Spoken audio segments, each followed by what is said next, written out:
Good evening, and welcome to Battle Streams in Middle Earth on the 19th of March already. Flipping it. How are you, Damian? I'm very, very well. Excited for tonight. I've been looking forward to it all week.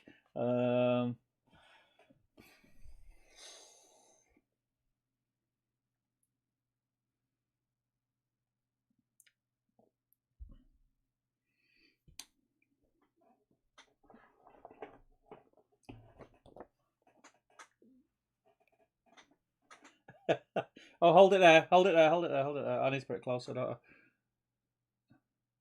Oh, look at that. Yeah. Hey, yes. Oh, your one smells nice. Woody. It's like woody.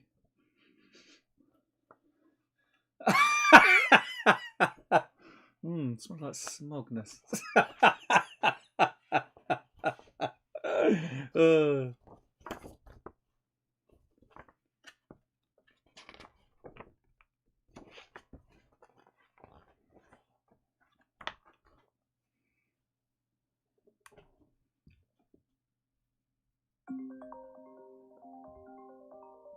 Back in the day, and we'll dive through it. I'm going to stop you. Stop you. Brilliant. And I'll tell you why. Are we muted? You were muted. I was muted. And I wasn't. I've got Dwalin who's trying to ring me now, so hopefully he'll catch this in a minute. We'll start from the top. Start from the top, including because there was good classist material in that. Yeah, no, they missed it. We do apologise. I didn't unmute Damian. Dwalin, he's just tried ringing me. Bless him. He's just tried ringing me. You know what we should always do? Keep an eye on the chat. I should always keep. I mean, I'm not gonna lie, I haven't even got the video of them this time. I suddenly realised we were having a nice chat beforehand. I haven't even begun to find it. I think, is this my post? There's a link. There's a linky. There you go. Thank you, Linky. Apologies, everyone. I'll sort of go over what we said. So what we said was, hello, welcome. It's been a pig of a week. We've been dying to get here. I passed David a magazine. He passed me a magazine back. We spoke about it. We celebrated the fact that it's March. Yeah. And probably got over one of the hardest weeks, both of us, I think, that we've had in a long while. Mm-hmm. You know what's getting a bit weird, actually? How a lot of things seem to be doing this. Doing what? This. Coming together? Yes. Like what? What do you mean? We've both had haircuts like we've just got out of a Colombian prison camp. Colombian. I've just seen Thomas Sherlock saying that all is good now, by the way. Oh yeah, I can see that. I can see that now. Brilliant. Mine, is yours self-administered? What, my hair? Yeah. No, I had someone cut it for me. I have a bar, but you can't tell because there's. Was it your lady friend? No. This is M did this first time. We finally cracked. I think she's doing a good job. I think she's done a good job, yeah. Well pleased. Yeah. Well, you never know. You sit there for whatever it was. It was the first time she had done it, but yeah. Credit to the lady. She's a bit crafty, though, isn't she? She knows. She knows. There's little like stamps of butterflies in the back of her head and that sort of stuff. I was like, love your work. So yeah, we'll do the introduction thing again, shall we? Yeah. This is our fortnightly stroll through Battle Games of Middle Earth, where we go through an issue every fortnight. We reflect on the kind of models that came out for it, the rules that are in here, the profiles, painting guides, scenery tutorials. Sometimes we make the scenery because we're just that wacky, and we also then just kind of try and catch up and spend a few hours painting. We also crucially try and clear those backlogs. That's the entire point of this entire YouTube channel. We're trying to encourage you to get some painting done on old, unloved models. What is that, Stephen? Is that an Uruk Seige Crew? Oh yeah, boy, it is. Not only potentially painting, but painting the right thing. I love it. Listen, I've gone all out this week. I'm embracing it finally. I mean, I've not got enough fingers. What? Have you got enough painting handles? I mean, there's two that I can't get hold of. That's a lot of Seige Troops. Yeah, they were in the Seige Troop box. Where else would they be? So yes, this week's models are indeed the Uruk High plastic Seige sprue. I'm sure we'll have a little chat about it later on, but that's the model of choice. Yeah, it is indeed. First time we've had it on the stream, so that means it's only that sprue. So you need to be so that you can be painting anything and joining the chat and everything, but to be in it to win it, more on that in a second, it's anything from that sprue. So that can include a ladder, can include the bomb, it include the siege troops or the berserker with the toys. But Steve, what am I talking about? What how do they win? So I'll see some ladder crack, mate. Check out that. I know, mate. I know. Bag of ladders. I did have loads, and I chopped them all up for like scenery builds and stuff. Horse or something. So on the Great British Hobbit League Facebook group, there is a thread which I posted up probably about half an hour ago or so, which is the whip thread. Anyone who's been here before knows the score.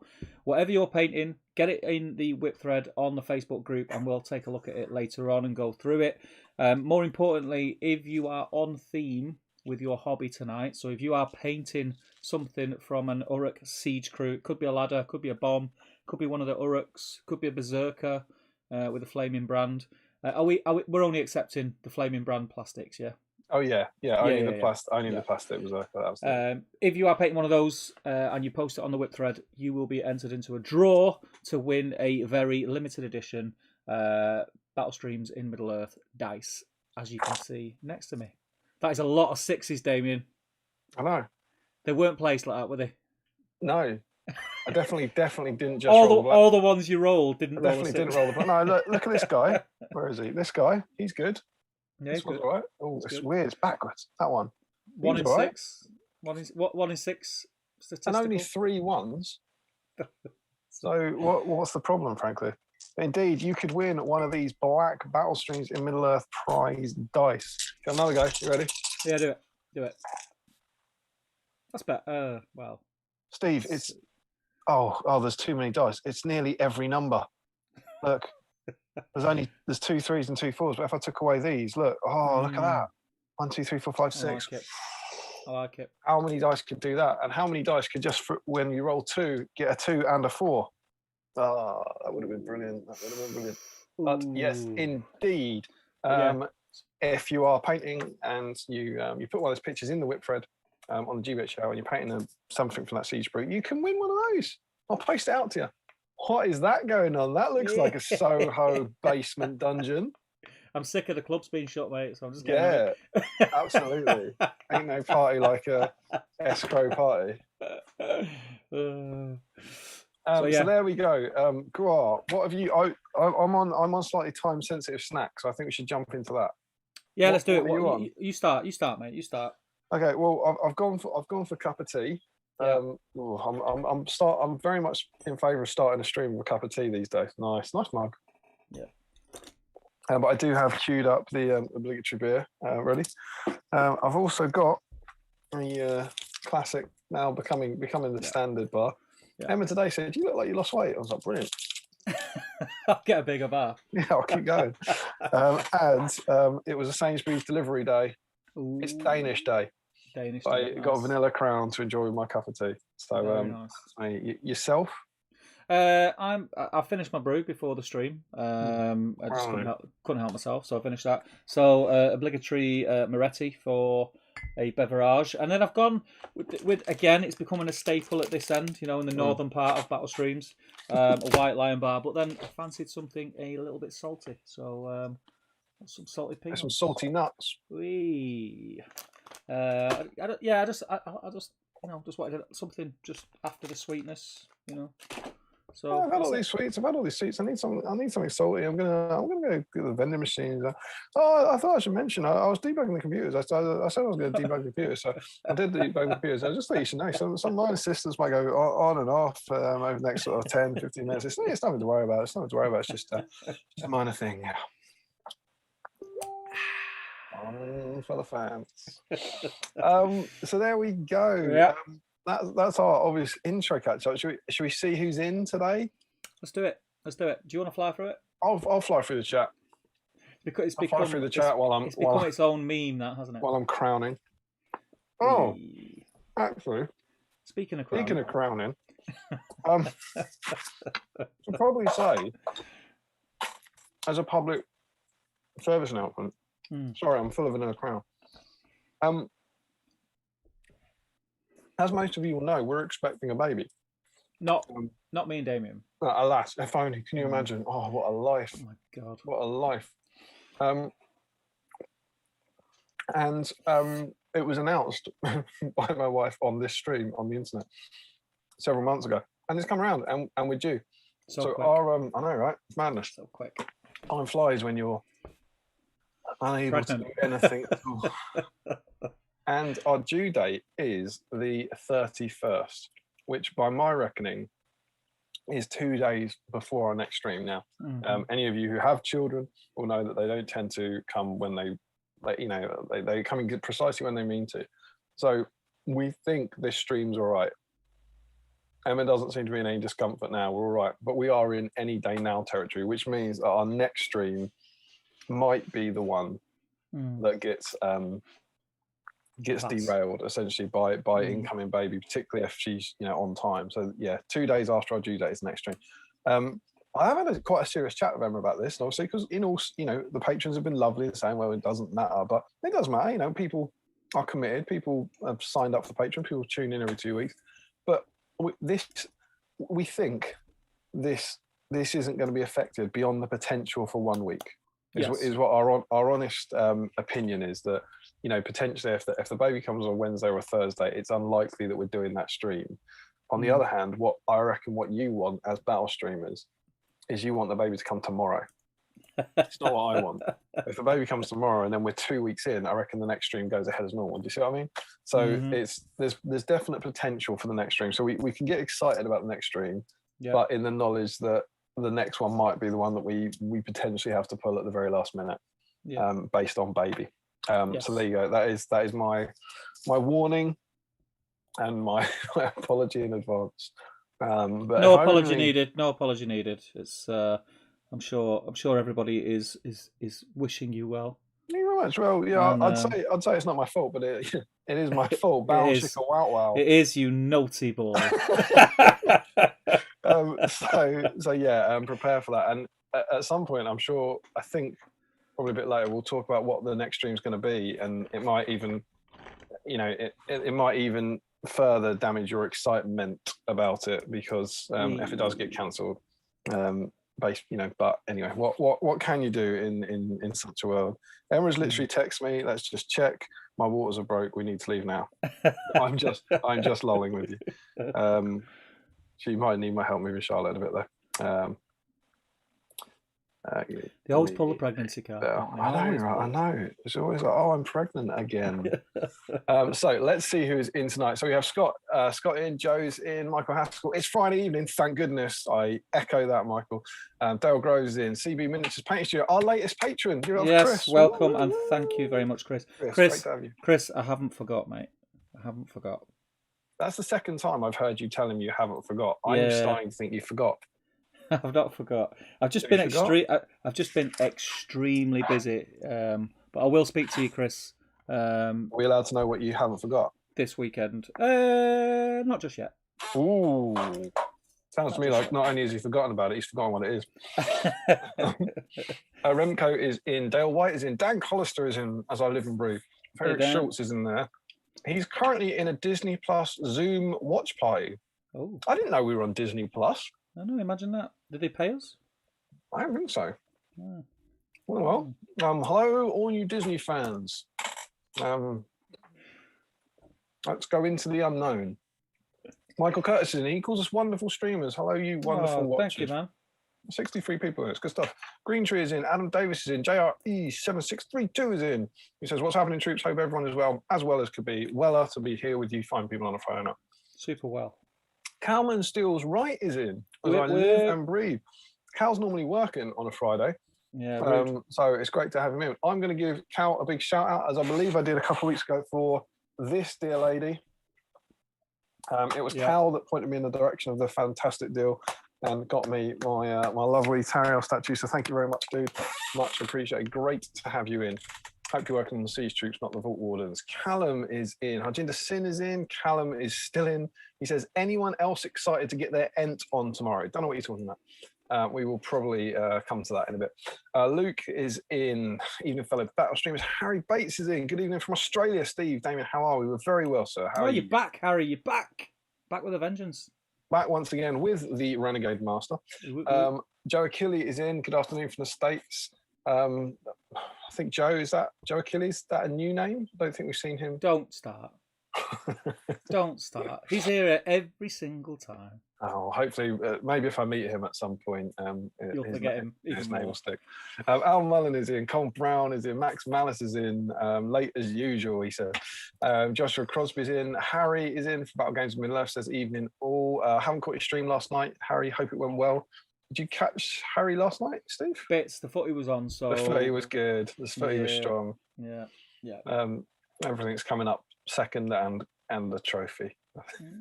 Maybe. Ian Whitehouse is in. Nathan is in. Ladders at the ready. Glad to hear it. Reese is in. Hope you're doing well. Larry says called it. Could be anything. Probably that we're late. Crichton number 5. Siege troops at the ready. More about him later. Assuming it's the Crichton I believe it to be. It could be Michael Crichton, the dead author of Jurassic Park, but I don't think it will be. Al Mullin putting together my first ever Middle Earth set tonight. The first. Oh, awesome. You can have another clap for that.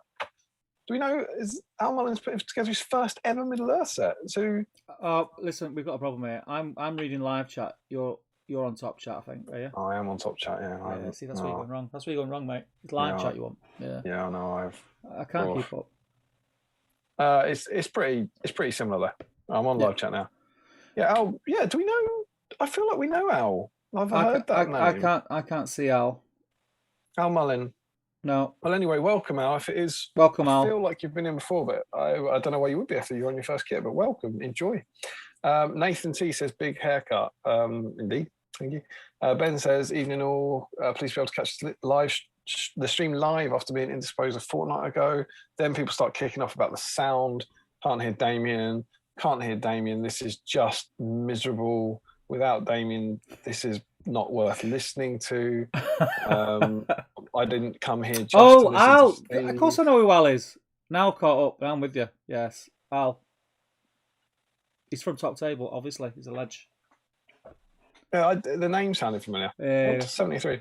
Dan Collister, Damian's looking fresh with his lockdown cut. Sadly, we can't hear him.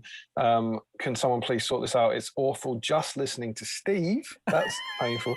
I never realised. The thing is, I don't even need to see the chat to know you're lying. I never realised how grating Steve's voice was when it wasn't balanced by Dan. This is really quite hurtful. Guys, please. I know this is all in the past, but it's a bit much. They wouldn't say that. Max says that Steve needs to fly through the chat to find out about the audio. Reese Taylor says Damian's on mute, not a bad thing. Hey! Whoa. I thought we were beefeater friends. Dave McSherry says, nice haircut, mate. Shame we can't hear you. Michael Curtis, how long will they notice? Larry doesn't want it fixed. Harry says that can anyone not hear Damian but hear phone calls? That's even weirder. That's because Dwalin was trying to ring me. Oh, is he? Yeah. Reese Taylor says it's not battle streams, that a technical fault. Macklin is in as I live and breathe. If I was in charge of the chat, that would have been addressed much quicker. Oh, get in charge of the chat, man. Get in. Matt Davies is in. What a time to be alive. He'll be with us in a bit, just finishing his Chinese. Chinese tonight. Yeah, nice. Chinese, buddy. Dan Collistar has cut his own hair the other day. Must. Joe Holzman says, has Tom also had his hair cut this week? I don't know. He's on a farm. For real. He's on a farm up north helping his friend Christopher. I imagine no one's shaving up there except, of course, the sheep. So, yeah, perhaps they're shearing sheep and not themselves. Just a little... Let's hope that's all they're doing with them sheep. Now. Aaron's says, sorry I can't join you tonight, but thanks for jumping in. I'm currently saying A&E, getting checked. I haven't broken my wrist.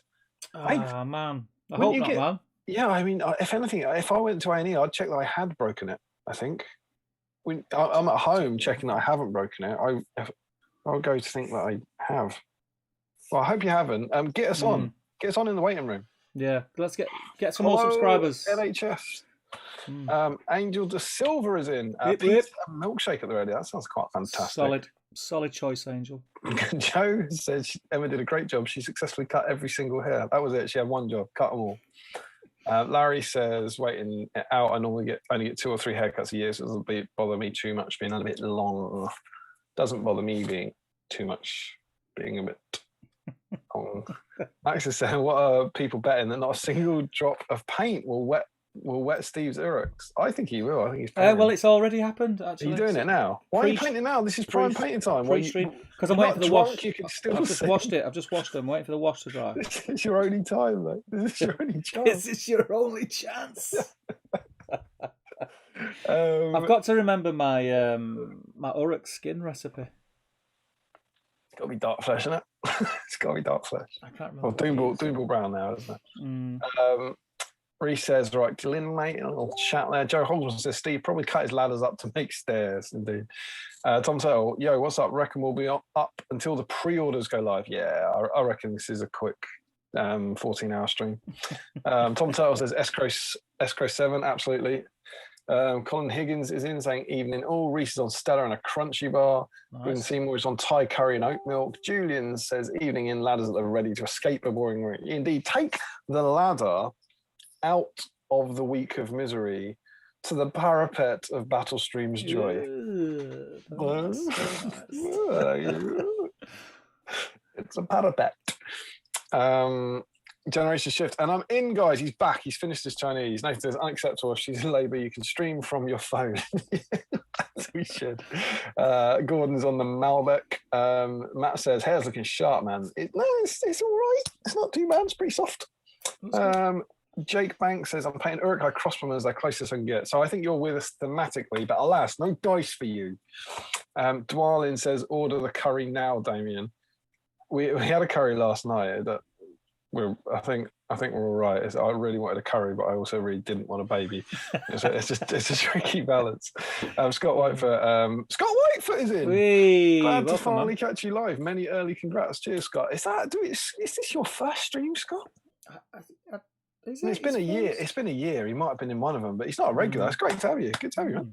Larry Miller, though, you still need to apologise for last minute cancelling the Christmas Day stream. Chris says you totally have forgot. Oh, what have we forgot? Me. I've not, Chris. I've not. The thing you forgot, of course. Yeah, no. Yeah, we'll make something happen. We'll create some magic, Chris. There you go. Green Tree says, can we expect a surprise sneak attack bear delivery from the missus tonight? I mean, I certainly hope she doesn't surprise me with a bear, but I think he means beer delivery. And again, frankly, I certainly hope she doesn't surprise me with a beer. Larry Miller said, yeah, Larry's all over that. It would be a surprise if she attacked him with a bear. Doug Waters is in saying evening. The missus might attack if she sees Damian's body melting equipment. That's my stuff I ordered from Dan Collister.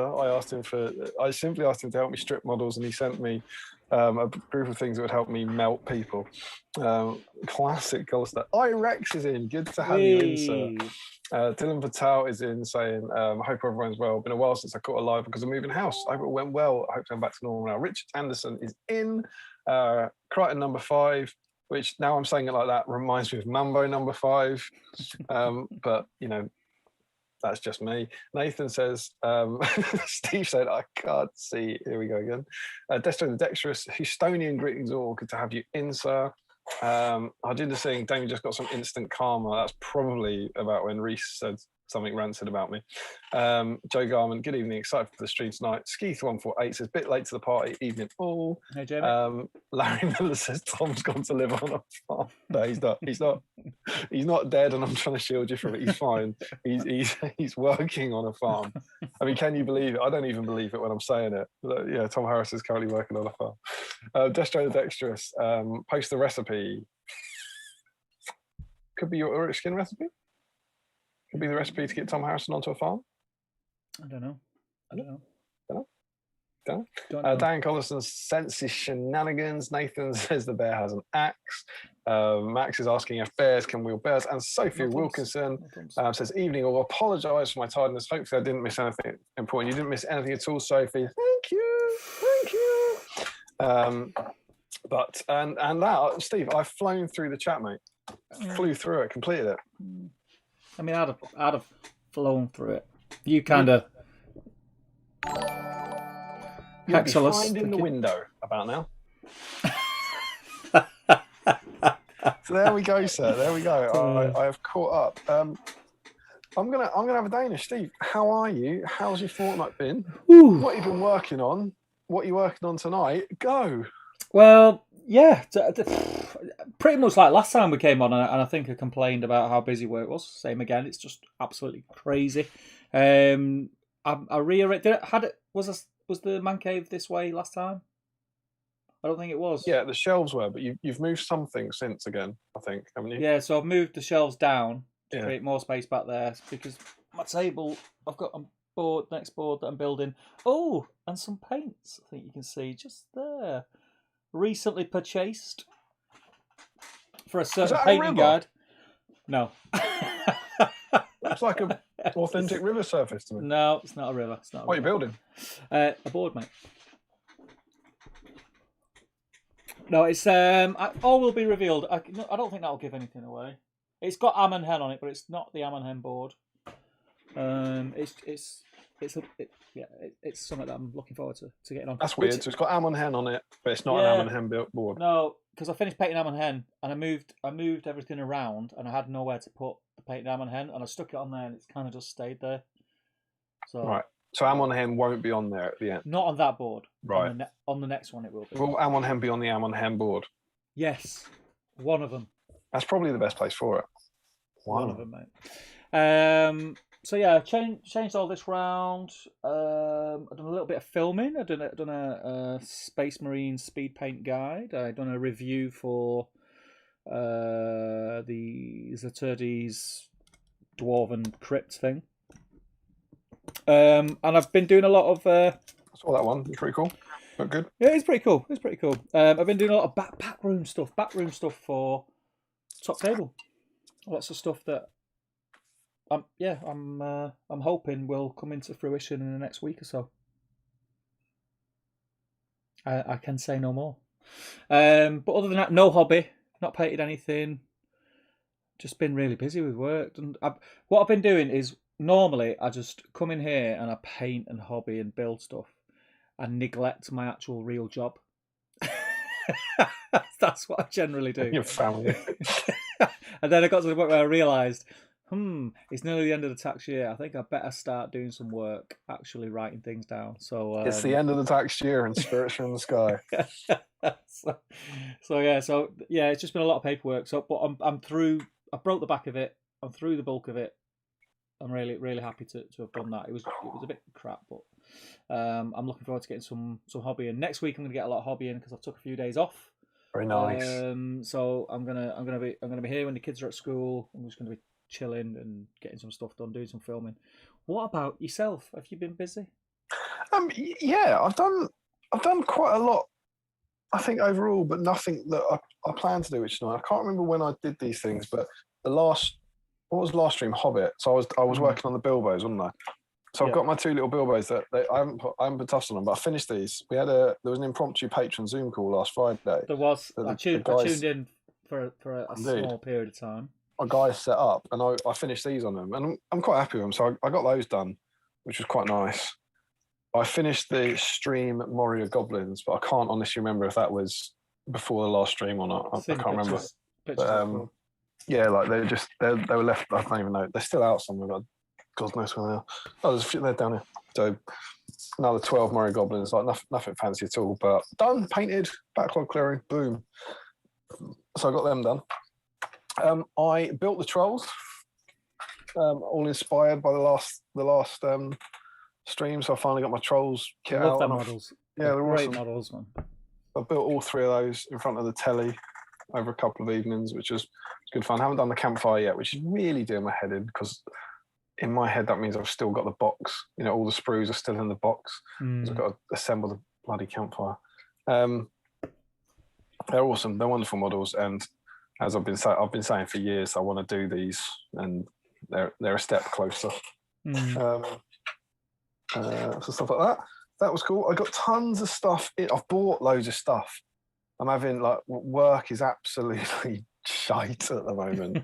And I'm like I don't know. I don't want to make sweeping age or gender stereotypes, so maybe I won't even go near it. But I'm like some sort of child who's been, the first time you're given a credit card or whatever, and I'm like someone. I'm trying to comfort eat, but instead of eating, I'm buying stuff. I'm just going online and spending lots of money on stuff that's quite fun. I've got this habit of if work goes really badly and I get sad, I go on the internet late at night and I buy Tariel stuff. I'm searching for Tariel, and I had quite. It's funny you say that.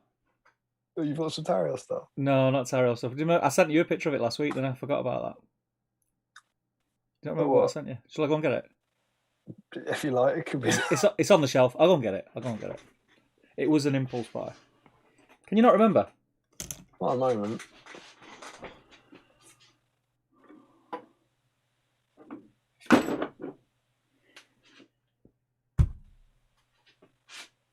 It's a big rock. Oh yeah. I remember. Look at that.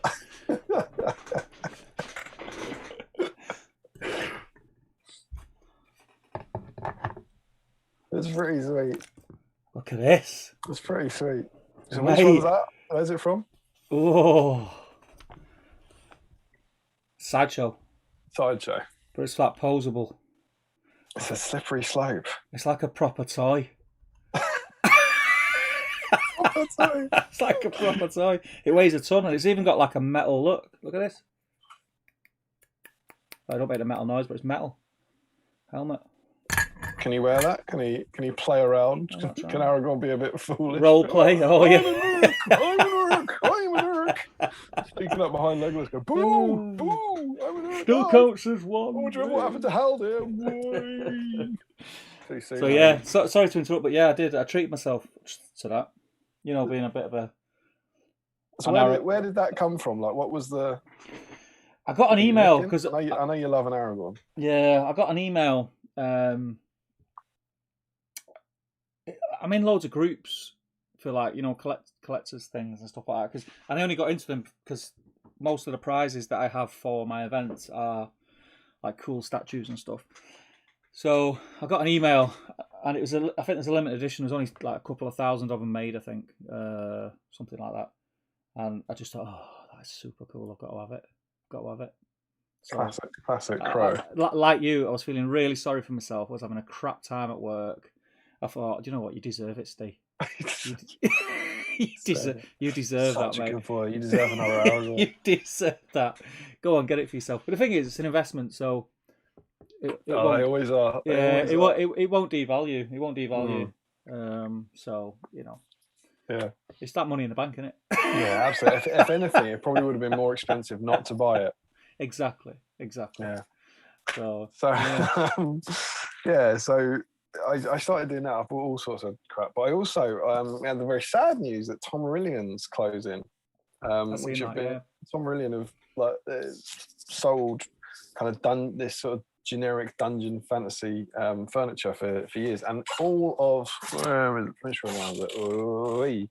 everything that's in Bag End basically is Tom Aurelian stuff, all the chairs and furniture and all that, and they're closing. And I'm gonna put my words carefully here.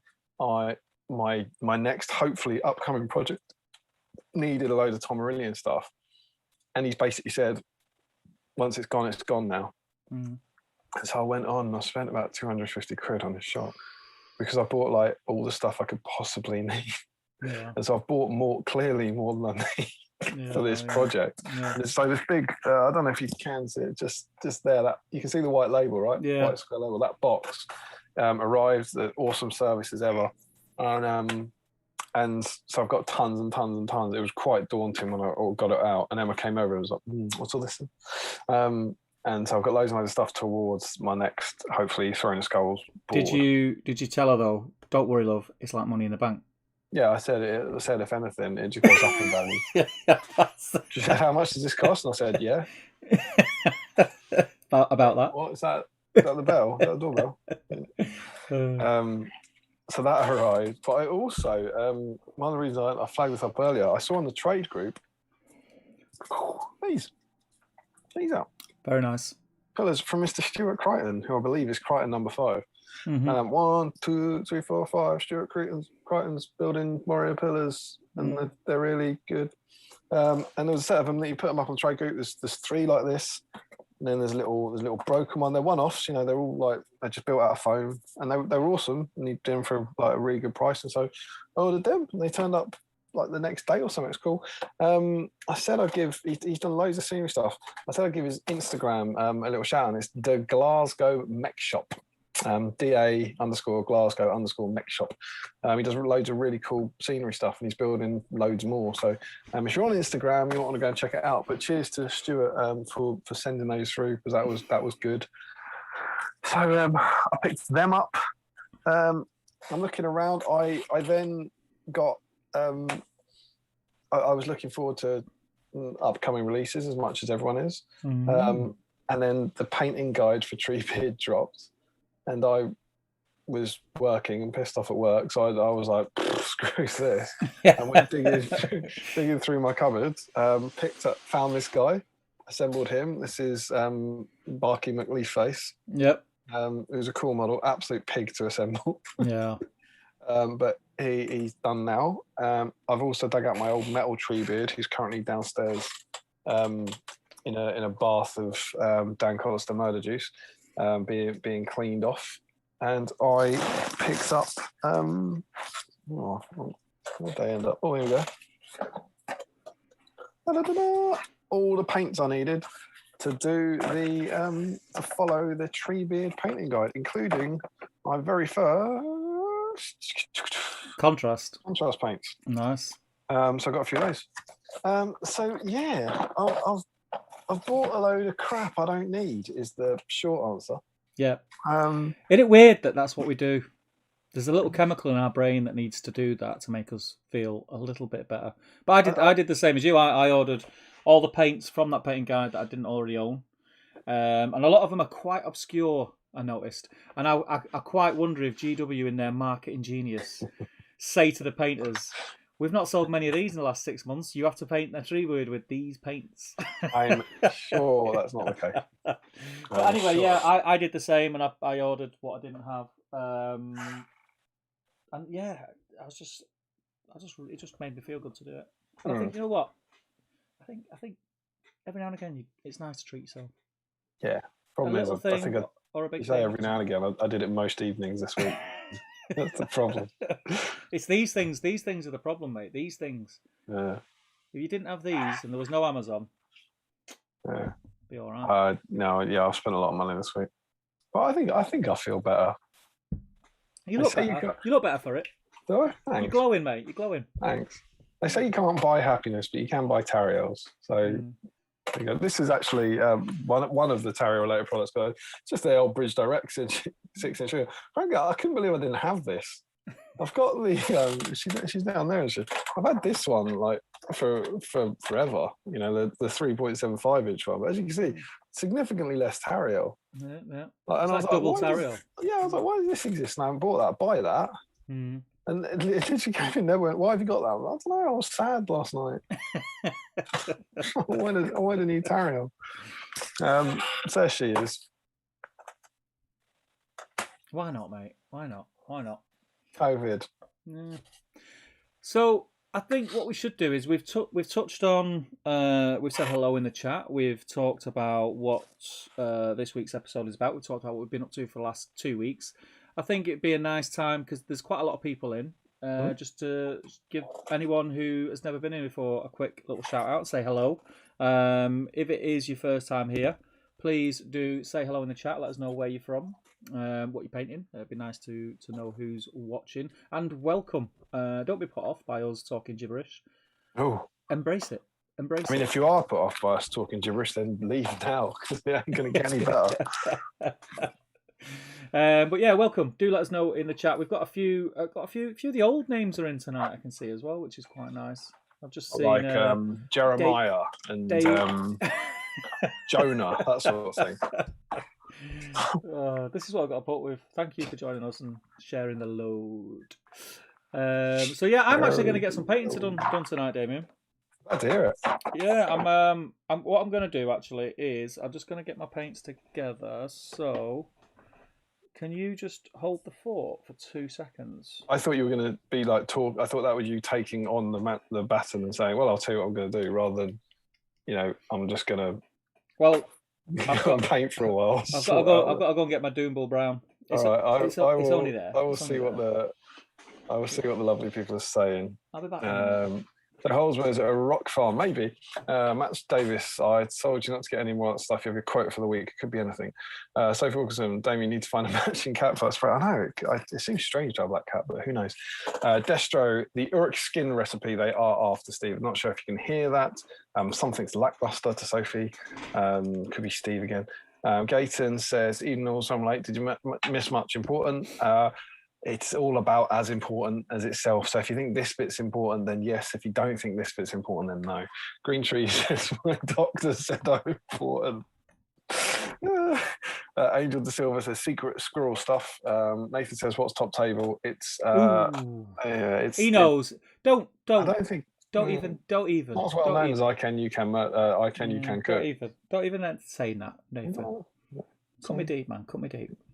Nathan T says, this is very kind. For anyone wondering, the impromptu Zoom chat was lots of fun. Another benefit of being a patron. Thanks. It wasn't us. That was organised by you fine people. Michael Curtis, I'm so happy I finally got the 3 trolls unboxed and painted last time. They're great models. They are indeed. Generation Shift is very impressed with your Aragorn. Angel saying, amazing impulse purchase. Frederick Schultz just tuned in. One of them is see above. Chris says, imagine playing a game but in that scale with that Aragorn. Adam doesn't think you've ever looked happier than you did in that moment. Are you stroking yourself? Are you tickling your arm? Listen, don't you worry about what I'm doing. No, it's fine. Yeah, I'm not here to tell you what to do with your own arms. I'm just putting a bit of blusher on. Generation Shift says, and I shall die as one of them, or sneak out as an Uruk High wearing his helmet, presumably. Nathan says, so much cooler than any Tariel memorabilia. Yeah, boy. That's not true. Cal Stills right says being part of these collector groups are dangerous. Yeah, Cal's an enabler. He keeps sending me links to stuff from the Lord of the Rings collectors group. Orthodox Frog said, I bought a bunch of Funko Pops as well. I just haven't picked them up. Some girl is on the collectors group. She lives quite local to me. She had loads of rare Funko Pops. And I was like, I'm down the road. What are you doing for a bundle if I can't pick them up? She was like, all right, okay. Another 100 quid down the drain. Orthodox Frog, I impulsed a bid on Frodo and Sam in Orc armor. Awesome, they're great models. Julian Hammond says, just imagining Damien on the psychiatrist couch, explaining that when he feels down, he buys Tariel stuff on the internet. I mean, as problems go, it's not the worst one, is it? No. I've got a problem. What's your problem? Well, when I'm sad, I buy Tariel things. Get out. Thomas Sherlock says, same here with the impulse buys. I'm painting Star Wars Legion, Clone Wars core set and Fallout Wasteland the core set. It was good to feel excited about painting again. That's lovely. Danny Atwell, sorry I'm late. What did I miss? Steve's tickling his arms with his brushes. Crichton says, this is Michael. No, it's not Michael Crichton. That's the author of Jurassic Park. Stuart Crichton, glad you guys liked them and they really did arrive super fast. I didn't mention actually, the reason I picked these up is for the Fantasy Fellowship when we get to Moria. Essentially, I thought not only maybe in scenarios, but for our little narrative segments, like the photos and stuff. They're kind of Dwarrowdale-y, like big ones to have in the background. So that was my thinking there. Joe Holzman, after that painting guide dropped, I spent enough on paint to buy myself a second tree beard. Yeah, I think I was just under. I spent 40 quid, I think 39 quid or something. It'd be interesting to know how many of those paints they sold after that dropped. Yeah, well, I imagine it's true of whenever they do a painting video, isn't it? Yeah, it's fairly rare for Middle Earth, but they drop those painting videos all the time. Jason Mountain says, "Hey, Jason, salt me." Damien has been sheared. He has indeed. Just popped in to say hi. I can't stay as I'm watching the white lines go down at work. Is that about cocaine? No, he does roads. Oh, he does roads. Good. Yeah, I'm glad it's not about cocaine. Yeah. We'll catch up during the week. Love you both. And you, mate. Thanks for dropping in. That's really nice. Shadow Flame. Dave, I'm guessing good to have you in following live for a change. Lovely stuff. Good man. Yourself? Larry Miller says, nice to treat yourself, you mean? Don't know what that means. Dave McShure says, crap I don't need, basically sums up the entire concept of his house. Chris says, I bought some furniture on my Amazon that the missus wants it. Furniture? So I sneaked in a Hobbit sketchbook on the same order. Need to treat yourself sometime. Sneaked it in among the furniture. I mean, I bought there's a whole box of furniture over there, but I think we're talking about different scales. Cole is evening. He's just on a little Skype at work. Good to have you in, mate. Skeeth148 says, I'm actually painting Uruk tonight. Good to know. Nicholas Habich, first time watching, working on my Uruk Scouts that finally arrived tonight. Nice to have you in. Welcome my friend. Welcome indeed to the silly house. Carl Daly, I hope to be able to watch this on my dodgy 3G at home. Yeah, Carl's in his new house. Congrats, mate. Hey. He moved in last Friday. So I'm going to pop home in this beer and say, happy new house, Carl. He moved in on the... He tuned in not long after me on the Patreon Zoom, didn't he? Yeah. I tuned into that his new house was to get onto a Patreon call. I tuned into that Zoom. I thought I'm just going to show my face because I couldn't join the whole call. And by the time I joined, a majority of the participants, shall we say, were rather inebriated. We wouldn't like to name names. I wouldn't like to name names, but don't go for a drink with Max if you want to live. Not me. It's not me. Angel de Silva says, you say that every hobby stream and then get distracted. Oh, now he's. I don't know. You're obviously in the future at the moment, but I can see you tickling some Uruks on the stream at the moment. You like a tickle? No, but they do. Dwelling Grudgebane, battering ram troop bases are a pig to remove. Battering ram troop bases are a pig to remove. What does that mean? Is he repainting them? Is he taking that off the bases? I wonder if it's this. Is it the metal circles on the feet of the battering ram crew? Yeah, it might be that maybe. Yeah, because they are on like weird little discs, aren't they? Yeah, MRSA 13 says, I completely missed you on the new channel. I was wondering where you'd gone. Oh, cool. You both helped me through the first lockdown, so glad you were welcome back. Welcome. Who's that? MRSA 13. I remember the name. Yeah, sorry. We did our best to flag it up, but yeah, you've potentially got, I don't know how long we've been here now, about since August. So I guess probably about 12 streams to catch up on, maybe something like that, maybe. Quite number 5, my entire flat is just full of impulse buys on the walls and cabinets all over. Adam says, Steve, do you use the dampening pad with your Series D? And if so, how do you find it? I do, but I'm not tonight because I've not got my thing. And yes, it's only supposed to be ever so slightly damp, but what it does is it stops the chalky effect when you dry brush. Cool. So and I presume as for how you find it, you just look wherever you left it last. But that would be a very sensible question when you're talking to me, wouldn't it? Yeah. Calvin Steele's right. You love it, really. His Funkos arrived today. I should have got them delivered. I'll drive to Wembley tomorrow. I should have just got them delivered. Cal ordered from the same lady I did. Larry Miller, I got the emails. They say my Frodo and Sam and Orcam are on the way. Awesome news. I still want to know what happens when Damian has every Tariel thing ever made. Okay, world ends. Nathan thinks it's a singularity. Generation Shift says, happy new house, Carl.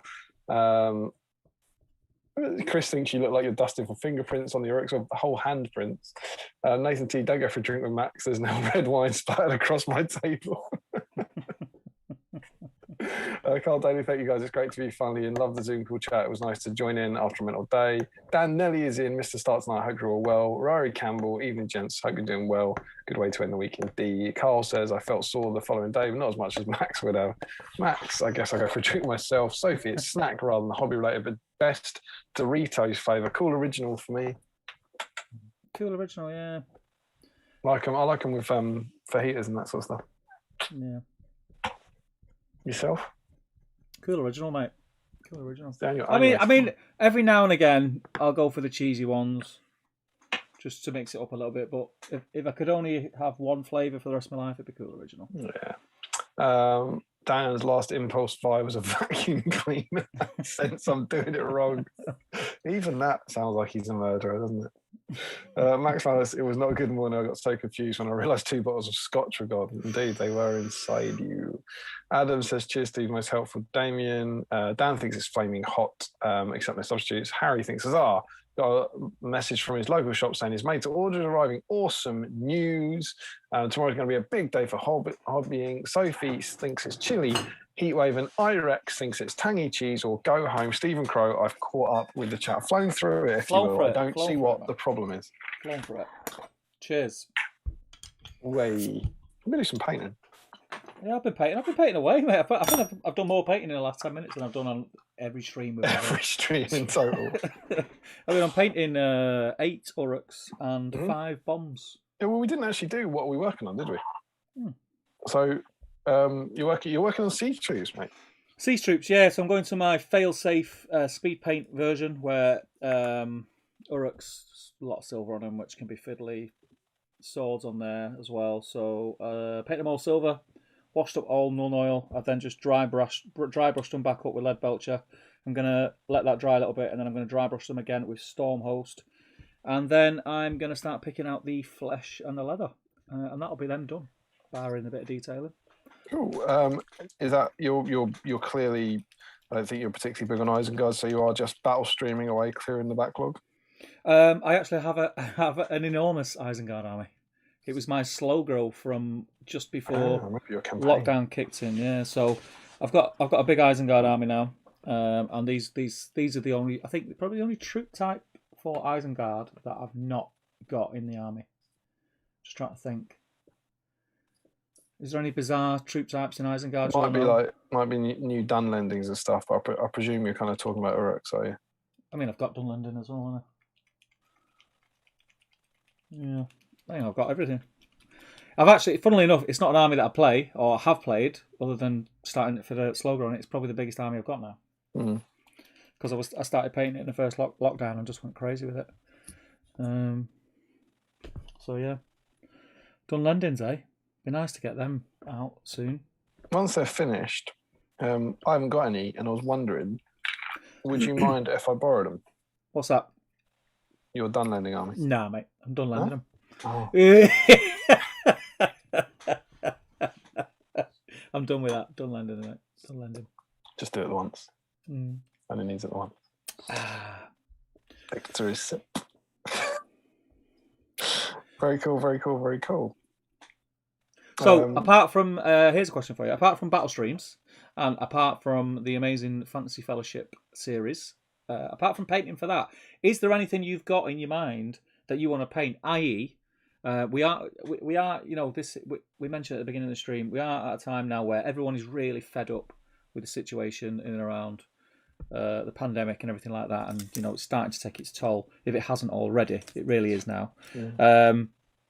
I'm already thinking of back end of the year, getting to events, getting to Warhammer World, and I've got a couple of armies in mind. That one of them is Isengard, because I've painted so much of it and I've just not played it. Is there any armies that you're thinking of starting afresh, or is there an army that you want to pick back up? And have you thought about that? Is there something you want to use at your first event? Yeah, so I've got, what I would like to do is that if I can get the Crebain on the table, because they haven't seen it. That was for a 1-day event, a 550 point tournament. So I'd really like, it's very specific. I basically need Mark Kempster to rearrange his event. Because otherwise I'm asking for someone to do a 1-day event in or around London that's 550 points. But so they're all ready to go, and I would, just for the fun of it, like to take them. 550 points is Saruman on horse and 18 Crebain. So I'd like to do that, because that was the whole point of doing it, you know. And that I saw the article, there was some sort of, like, I can't remember what it was. You know, when you link to various articles or whatever, and I saw the first time, and it was called My Lockdown Project. That article I wrote for Warhammer Community it was you know, this is written like last March or April, and it was My Lockdown Project. Do you remember those days? Do you remember when lockdown was going to be like a 2-month little unique, fun, weird? Ooh, this will be a nice little holiday. This will be my project for lockdown. Meanwhile, a year later, it's like, oh, my lockdown project was staying sane, basically. So I'd like to get them on the table, and then kind of buoyed on by that Tom Aurelian thing, I'm honestly starting to think about the Throne of Skulls. Yes. Now, we don't know if it's happening, but No. the way things are going in the UK, we might be hopeful that if it's still there on the schedule, we might be able to have a Throne of Skulls in December. And if it did, I went through what I need to paint for it and this board and everything. Yeah. And I was like, I've got 8 months. I don't think it's enough. Like, genuinely, I was a bit like, whoa. So I haven't done anything on it yet. I haven't got that back off. But that's probably aside from battle streams and a few, like you say, a few models for Fantasy Fellowship and stuff, that's my primary goal, essentially. That's my primary, I don't know, focus for the year. Goal. Yeah, in the Immortal Worlds of Shane Ward. Yeah.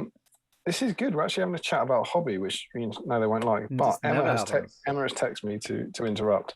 It's all right. It's not the big Emma news, but she needs help getting Charlotte off that. So I'll be back in a moment. Yeah, no worries. I'll fly through the chat. Where were we up to? I think we were talking about Doritos, weren't we? Let's have a look.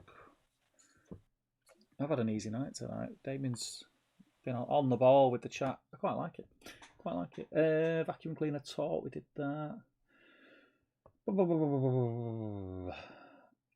Michael Bray says, good evening all. Thought I'd listen in for a bit. Welcome, Michael. I hope you're well, mate. And yes, you are more than welcome, my friend. More than welcome to listen in. Mr. Entwistle, how you doing, mate? Saying hello to Irex. Damian and Steve, have you ever had models commission painted? I'm struggling to paint everything I want to have and wondered if you'd ever given it a whirl. I have. I've got quite a few bits Adam, that I commissioned. I generally, the stuff that I've had commissioned it's quite weird. I've not had them commissioned because I've needed to get something painted. I've had something commissioned because I really admire the painter and wanted some of his work on my shelves. So Adam, you'll know Sebastian Grijac, amazing painter. He's very, I don't think we've seen much of him in the community because I know he started a young family and he got a new job and he was very busy. I'm assuming that kind of took over. I hope we'll see him again soon. But I've got my Vanquishers of the Necromancer painted up by him, and they still have pride of place. Probably the most nicest painted models on my shelf. Absolutely beautiful. So yeah, I've done that, and then I got a Polish lad. I can't remember his name. I think it was Rusty Nail or something. Really odd name, but great painter. Again, there was nothing that I particularly wanted. I got him to paint my White Council box because I just had it sat there. I was never going to get around to it.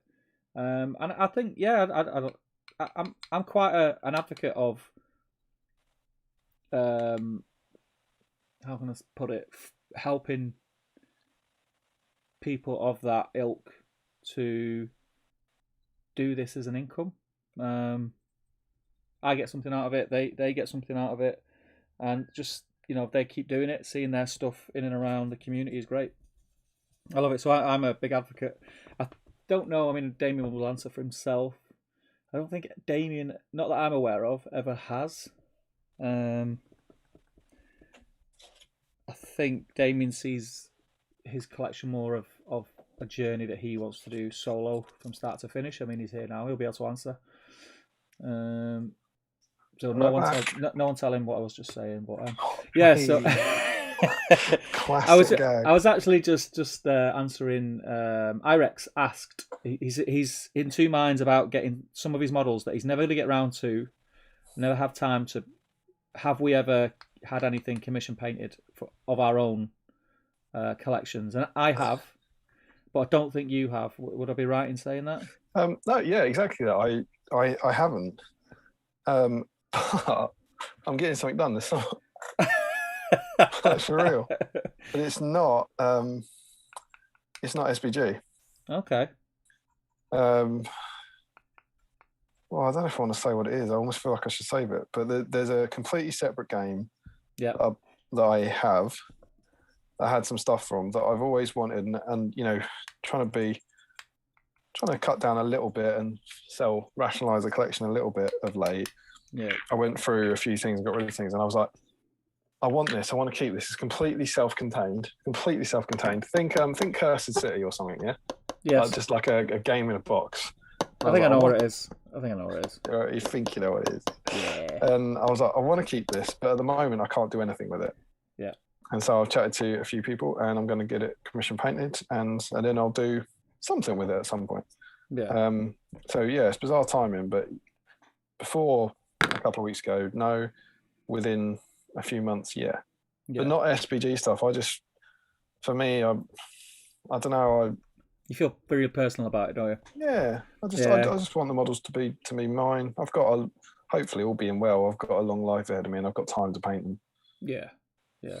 Oh, I get that. I think I would have been the same if it wasn't for the fact that I do a lot of YouTube now. Obviously, pre-lockdown when I could meet people in person. One of my favourite things to do was to film battle reports, and still is, and I can't wait to get back and do it. And I really want to hone that. What's the word? Craft. Yeah, of filming the perfect battle report. You were just getting into the live ones, aren't you?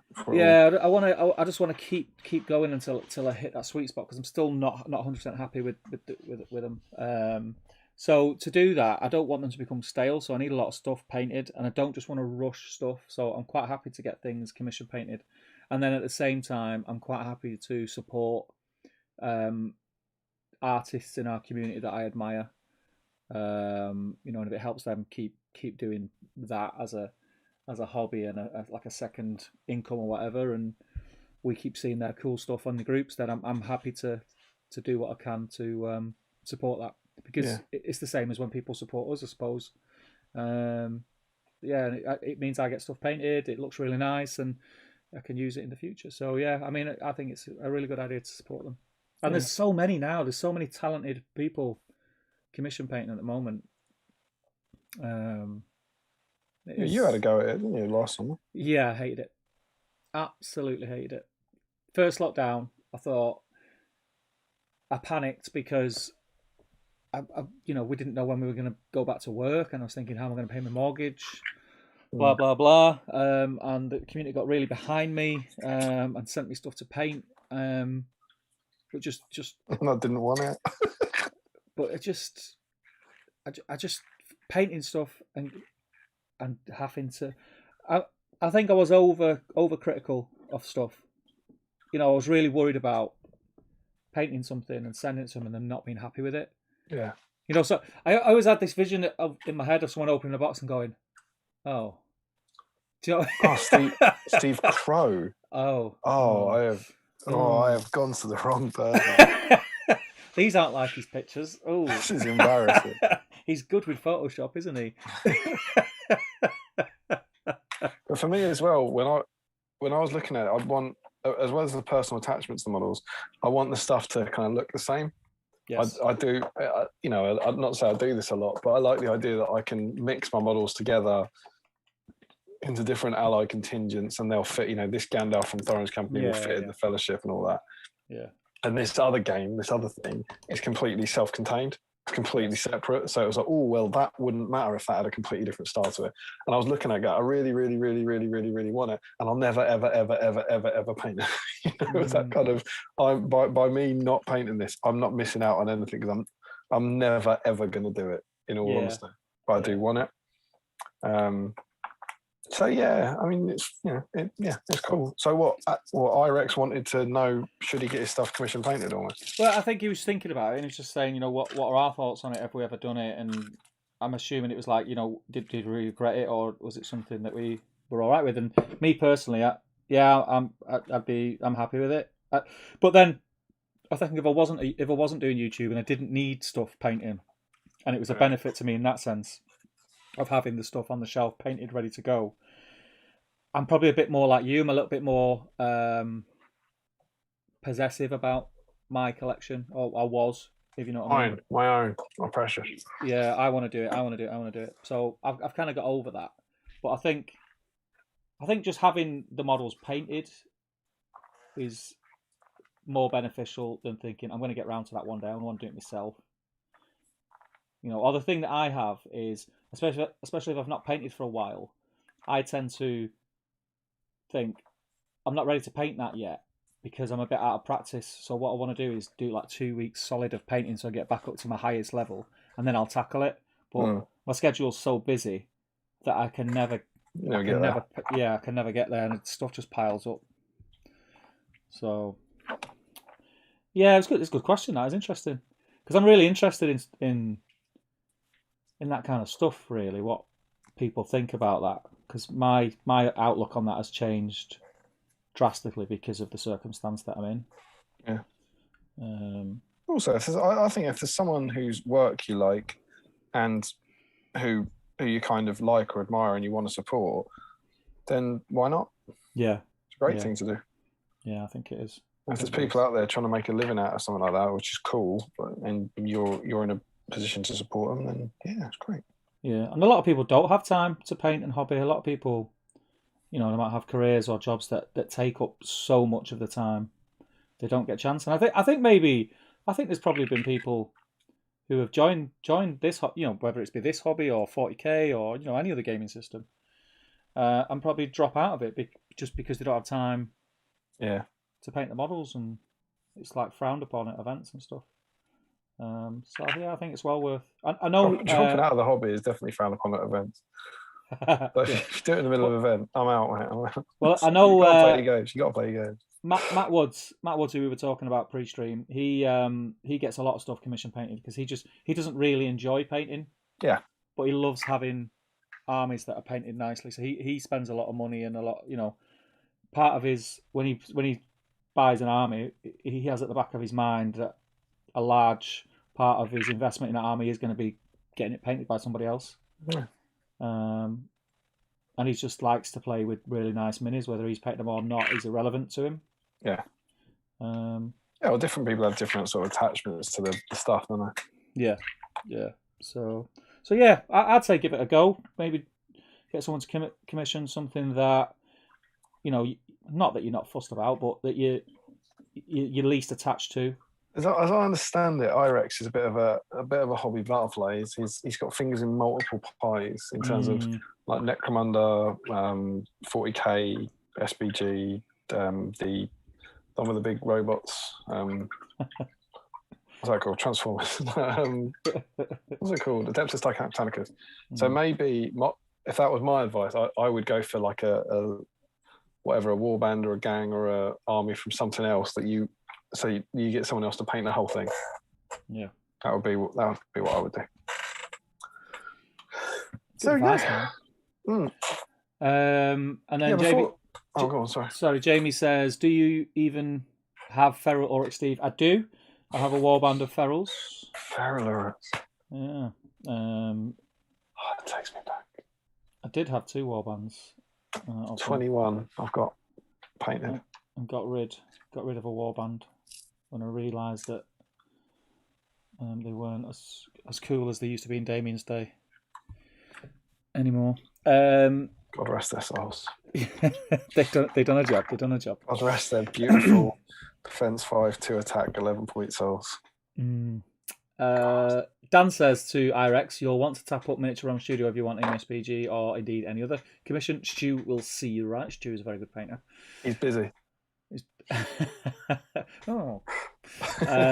Angel says, "I got made fun of today at work for having chips and gravy for lunch. Thought I'd give it a crack since Steve bangs on about it so much. Definitely approve. Whoever takes the mick out of you for having chips and gravy, I mean, by all means." That feels like it was Battle Streams 3 or something. we are all right with. My thing was with the right stuff, like gravy on chips with pie or with sausages or something. Fine, obviously not with fish. Not with fish. No, that's wrong. That's it. Yeah. So gravy with chips, yes, in the right context. Yeah. Chips and I mean, just chips and gravy is fine. Chips and gravy is if you're in a rush, chips and gravy, fine. I mean, if you want to go all out. If you're in a rush, chips. They take about half an hour in the oven. If you want to make it a northern delicacy, whack it in a balm. Oh, of course. It's so good. And then when the bottom of the balm is just all soggy with gravy, that's the best bit. Ooh, it melts the butter. Ooh, there you go. That's a roll for anyone who's... It's a balm, mate. It's a balm. Yeah, Dan says chips and gravy is a proper guilty pleasure. Chris says... Is it guilty pleasure? It's all about chips and curry. Yeah, I like chips and curry as well. Not going to knock it. Angel says, "Really hope." Is that chips and curry sauce or chips? Yeah, chips and curry sauce. A curry. No, chips and curry sauce. Yeah, that's fine. Yeah. Or you could get a chip curry bar. Just saying. Curry when the bar. curry soaks into the bottom. Lucky the bottom, yeah. As long as something soaks into the bottom, that's all right. You don't want a soggy bottom, Steve. Soggy bottoms are great, man. Soggy bottoms are great. Angel says, really hoping Salute goes ahead as planned. Here's hoping the turnout is just as good as normal. Fingers crossed that's November. Mid-November. You have a chance. Do you see they cancelled Nova? Have they cancelled it now? Yeah, Nova's gone, which is, assuming it's a normal time, that's start of September. Right. They've pulled the plug on that, which I think is a kind of, because it's huge. Nova's huge. And I almost feel that's a kind of, I don't know, a little bit of a warning. You know, so people go, oh, okay. So maybe we're not out the woods, you know.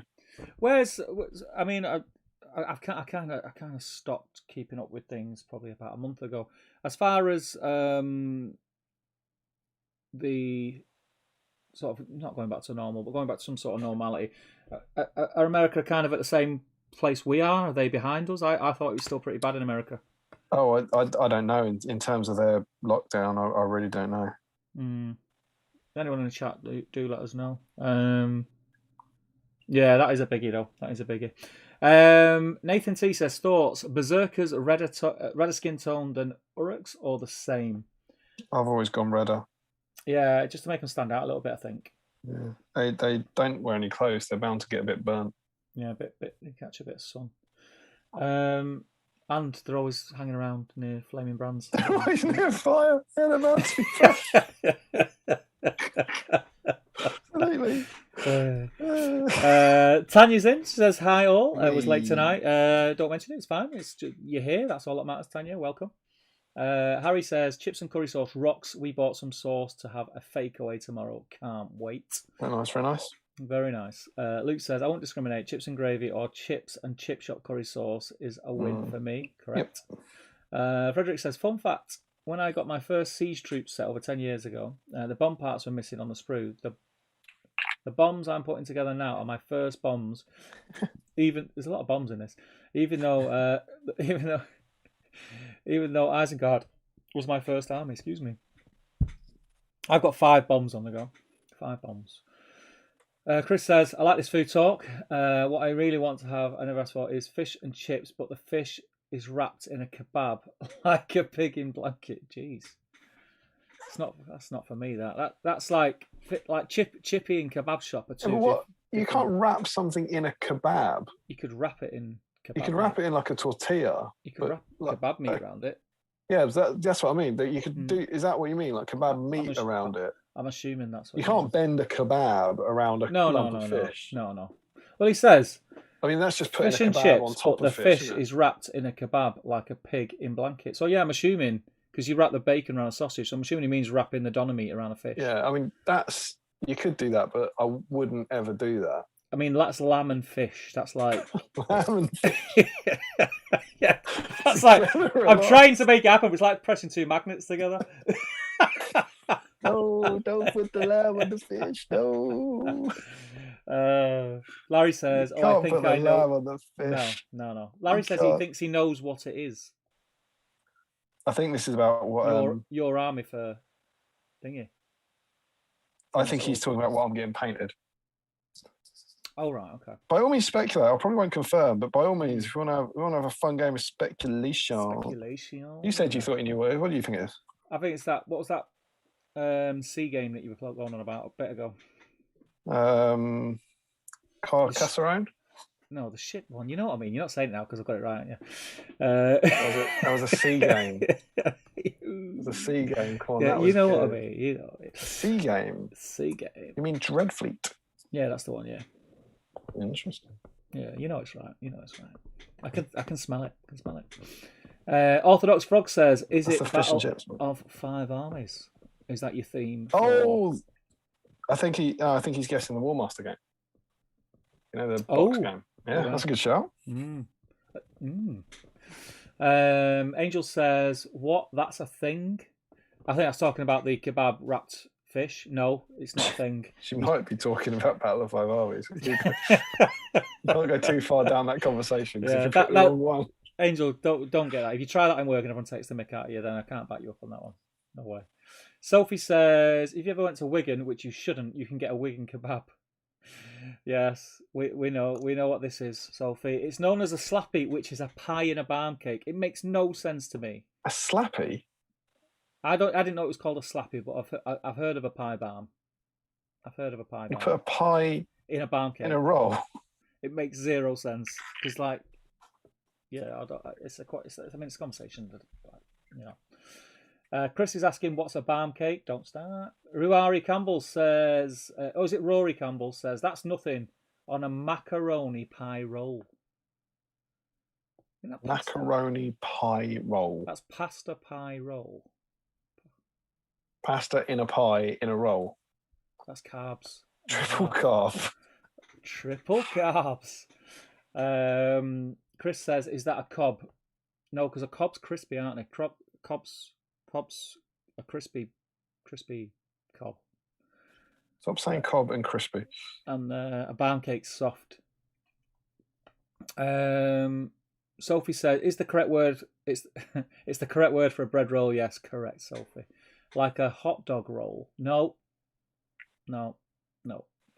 Magnus says, evening all, just joined from Norway. Welcome, Magnus. Absolute pleasure to have you. If it's your first time in, welcome even bigger. Damien will say welcome in a second when he's welcome.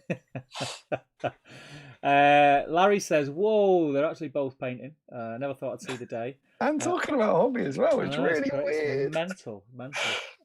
Luke says, all this carb talk is making me hungry for bread products. I love bread. That's my problem, I think. I eat a lot of bread.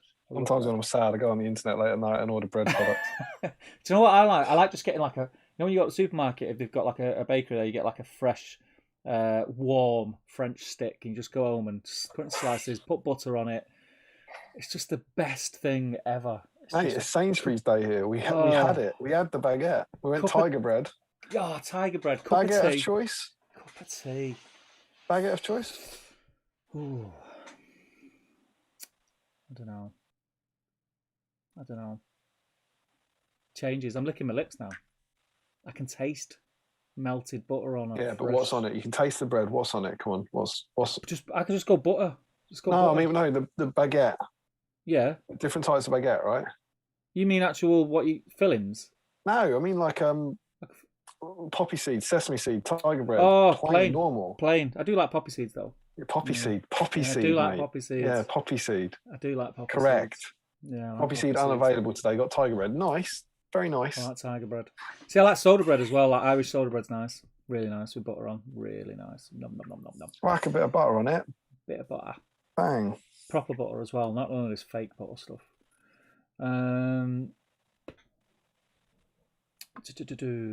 Where's my arrow? There it is. Dwellin says, I found painting for others has a great buzz, but don't forget to paint your own too, otherwise it saps the buzz from the hobby. Scott Newman says, needed a new dry brush, so nipped to the bathroom and stole a really nice makeup brush from my missus. Oh, Scott, you are sure that won't come up. You are in trouble, my friend. You are in trouble. Dan says, bloody balm, it's a roll, Northern Orcish mischief. Yep, I agree. No. Dwellin says, you're all arguing about what's crispy and what's crunchy and all that. If you go with roll, they're all. You just put a word in front of it. You get like soft roll or crispy roll, or it's all of them. So it's just lazy. There's no confusion. Just lazy. Is it lazy? At least you don't have to worry about. Is that a cob? No, that's not a cob. That's a balm.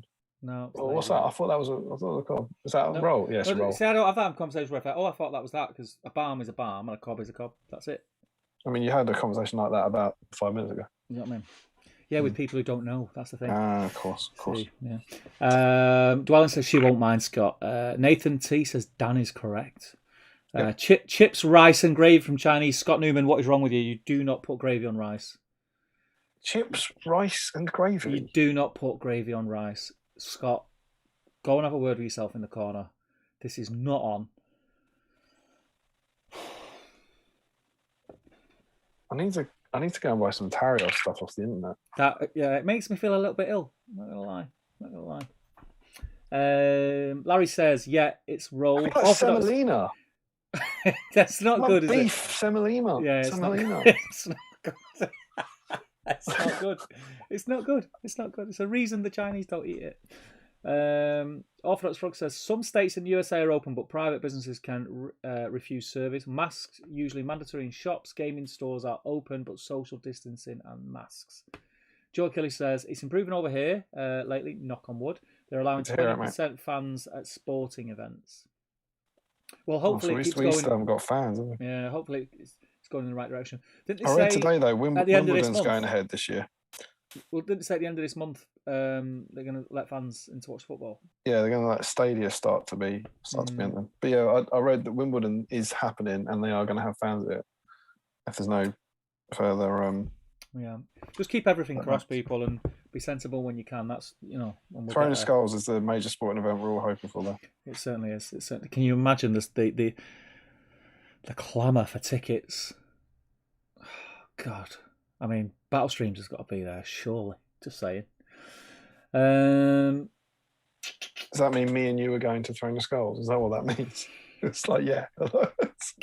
Is Battle Streams at Throwing the Skulls? Yeah, me and Steve both bought a ticket. That's the extent.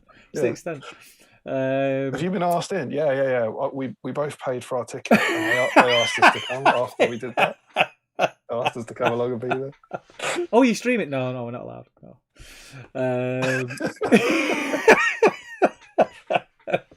The sound in the hall, it's just all wrong. It's all wrong. You know what though? I will be conflicted now because the world's changed. The world has changed. This didn't exist when we went into lockdown. The last 4 years, every gaming event, Wanderers Polo. Now I'm like, I don't know. Right. What do I do? I know what you do. But yeah, I don't know what you do. Well, what do you do? I mean, if I go, are we battle streaming? Yeah, and you rock up. I'm wearing my TTG top. I mean, I might get one that's one side TTG, one side battle stream. Just covered in leaf. I'm not a sellout. I'm not a sellout. I'm a monster. Let's have a look. Reese says chips and gravy on a barm angel or a Wigan kebab is mint. I would not have a pie in a barm. I'll have to say that. I mean, you'd have to sit down for about 3 hours after it. You wouldn't be able to walk. Joel Kelly says should be up to 50% attendance by summer. Matt says salt and pepper chips, boom boom from the Chinese. Oh, and satay sauce. See, I had Chinese tonight. I went with I had salt and pepper chips, salt and pepper chicken with sweet and sour sauce and egg fried rice. That's what I had. Really nice. Angel says, going to call it a night. Got to wake up at 5. Good night, Angel. Thank you for joining us, and I hope your day at work tomorrow isn't too terrible. Nathan says, optimistic from Steve, assuming it's definitely lamb. Oh, it's definitely lamb. Definitely lamb. I mean, I love doner meat. It's not doner meat is not as bad as everyone thinks. It's actually, not terrible meat. I mean, it's probably worse than everyone thinks, isn't it? No, I mean, yeah. If you go to a decent kebab shop, it's good. There's a really nice place where I used to live. I can't remember the name of it now, but it's a Greek. Half of it is a supermarket that sells all like Greek foods that they import and like Mediterranean, all imported foods like a supermarket. But the other side is a restaurant that just does like kebabs. All different types of kebabs, and it's just so good. And when you have a kebab from there, and then you have a kebab from a kebab shop, that's when you realise the difference. It's so good, so good. Emma, we had a curry last night. What curry? What did you go for? Last night I went for Naga chicken. Okay, is that what's that? Kind of, it's got like Naga chilies in it, coriander, onion. Yeah, I'm a kind of jalfrezi madras hot type person, but I like to go for a sort of house speciality to try something different. But on the starters, she found a kebab roll. She was like, "What's that?" And in Indian, a kebab roll, and it was a kebab. It was like a wrapped up tortilla. Yeah. With sliced lamb in it, and then like kind of Indian starter stuff, so like the raita and the cucumber. Amazing, really good. Very good, very good. Really good. She was well impressed. Very good.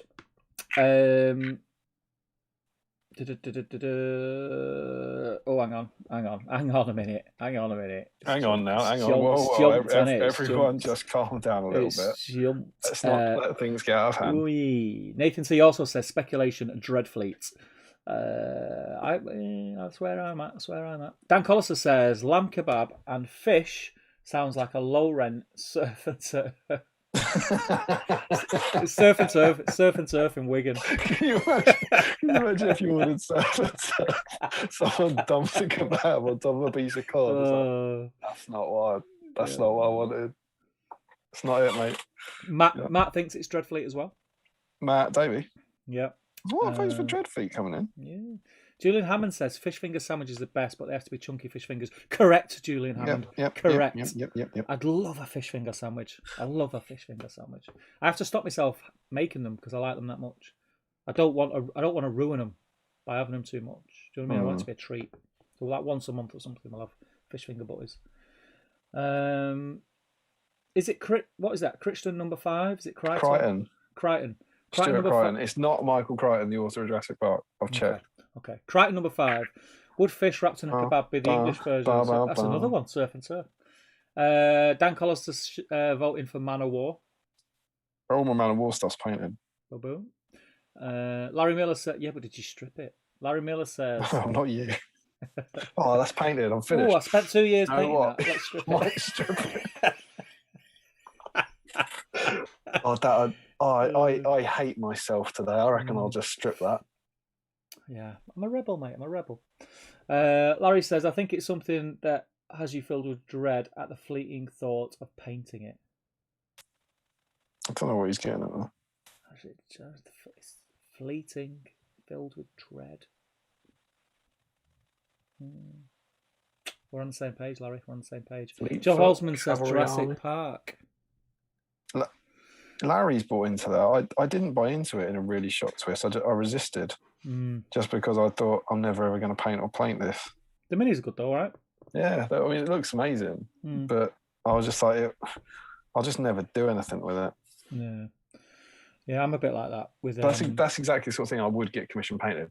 Yeah, but like it'd all be separate. Maybe I will buy it. Yeah. How late is it? Give it till midnight. Is there a Tarrier there? What talent? Damien will buy it. Larry's asking what's surf and turf, Precious, and Dan Collister's letting him know it's steak with Kim prawns. What's surf and turf? Surely you know, Larry. Surely you know. Reese says, go to Scotland, Damien can get deep fried kebab pizza burgers, which is grim, but a deep fried Mars bar is mega, even if it's 1,000,000 calories. Hang on. Deep fried, I'm trying to work out what that is first. Deep fried kebab pizza burgers. My God. I don't even know. It's like one of those complicated sums, isn't it? I don't even know which one of those you start with. What do? Do you put the kebab in a pizza? So is it I reckon it's a kebab pizza. Could it be kebab meat on a pizza? Well, I reckon it's a patty, a burger patty, with instead of a bun, it's a pizza top and bottom. Patty? It's deep fried, mate. It's not going to involve patty. A patty, and then with meat. Oh, I see, a patty. Right, got you. And then either side. A patty, not patty. Patty. Not patty. And then deep fry. I reckon that's what it is. Well, that's Ming. That is Ming. Larry says cob, crispy cob, crispy cob, cob, crispy cob.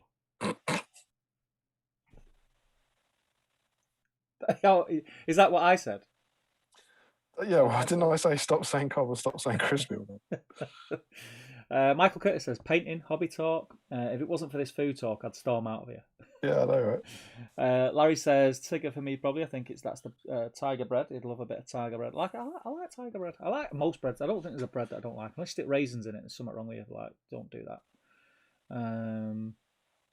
The banners, crispy cod section. Whoop whoop. Yeah, this is one I wouldn't have. Nathan T. Olive bread. No. Olive bread's right. No. I like olives, do you?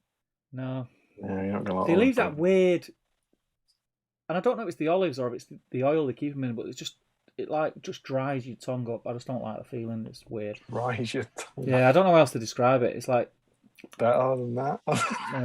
No, it's bad. Dries my tongue up. Your tongue's like wet. Put some beer on it, mate. That's what you have to do. Oh, so you have to. that is parched. Yeah.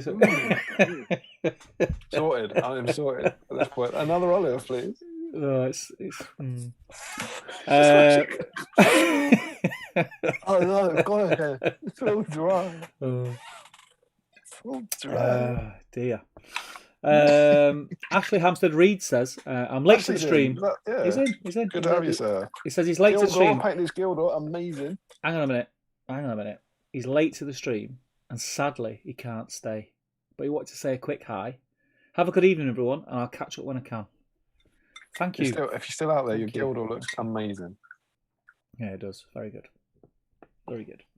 Larry says, I just have my baguette plain because I'm weird. When you say plain, do you mean like proper plain, like no butter on it or anything? That's still nice though. Just plain baguette is not. You know, like when you're in the supermarket in the world that was, and you'd pull the bit off the end. Oh, it's nice because it's nice bread. Yeah, but you wouldn't eat a whole baguette dry, would you? Yeah, Larry would. No, he would, and he'd probably eat it sideways. You know what annoys me? You know, like when you go out for something to eat, and you go in a restaurant that's trying to be a bit up its own arse, and they don't give you butter. McDonald's, they don't give you butter. They give you like oil and vinegar or whatever. It's nice. I know it's nice, but it's not as nice as butter. It's a different kind of thing. No. Bread and oil's nice. Well, at least give me the flipping option. Just stick a bit of butter on. Choice. Can you just give me something? It just wraps up in a little bit of paper. £80 a head. Give me a bit of butter, for goodness sake. Got any butter, mate? No. No butter. Yeah, no butter. Bit of what was that? What was that impression? No butter. What's that? Where is he from? No butter. You know when they're always like, no butter. Yeah.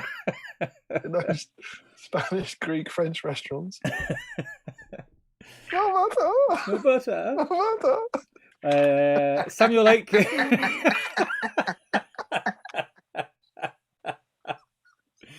It was a what was it when you don't pinpoint? It was a non generic European accent. No butter. No butter. No butter. No butter. Try oil. Very good. Very good.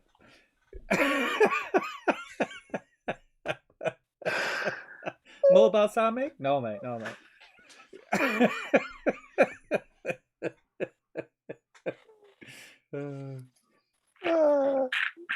£80 a head. £80 a head. No butter. Jokers. Samuel Aitken says maggoty bread. I'd rather have maggoty bread than olive bread. Carmen says stupid. No, you can't mean that. It's true. It's true. It's true. It's true. It's true. I fished once. It's not true. It's BAP, and you know it says Carmen. Stop telling lies, Carmen. BAP's all right. Stop telling lies.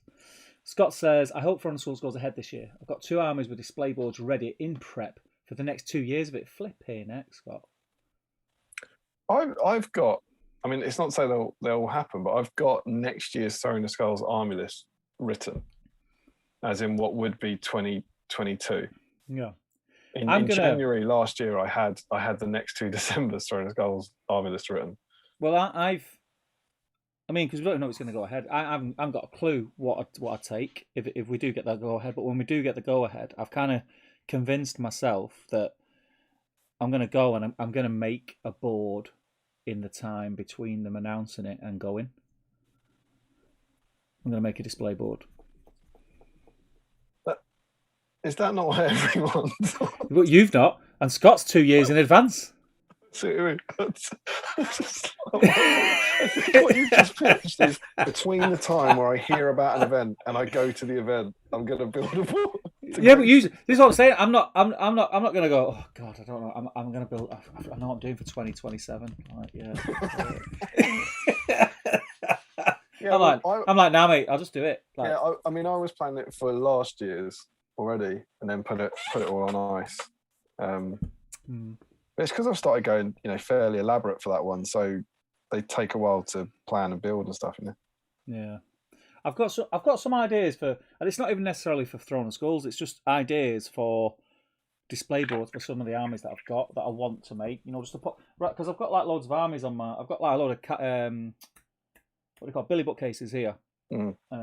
and the armies are just on the shelves. And what I'd like to do is like each shelf be. So I want to make this display board, to fit the shelf perfect. Yeah, that'd be cool. And do that, but it's one of them, if they ever get around to it or not. But I've got loads of ideas of what I want to do. One day. Who knows best, yeah. Tell me lies, tell me sweet little lies. Luke says, pass me those home-baked baguettes which you moisten prior to cooking in the oven for 15 minutes. Whack in some sausages, ketchup, and fried bacon bosh. I know exactly what you're talking about there, Luke. Do you know what I like them with? When you get, the cheese that you put in the oven and it comes in a ceramic bowl. You get like the different cheeses, and then you can just to dip it, like a baked brie or something. Yeah. Tastes like Christmas. Yeah, it does. Yeah, it does. Get a turkey in it. Spicy. Wrap a turkey in it. Wrap a turkey in it. Do you know what I like? Get a turkey, cover that in cheese, whack it in the oven, dip your bread in it. Dip your bread in. Oh dear, tell you. Michael Curtis says, no matter what country you live in, you'll eventually get into an argument with a fellow countryman about the proper name for some bread item. True that. Yeah, I mean. Dave McShurra, it says, I had to stop what I was doing and interject. Gravy, half chips, half rice from the local Chinese. Don't sleep on it. I wouldn't sleep on it. Bloody lovely. Absolutely not. Dave, please stop he's putting gravy on your rice. Please, Dave. Please. What you doing to people? What is wrong with these people? It's jumped, mate. It's jumped. Oh, God. The banner says it had nothing but a crispy cob for 3 stinking days. Chris says, I knew a guy that ate rice pudding with tuna, the dirty. My main question was not why, but with brine or spring water, like it made it better. That is foul. You can't. That is foul. You can't do that in nature. I mean, I hate tuna so much. Yeah, I hate tuna. Wouldn't the brine like? Oh, make can we the not? Cream Can we not? curdle? I don't want to think about it. It would curdle, wouldn't it? Oh, that's just despicable. Yeah. Joe Achilles says, Nova cancellation email came the other day.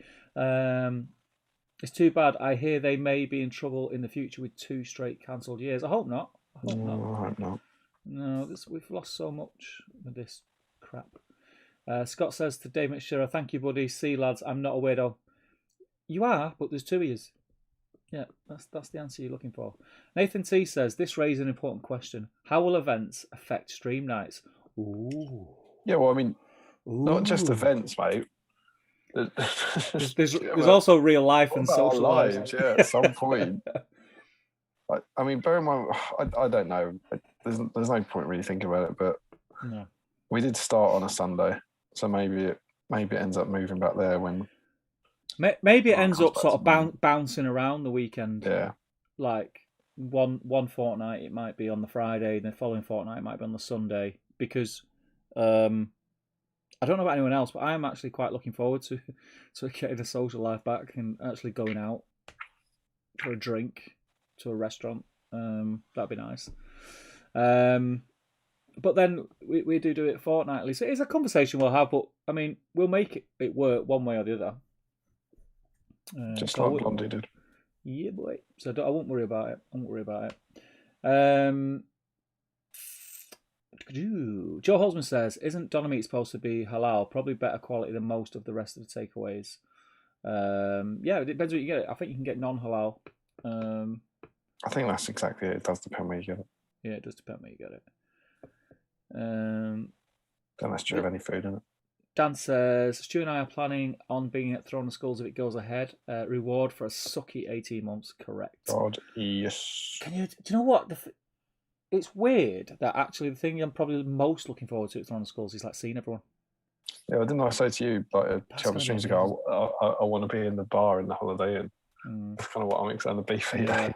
Can you imagine it the next time though? Because it's always been fun, but like the next time, I think like virtually, I think it's a different class now, isn't it?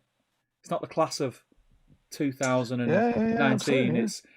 There's just so many new faces and new people now involved. It's like It's going to be it is going to be cool. It's going to be cool. Nathan T says, from a documentary I watched years ago, there's better quality meat in kebabs than a pie or sausage, but the little teeth you occasionally find are disconcerting.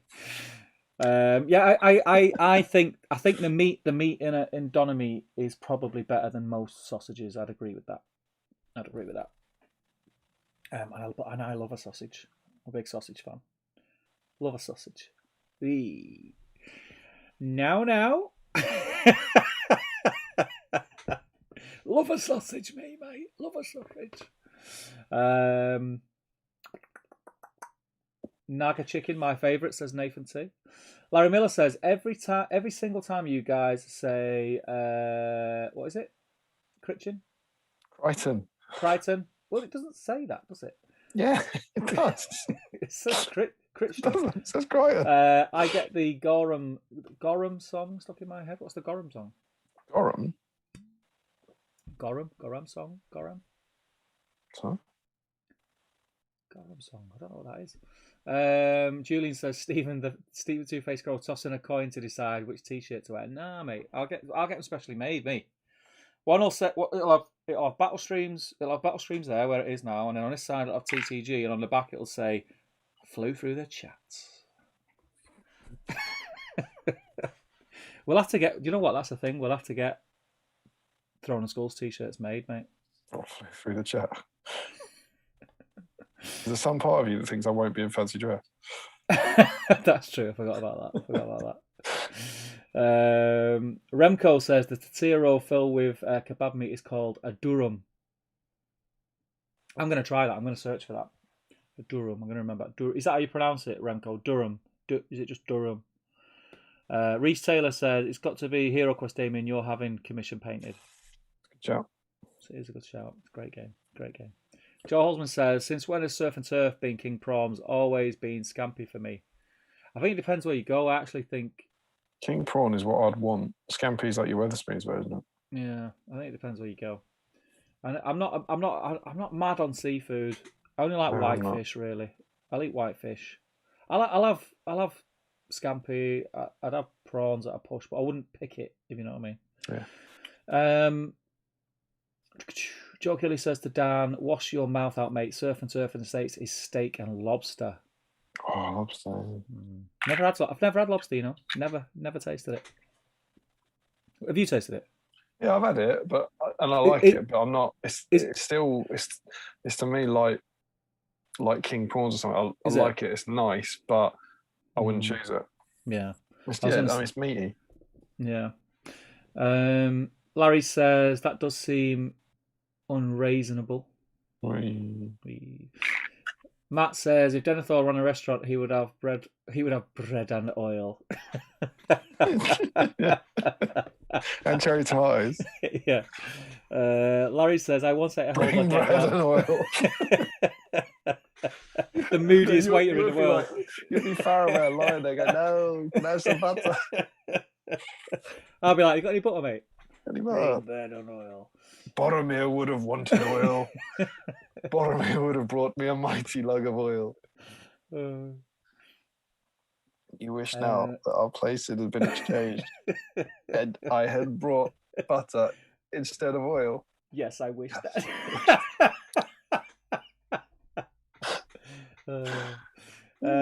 Larry once ate a whole baguette while wandering around London, having drank too much rum for a club to let me in.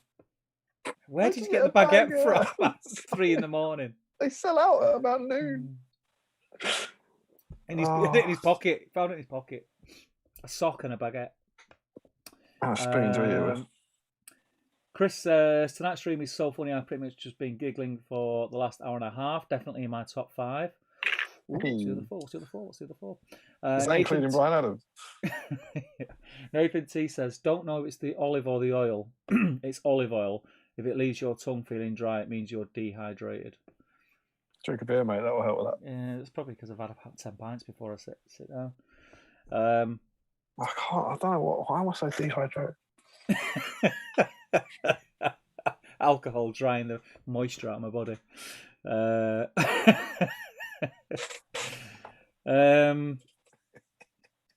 Jamie says, going to duck out as up early for work. Night, everyone. Take care, man. Thanks for joining us, buddy. Jason Mountain, quick break. So just checking to see if Steve's flown through the chat. I'm flying through it, mate. I'm flying. I'm doing my best.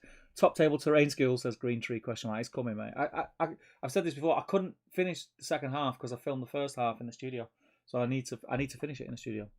Hajinder Singh says Camembert. I do love a bit of Camembert, and that is an option in the thingy pots. What are they called? Have they got a name then? What? It's like a ramekin, isn't it? But like wider. No, ramekin, dish, pot, whatever you want, really. Steve. Go. Hit me. What cheese do you use to get a bear down from a tree? Come on, bear. Come on, bear. God. What episode are we on? It doesn't get better. People. Don't get worse. Well, that's debatable. Same. Dan Coulter says, haha, is indeed over there at Joe Holzman, but I wouldn't trust it in the States that are 2 days by road from the ocean. Michael Haskell. Hey, Michael, how you doing, mate? He says, one of the best things about holidays in France, collecting fresh baguettes first thing in the morning for breakfast. Oh, oui, but no butter. No butter. Gallic. Harry says, loving the chat, fellas, but I'm exhausted. I'll catch up tomorrow. Can't wait to be back at events and have a big B-sign beer together. Look forward to it. Me too, man. Take care, pal. Nathan says, the weird thing is waiting to meet people I've sort of got to know over the internet, but not actually met. Yeah, it's cool. Do you know what? I get the thing. It's going to be one of those things that you can overthink, and you'll get. We'll meet at the bar, probably at Bugman's or something, and it'll just be the same as this, pretty much. I think it'll have the same feel to it, except there'll be cuddles involved. Hopefully. Cuddles. Steve, dare I suggest you are flying through the chat, but I noticed we were doing some great painting and hobby chat, and now we've been talking about cheese and bread for a while, which is fine. It's what the people want. Dare I suggest we have a conversation topic? Go on then. Well, you interject, and I'll open up this bad boy. Steve. Yeah. Tomorrow morning. Oh. What a time to be alive. Just stop talking to us about bread and cheese. Tell us what your thoughts are for the morning. What have we got coming? We've got tree bid. We've got the Fangborn dice.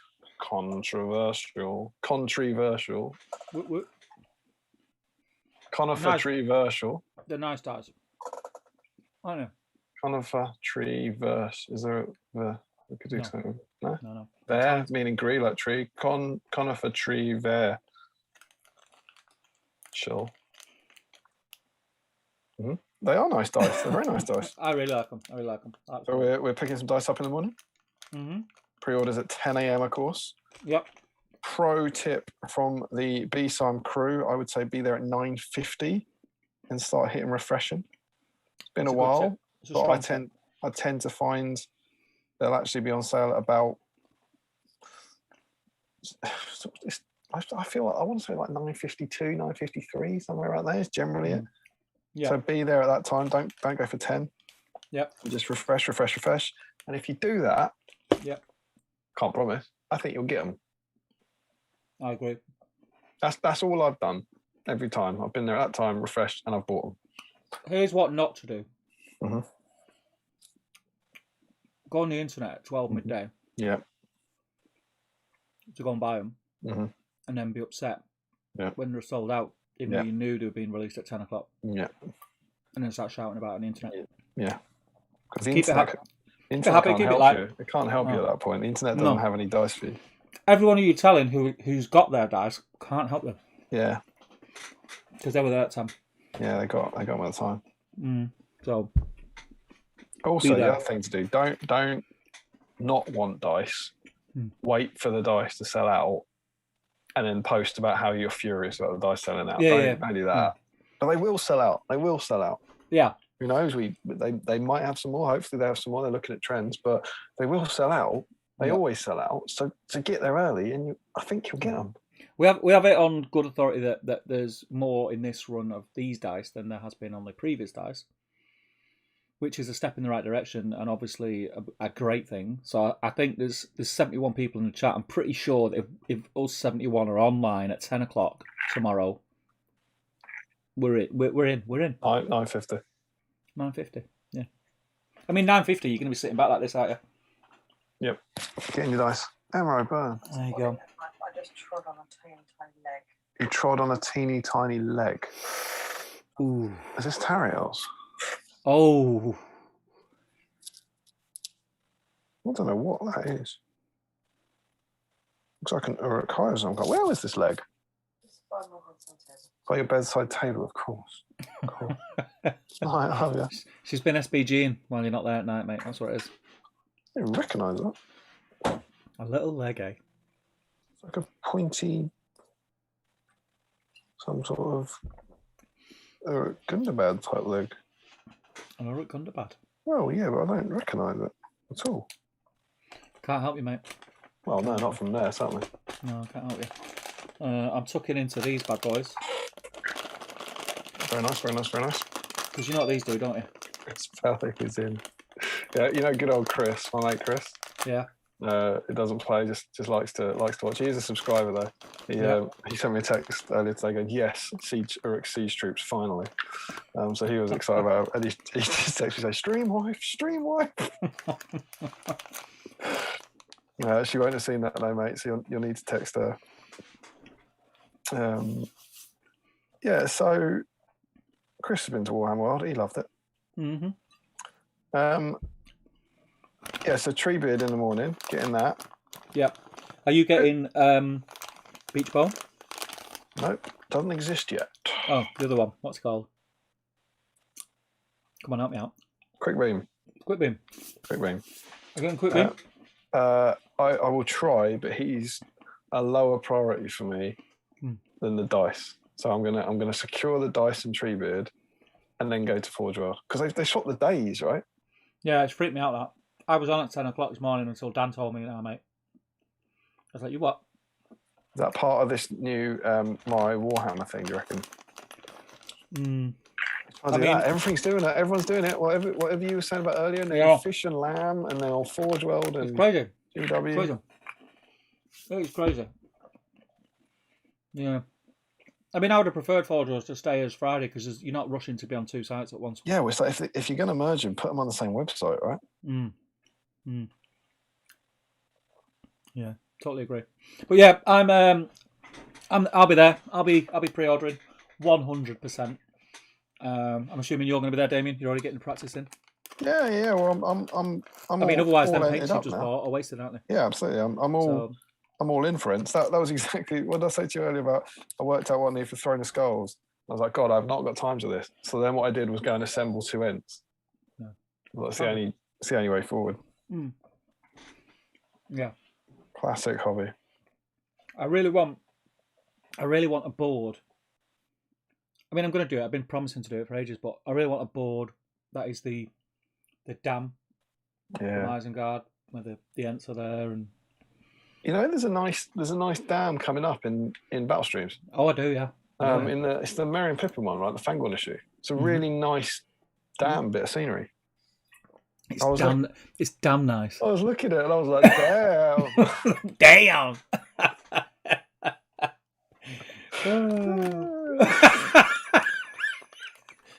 Why? Wait, can I ask you a question? Obviously, always. Do you think our wives ever think, I didn't sign up for this? No. No, they can't, surely. I just assume they always go, God, I am so lucky and proud. Lucky, hashtag so proud. Giggling like a pair of idiots. Damn. But yeah, I mean, it's a nice bit of scenery. I'm certainly, you know, I know you're a bit of a scenery whiz, but I think you could do worse than starting with that, certainly. Yeah. Could be. I mean, could be. You know, there might be some little bits and bobs on the battle streams, scenery based. Could be a start. I don't even think you're saying full teaser sentences. I don't know what you're getting at. Like, you just said a few words. So it could be hint, could be stream, could be tree. I said could be. Is this a hint towards your scenery project? You said would be on the channel for the channel. Could be. It's a good one, right? I mean, I mean, cards on the table. Hmm? Nothing is set in stone. Nothing's. Whoa, hang on. I haven't done it. Mate. Nothing's set in stone. Oh, nothing's set in stone. Oh. Oh.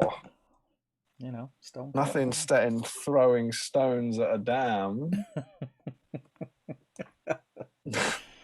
Well, that'd be cool, right? Yeah.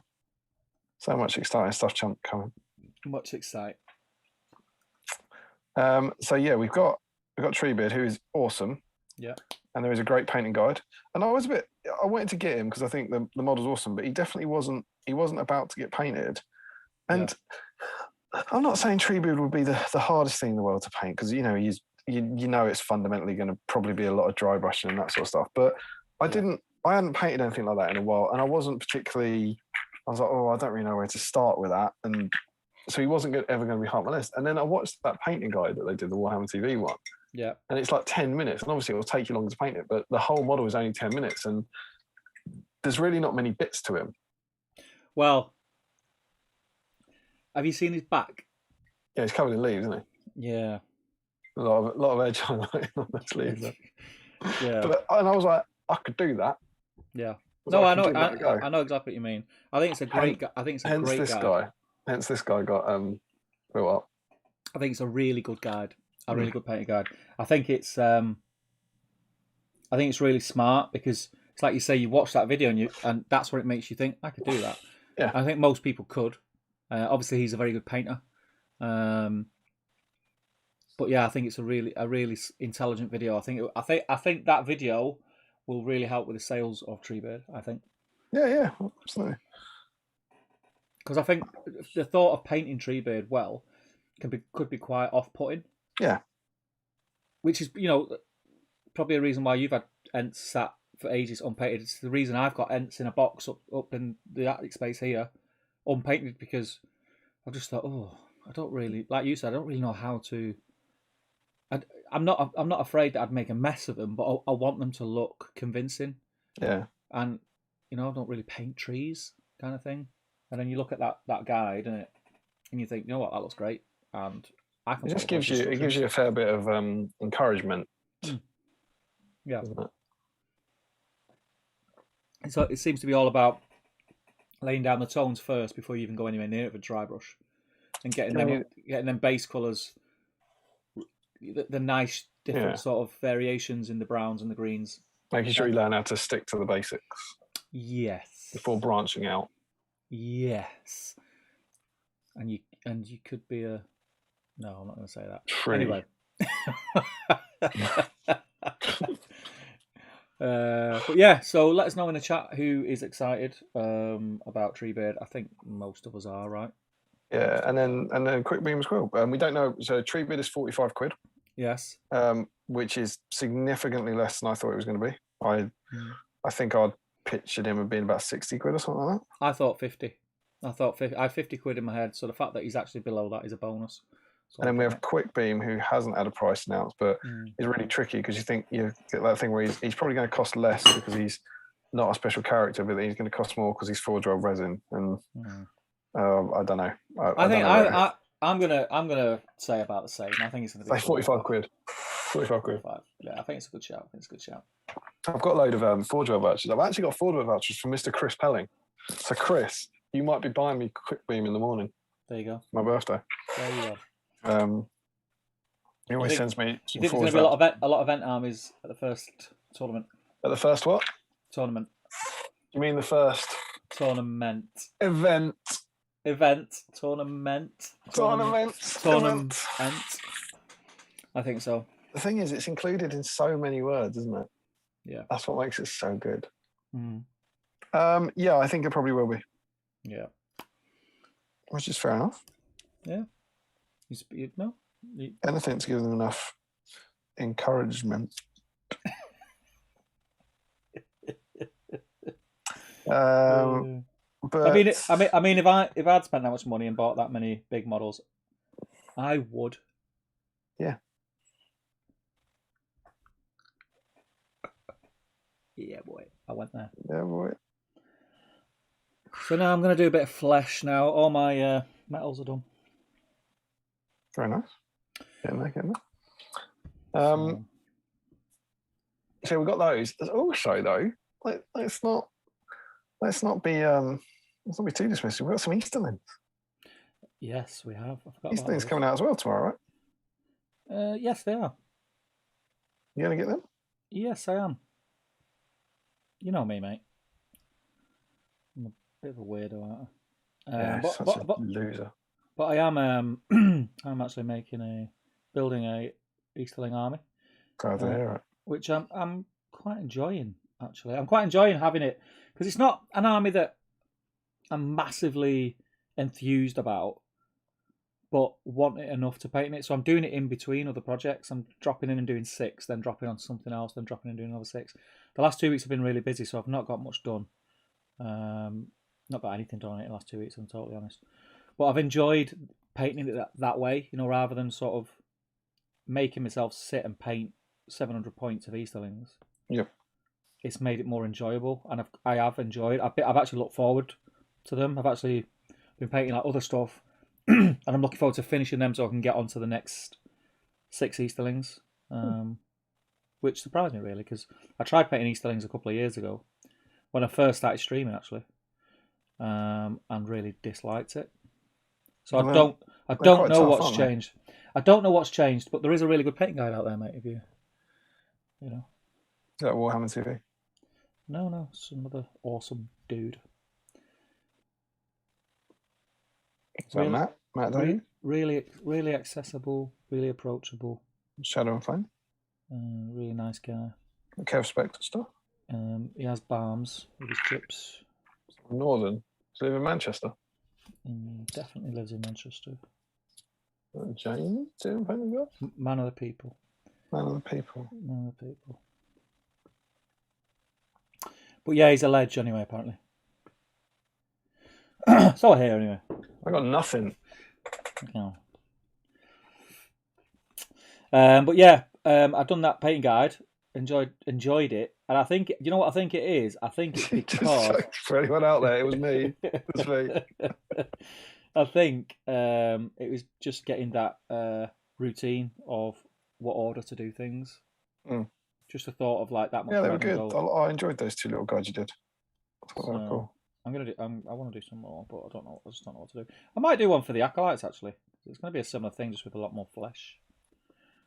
I think they're cool. I mean, I'm not going to buy them. I don't have an Eastern army. Don't have any interest in them whatsoever. But I think they're cool. Yeah, I think it's good for the game as well. Like if it brings more Easterling armies onto the table, then it feels like we were chatting about this on the Patreon Zoom where we can be a little more, I don't know, indiscreet. But there was someone I can't repeat it on here, but there was a comment that just basically said, imagine I'm going to replace the word kitten with a different word. And his comment on it was just, I just hate them so kitten much. I was like, wow, you're so angry. I was like, you're so angry about these new toys that have been released. I just don't, I don't know, I think they're all right. I don't think they're the best thing they've ever done. I don't think they're the worst thing they've ever done. I'm not going to buy them. I'm happy for Easterling players. I just can't imagine being that angry about new toys that are just being released. Snapping at people in the street and everything. I'm so angry about this. I hate them so much. I like them. I think they're cool. Cool. I think an elite for Easterlings is great, and I think if I was to be a betting man, I would obviously a new book is on the horizon. I think these aren't going to be the only additions to the Easterlings. I think they're going to beef them out now. Would make sense to. Seems a bit weird. It would seem a bit odd to just release one new unit. Just one Easterling kit would be a bit odd, wouldn't it? So I think we'll get a book with a bit more Easterling bulkiness, outiness. Bulkiness, outiness. Yeah, so it's a thing, mate. It's a thing. Yeah, it's like Barnes. Sounds like a dinosaur. But yeah, exciting times. I like it. I like it a lot. And I think they announced that their rules are going to be downloadable or something, didn't they? I think.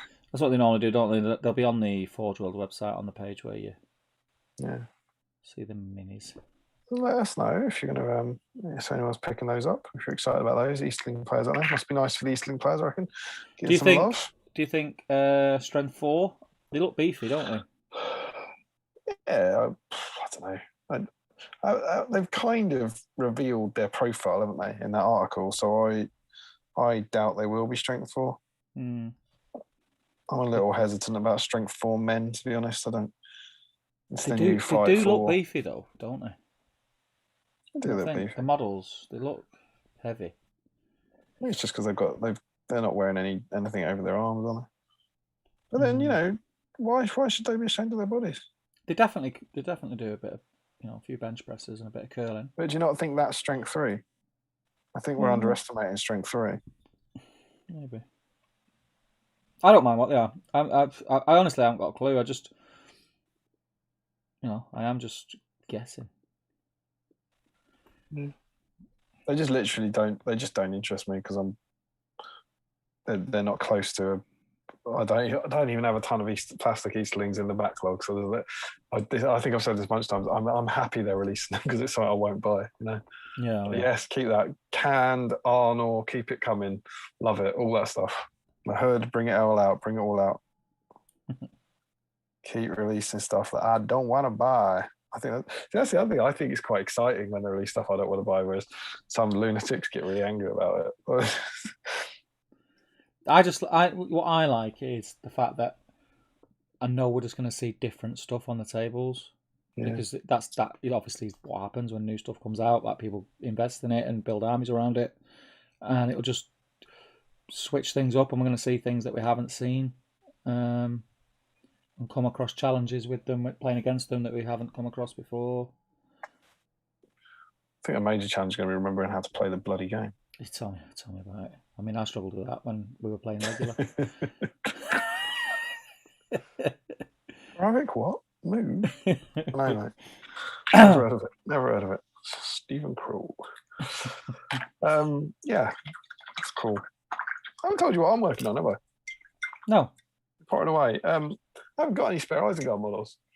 I've got. You know me. I've been painting Isengard for years and years and years. And my Isengard army is basically finished. Got about 3,000 points for it all. And my Isengard unpainted models, I believe, are 3 Saramai and alerts.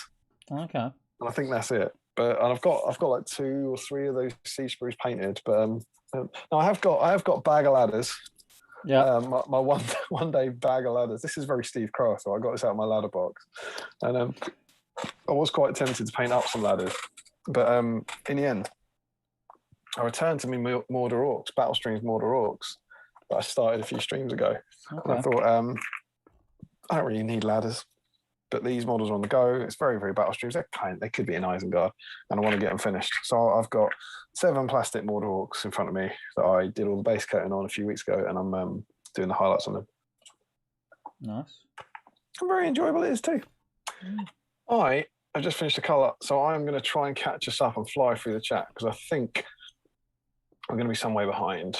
Okay. I'm really enjoying painting tonight. I'm not going to lie. I know, it's nice to see, mate. It's nice to see. I don't want to stop you, that's why. I should do this more often. You should do if only there was a stream about painting models that you've not even bothered to look at for a few years. Olive wheel cannon. Oh, I think people are guessing. Quick. Did we get to there? I think that was Jason saying quick break. I think that's where you got to, isn't it? Top table terrain school. Yeah, we got to Camembert. Yes. 2 days from now. Oh, yeah, we've had this. That's Harry going to bed. Gorham is swearing from Firefly. Oh my God, we've sworn. He's made us swear in a different language. Hero Kess would have been Larry's second guest. Nathan's worried that we might all be arseholes. 50% of the hosts on this channel are arseholes. You can't be told which one. You'll have to find it for yourself. He thinks lobster is awesome. Several different meats in one creature. It's like the pig of the sea. Isn't the what's his name? Oh, I've forgotten what's the it's not a narwhal. I feel like there is a pig of the sea. I can't think what it is. Never mind. Sea pig. Larry Miller says corner shop. They had one left. Ooh, what, alpaca? Got the last one? Don't know. Remco, yes, it is Steve. Pronounced correctly. Try it. It's great. Ask them to put garlic sauce on the inside. What on earth is that about? I forgot what it's called already. The wrap emerald. Joe Kelly says, I wouldn't choose it. Those are fighting words to us Bostonians. Get your, I think he's talking about lobster. Get yourself over here and we'll do a proper lobster dinner. 3-pound board lobsters, all you can. I would love to, Joe. And I would happily take you up on that. And hopefully, when the world is renewed, I shall indeed. Twisted Phoenix says, last drop. Reece Taylor can't beat a full English, though, with black pudding and mug of tea and a Sports Direct cup. It's a mug, isn't it? It's a Sports Direct mug. Generation Shift says, I do love full English. Generation Shift says, just imagine the Citadel guards stacking up French sticks instead of wood bundles on the pyre.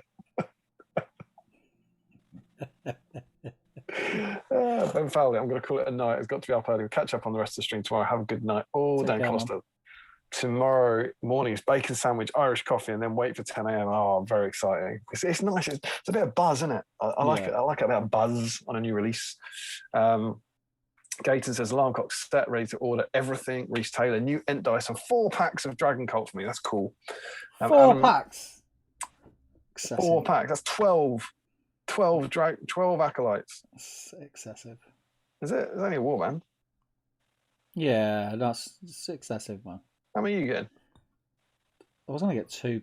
Yeah, standard elite number. That's what you get. You get 6 berserkers, 6 huskars. That's how we do it. 6 Tariel. Adam Davis, are you guys trying to suggest that nerds can have unreasonable expectations? Like, I've never heard such a thing. Nathan T says, if we all refresh at 9:53, we'll crash the website. Actually, yeah, you're right. You should all wait till 10. Nathan T says, horrifying, Tariel is dead. What? What? What? You're talking about my leg. Robert Snook says, not happy. She's been sleep painting. I don't really understand what's happening here. Okay, so Larry Miller saying, post the leg in the chat and nerds will identify it. Oh, the leg. I wonder if it's in the... oh, here it is. I could do that. Never too late. Have you seen the new Lion King? The new Lion King? Yeah, the not live action one. The live action one? Yeah, but it's not live action, is it? It's animated. Yeah, I've seen it. The credit song, right? Oh, I can't remember the credit song, mate. It's a new Elton John song. It's amazing. I don't know. I watched it in the cinema, so when the credits are up, I'm off. I'm gone. Got stuff to do, mate. Because he's obviously written the banging soundtrack. Got stuff to do. I've got to get home and sit in the manco. He's written the soundtrack for the first one, obviously, but he's done a new song for the new one called Never Too Late. It's great. It's really good. It fits right in. It's a good film. It's a great film. I liked it. Most successful animated film of all time. It's ridiculous. I loved it. The live action Lion King is the most successful animated film of all time. Just think about that for a second. Rancid madness. Battle streams, patrons, leg. There you go. Fight amongst yourselves.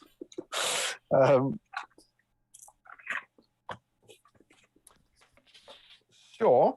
Post in the chat, nerds will identify. Show us the leg Krypton factor. Show the camera. Tanya 2 being some Age of Sigmar Wood Elf players are looking to pick up the dice too. Ooh. We've got competition. Yeah. Stick to your own. Stick to your own. Yeah. Michael Curtis said the leg clearly escaped from Damien's bin. Robert Snook says quick beam. I think that was identifying the Ent. Highland Farron says not release day related. If anyone had been waiting for Fields of Pelennor starting, so it's back in stock in the UK. Oh, whoop, whoop. Green, thanks for that, Highland. Green Tree says how much is quick beam? We don't know. We speculated, I think, probably since you wrote that. Sophie Wilkinson says the release dates are combined when the releases are linked. For example, I see. So, for example, a Blood Bowl team booster pack coming along outside the plastic bubble team. So that's why they're coming out on the Saturday. Gator says, don't help me to be in 2 places at once. Just saying. You need a time turner. Sophie Wilkins says, so same for this, the release is a link, so same release day. Thanks for that, Sophie. Larry Miller says they've done it for a while when a Forge World release coincides with the GW release. I think they did it with the Bree guys when Quest came out. Nathan, Battlestream's Damn is very nicely done. It is indeed. Perry Singer is in and he says hi. Tom Turtle loves the Acolytes. Don't know how those top heavy and chin brace lacking helmets are supposed to stay on. Not with such mad agility, lol. Will you guys be picking them up? Steve will, I won't. Nathan, I wasn't going to pre-order Treeroot, but I've come to think it's a vital indicator for GW for whether there's value for them in redoing old kits. That's a good point. Support your Hobbit hobby. Shadow and Flame. This is Dave, who's painted a lot of Ents in his time. He says that Ents are too easy to paint now as they're so textured, hardly any flat areas. Perry Singer says, been busy, guys. What's up? Larry Miller, I was thinking he was going to be 60. This is Treeword. Worried he might be as much as 75. Yeah, I don't think that's unreasonable at the time. Matt Davis, really looking forward to them. I've only going to get the dice, looking forward to the experimental rules of the Easterling, but they're going to be epic. Larry said that joke was all right, but your delivery was a bit wooden. Nathan, mental note, right army list with access to Blaze special rule. Nathan says, you fools, with a tree spelling of you. Shadow, Flame says there's a genius release date because it is March, obviously the last March of the year, and it's the 20th. Yeah. 20th.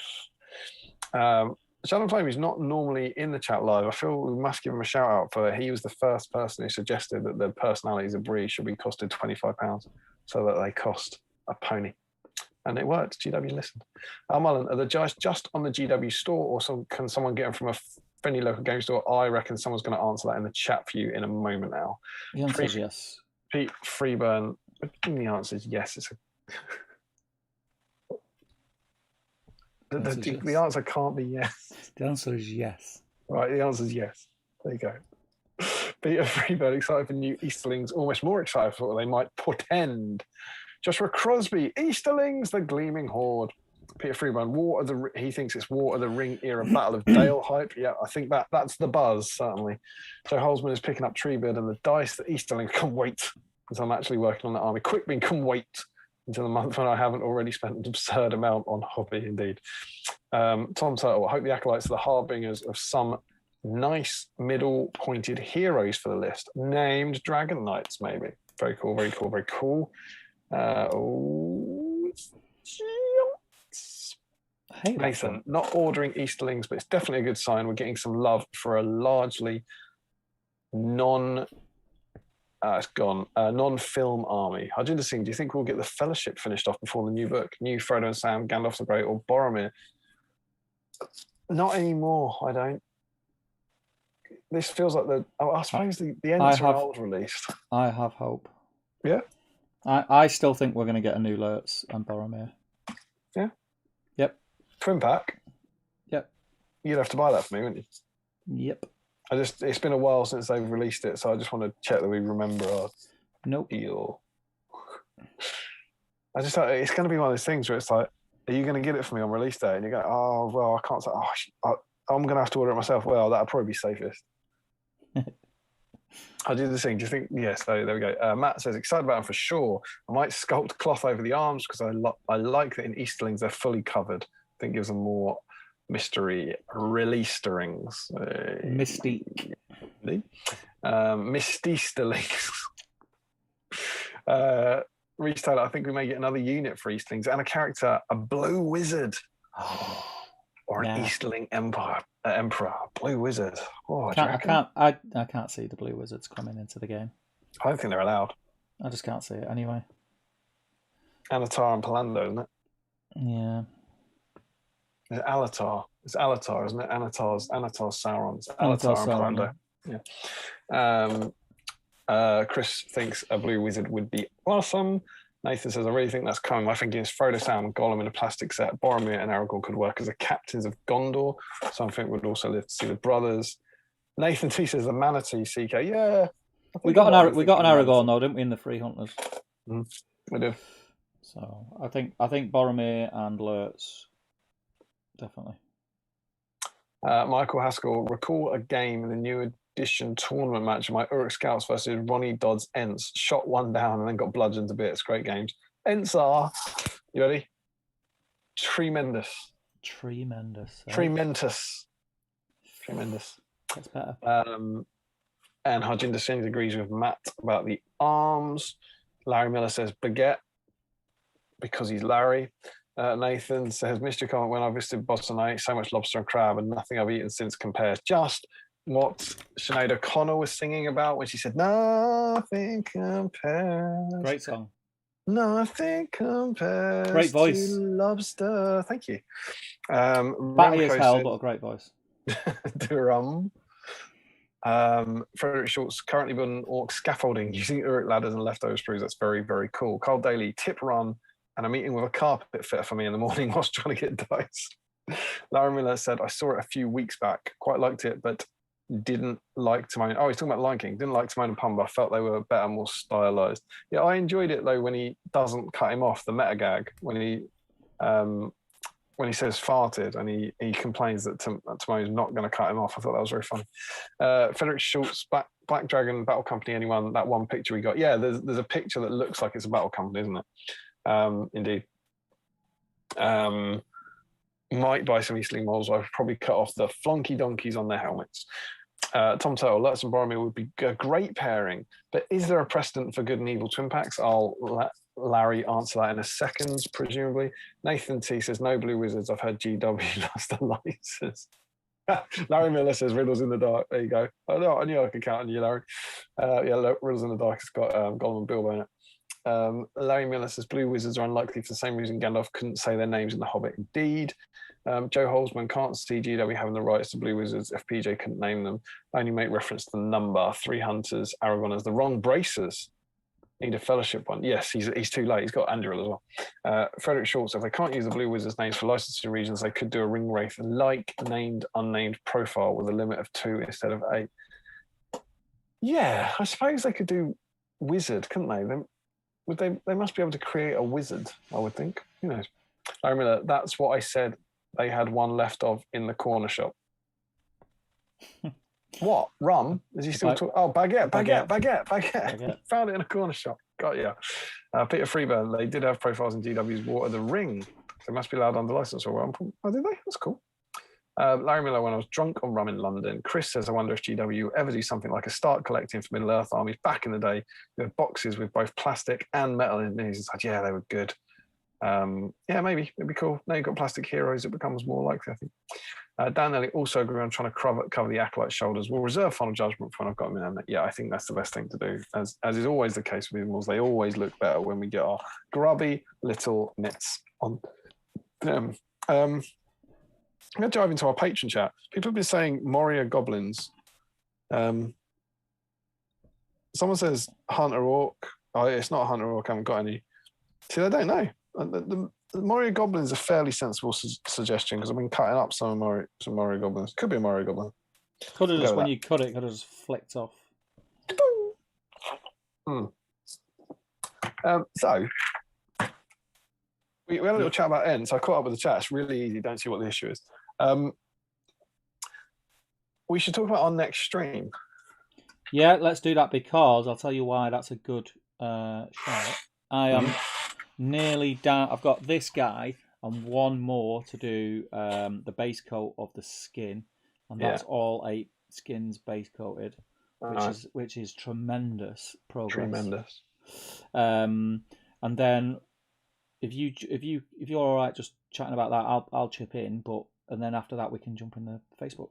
Love it. Love you, Pat. Love you, well. So yeah, let's put Baby O'Byrne aside for a second. And our next stream would be 2 weeks today, which is the 2nd, April the 2nd. We decided that, kind of like we did with AMA, kind of like we did with Quest of Ringbearer, that the Ents are a big enough release to have a special. So we're going to do an Ents-based special. We did debate. We've got a Fangorn issue in, I think it's 5 issues time. And we did debate kind of bringing that one forward. But we haven't brought an issue forward yet. And it hurts my OCD. But also that's a Merry and Pippin issue. And so we thought, let's keep that for Merry and Pippin. Let's have an Ent issue because we never get an Ent. We never get an Ent in Battle Games of Middle Earth. So the next stream we do, which is currently planned to be on the 2nd, is going to be an Ent base. So me and Steve haven't actually talked about this, but is it fair to say it's just any Ent? Yeah. Or does it have to be a new Ent? No, I'd say any. I agree. I think any Ent. I'd say the entire Ent collection. Yeah. Yeah. That would give them. Oh, I've used encouragement. No. It's gone already. Damn it. Taken. Damn it! Indeed, Green Tree suggesting that we are branching out in the next stream. Yeah. Nathan T said, who suggested we still be at pre-order time. We haven't even looked at the magazine yet. We haven't looked at the magazine yet, but we're pretty on top of things tonight, I think. Yeah, smashed it. We've caught up. We're painting, up to talking, hobby. It's only 11. We've both done a bunch of painted. Getting good at this, mate. We're getting good at it. Larry Miller says he doesn't mind the acolyte shoulders. He likes the sun's out, guns out approach to warfare. So yeah, the next one will be an Ent special. Let's just say for now it's going to be in 2 weeks' time. Incentive, yes. Joe Holzman suggests it's an incentive. Nice. And Larry does point out that Haldy has been pushed even further from March. But yeah, indeed. But I figured you wouldn't mind because he already wasn't going to be the March Warden of Gondor. He'll be the April Warden of Gondor. But yeah, so in our next one, it can be any, I guess, the plastic Ent kit. What have we got? The plastic Ent kit. Old tree bird, new tree bird. Metal Ent. The metal Ent. Quick beam. Yeah. But not Merry and Pippin. I'm going to put my foot down on that because we're getting to Merry and Pippin. It's got to be an Ent. I mean, unless they're on Treebeard, then no, whatever. Steve, no, don't, no. No, but they'll have to be painting Treebeard. If they paint a Treebeard and they also paint Merry and Pippin on top of it, we're not going to go. That's fine because they're painting Treebeard. Yeah. But that's like, I wouldn't get if I've got this orc next to the Ent I'm painting. I don't get disqualified for painting an orc. That's fine. But you've got to be working on an Ent. Yes. I don't want someone bringing in like merry, bum fluff of Rohan, whatever he is, and going, oh, schmarrow. It's got to be. I want a tree in there. What about is it Sam that's poking the fire with a twig? What, the Athelian one? Yeah, it could be an Ent. It could be that's an Ent. It could be an Ent. Could be a bit of an Ent. Could be a relative. Could be a long lost relative. Don't be hasty. No, Stephen. There's a bad Stephen. So yeah, gotta be doing the chat. I think people are pretty happy with the chat. Frederick's hoping that 2 weeks is enough to get the Treebeard to Germany in time for the stream. Yeah, well, that's the stream. That's got tree in it. We've got to use that. Yeah. Stream. Tree.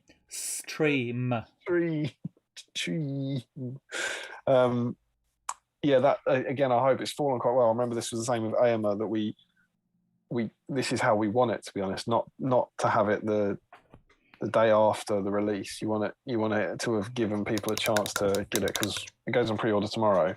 If we were doing this stream next week, that's the sort of day when some people might get it, but not a lot would. Whereas there's been a week.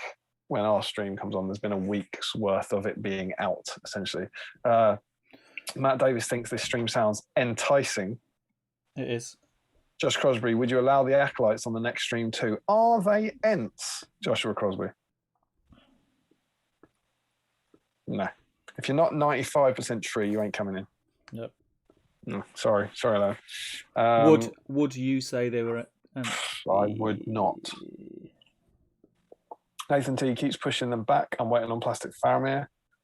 Keep pushing who back? Merry and Pippin, maybe? I don't know who that is. Chris thinks, could you do Thorin Oakenshield if he nicks a but no, it's not an Enten shield. Joe Holzman, rules are rules, Steve, like Horse Week. You can't paint the hobbits even if they're on Treebeard. Like Horse Week. It's got to paint the horse, yeah. Nathan thinks these puns are not oak. Larry asked if you could just paint a tree. It could be an Ent that's become a bit tree-ish. It's got to be an Ent. What about Entwives? What about Entwives? Can we paint those? Not sure where mine are, indeed. Yeah, so I think that's it for that, isn't it? Yes. Prepare yourself an Ent for the next one. But I can't stress this enough. It might not be in 2 weeks' time. Because of baby, but we'll keep this progress. So even if the enthusiasm for Ents has died off a little bit because it's a week later or whatever, we'll still do this. The next battle streams will be an Ent special, whenever that is. Joe Kelly says, "What about Citadel wood sets?" No, stop it. Look at that! Look at that for a bit of history. Look at that box. Whoa. That's what I ripped open the other day. Nice. Oh, it was nice. It smelled like 2006. I've lost my beer. Absolute disaster. Let's get You another. know how you paint an Ent in 2006? Catachan green, Dark Angels green, Snot green, Graveyard Earth. Obs. 3 greens, 1 brown. Obs, mate. Obs. Look at that. Look at that. That is 95% brown minimum. 3 greens, 1 brown. That's how they roll, mate. Lies. This also is unhelpful. Mm. When I was using that, I was just like, that's just a bunch of sticks with some dotted lines. None of this helps me assemble an end. I was staring at that going, yeah, that's not going to work. That's not going to work, GW. It's not good. I can't even begin. A nice classic box. It's nice to get that. Had him sitting in the box for ages. Oh. So yeah, get your Ents out, and maybe, do you think Ruth would join the stream? I hope so. I hope so. She needs to paint her Ents. But my hope, again, it's very, very baby dependent. My hope is that this guy's done. There's my pledge to you. There's one for Dan Costa. That this guy is painted before the next one, because he's going to be my test. I'm going to follow the painting guide for him. So he should be finished by the next stream. And then I guess I'll probably be working on Treebeard, I think. That's my plan. That's my goal. What about yourself? Going to be any entertainment planned? For Ents? Yep. Yeah. Quick Beam. Quick Beam, nice. Generation Chefs. I'm only saying that because I'm not going to be able to hold on to Treebeard and not paint him. Oh, I see. Got you. Fair enough. Generation Shift says, baby twig, do. Joshua Crosby converted Horn. If he's converted out of an Ent, yes. Nathan T, I hope the baby comes at the right time to allow for lots of hasty stream jokes. Yeah, absolutely. We've legitimately had the chat that if it's in 2 weeks' time and the baby hasn't come, we'll do the stream, because you can't do anything else. There's no point in doing it, you know. But we'll have to see. Chris, how dramatic is it going to be if we go, well, the baby's not here, so let's do the stream, and then an hour in? Oh, well, probably. I don't know how she'd feel about this, but you know what it's like now, because she has passed the 37-week point. They probably won't set her into hospital. They'll probably say stay at home until X point. So if we get on the stream and her water breaks on the stream, I'll probably be like, "You're all right." Just go put the kettle on. Put the kettle on. I'll be down at about 1. Are you still going to be all right bringing a beer up? You've really got nothing else to do. There's no shit on the bed. Yeah. What could go wrong? Larry says, if Damien can't make it, can we swap him out for Farmer Tom? Farmer Tom. He wants to get Tom Harrison coming in from the farm. Chris says, did they make the Uruk Seige battering ram out of an Ent? 3 greens, 1 brown on the guide, 3 browns, 1 green in reality. Absolutely. Joe Holzman, I don't think we even got that much with the made to order ones. Yeah, well, they're white boxes, aren't they? Green Tree, I have some old Ents I could spruce up. Ooh, that's good. Generation Shift, the old white council paints were worse than that. Nathan, at least your old man box has instructions. The made to order was just a box of bits that look like flash. It is really tough. It's a genuine. Have you built one of those metal ones? A long time ago, yeah. It's a tough kit to build. That's why I ended up doing this. You know, the milliput on the base. I couldn't without, because it's metal, it's quite hard to bend. I couldn't find a way to make his feet flush. Yeah. And the leg join. I just did genuinely. It made me pine for Finecast.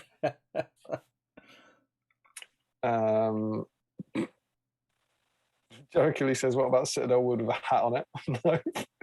No. Damian, the YouTube channel is called 3 Blue, 1 Brown, not 3 Green, 1 Brown. Indeed. Nathan could be YouTube's first live labor on a niche genre channel.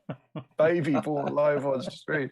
Can you imagine? Oh, man. Michael Haskell, possible conversation point. I keep all my Middle Earth SPG boxes, which had pictures, not plain, albeit flattened, charmed my hoardist natures. What do others do? Yeah, that's a great point. Do you keep the boxes? I used to. I don't anymore. It just got a bit silly and I just run out of space. So then I just got rid of them. I've gone the other way. I've started keeping them now.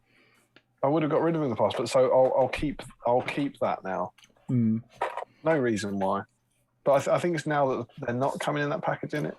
Mm. A bit more, slightly more precious, maybe. Yeah, maybe.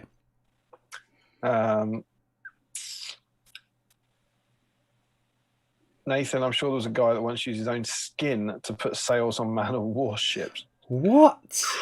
He's still a bite. Broken waters could be used to dilute paint. Oh, God. Guys, come on. Jiminy cricket. What? I'm sure there was a guy that once used his own skin to put sails on man. Yeah, in hell. I can literally just see like that's a Hellraiser sequel somewhere, isn't it? Like Hellraiser 17. Yeah. Shadow and Flame says, I do that too. I think it means putting skin on sails. Collect the boxes. Better. Some people have stretchy skin. I do. Luke, if the baby is born on Ent stream day, what are the chances Emma will let you call him or her Treebeard? Slim. Very slim. Larry thinks it must just be sentimentality. That's a great one. Double entry, sentimentality. That's good. That is good. Right. Should we dive into Facebook? Love to. Let's do it. So I'll flick over now. I did by magic. Boom. So I'll make this a little bit bigger. Let's have a look. Are you on Facebook?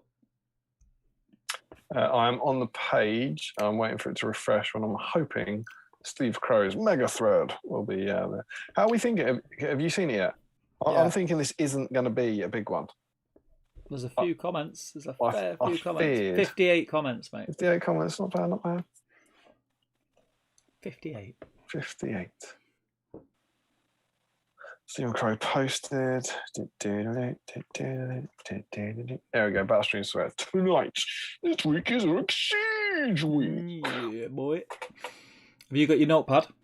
I've got my phone. Yeah, that'll do. I am there, Stephen. Okay, so straight off the bat, we have Stuart Crichton. Crichton. He is. So. Uruk Seige troops, just like me. Lovely. You can't see my progress, by the way. Oh, you can't. can't. I'd love to see progress. Yeah, you can't see it anyway. Show me on Zoom. Yeah, it's. Thanks. That looks good. Can't really see. Oh. But I'm happy with them. They're looking all right. Stuart Crichton is in. He's also got an update. The shade is on. That just reminds me of Beverly Hills Cop. Joe Holzman is in. Look at that rabbit. That's a big rabbit. I mean, you're cheating there. It's a chocolate bunny. That is awesome. It's not Easter yet.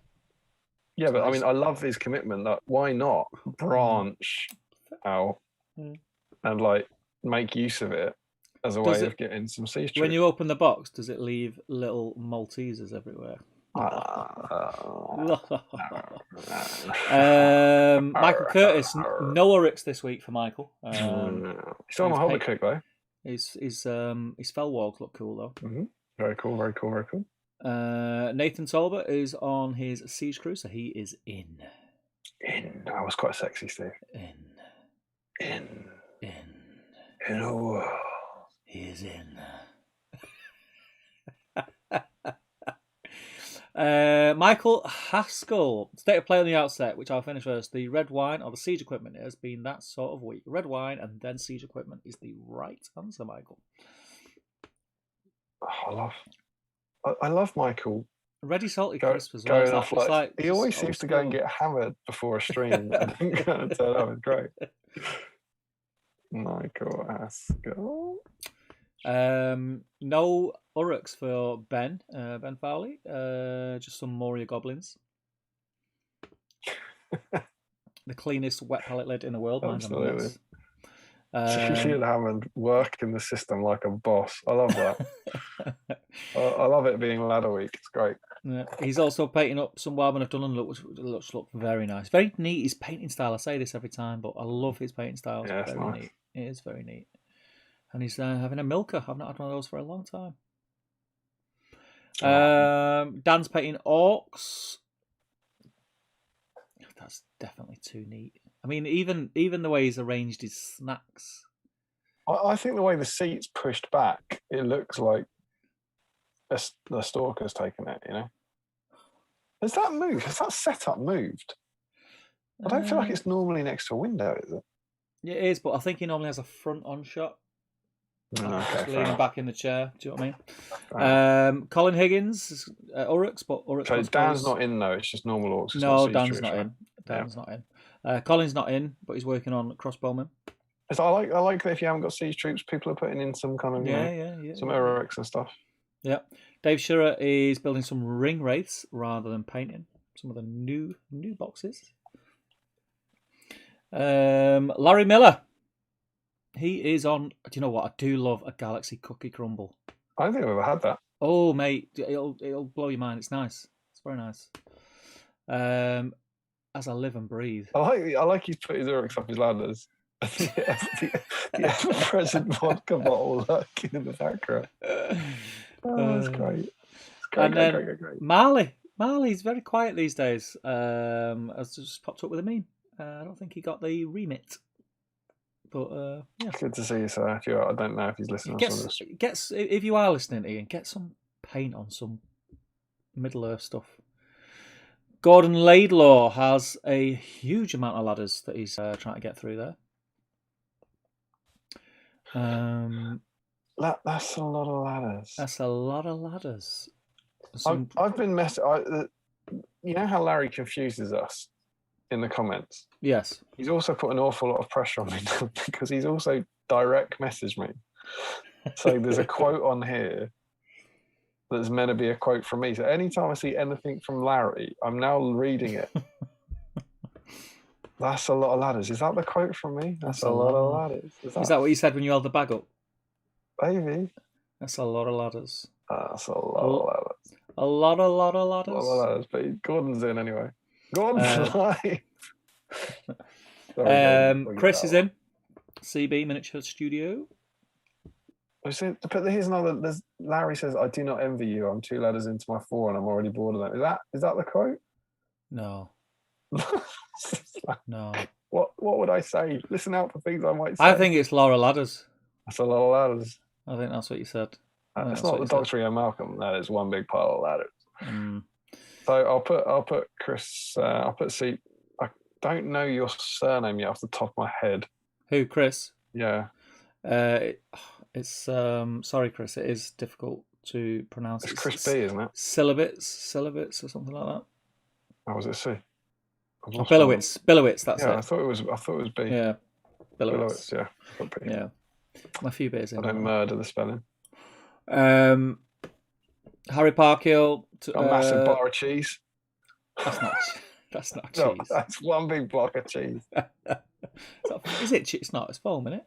That's cheese, mate. He's cutting it up with a massive scalpel. So what's he doing there? Many eggs. Luke Johnson. I'm looking for Larry Miller comments, man.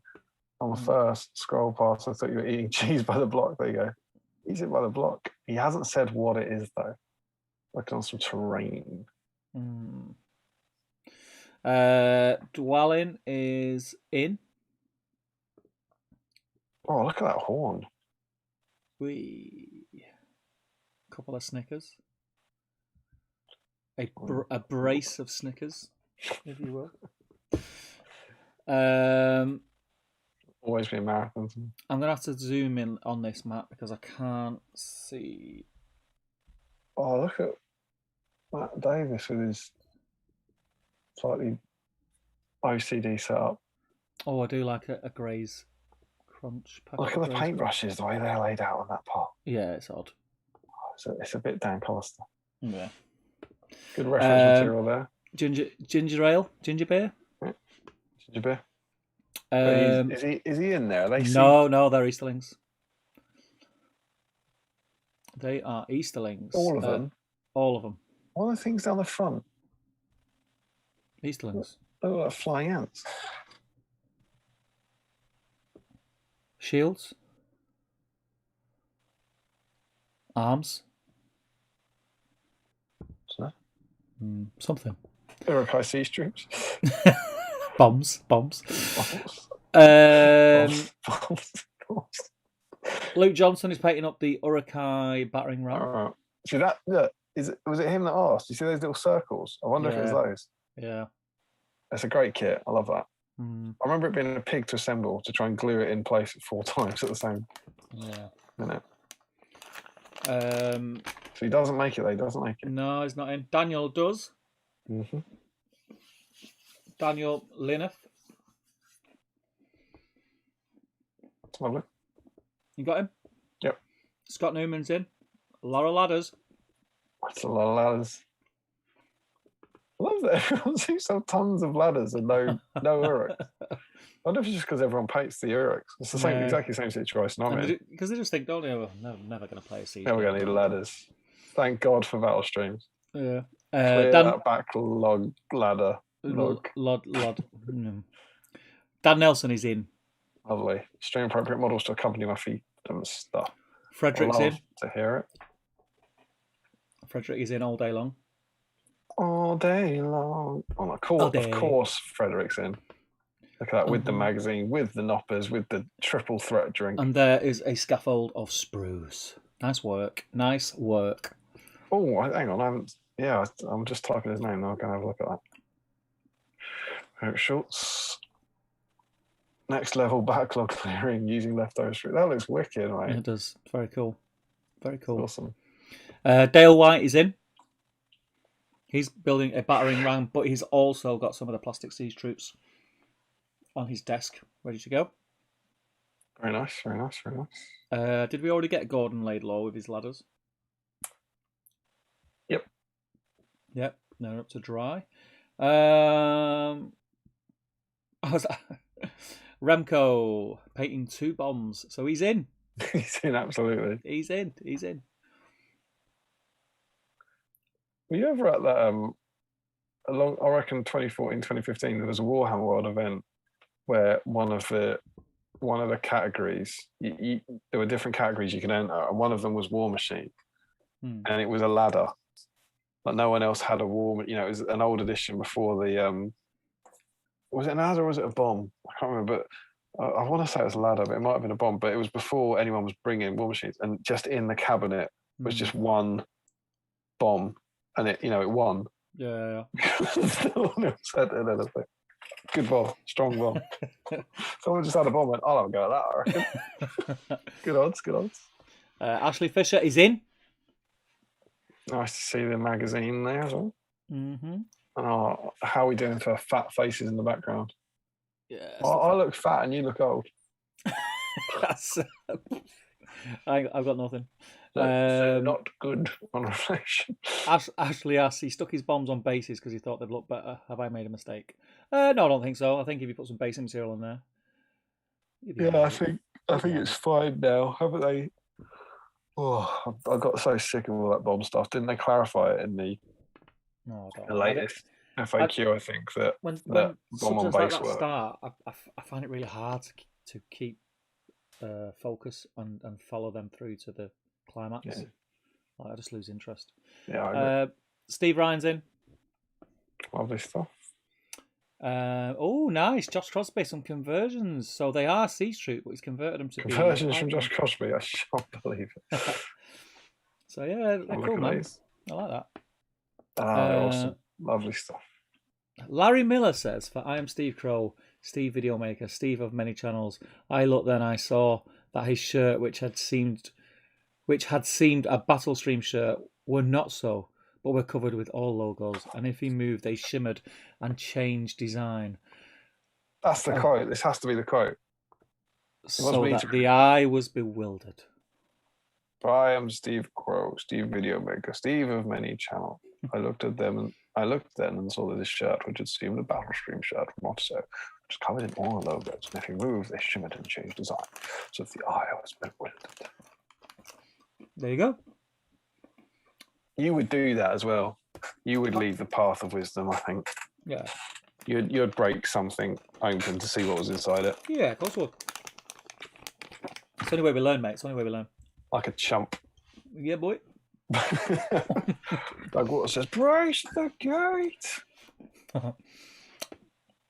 Al Mullin. So, Al Mullin is painting a fellowship. It's his first ever Middle Earth purchase this week. Ever. Awesome. That's his first ever purchase. Yeah.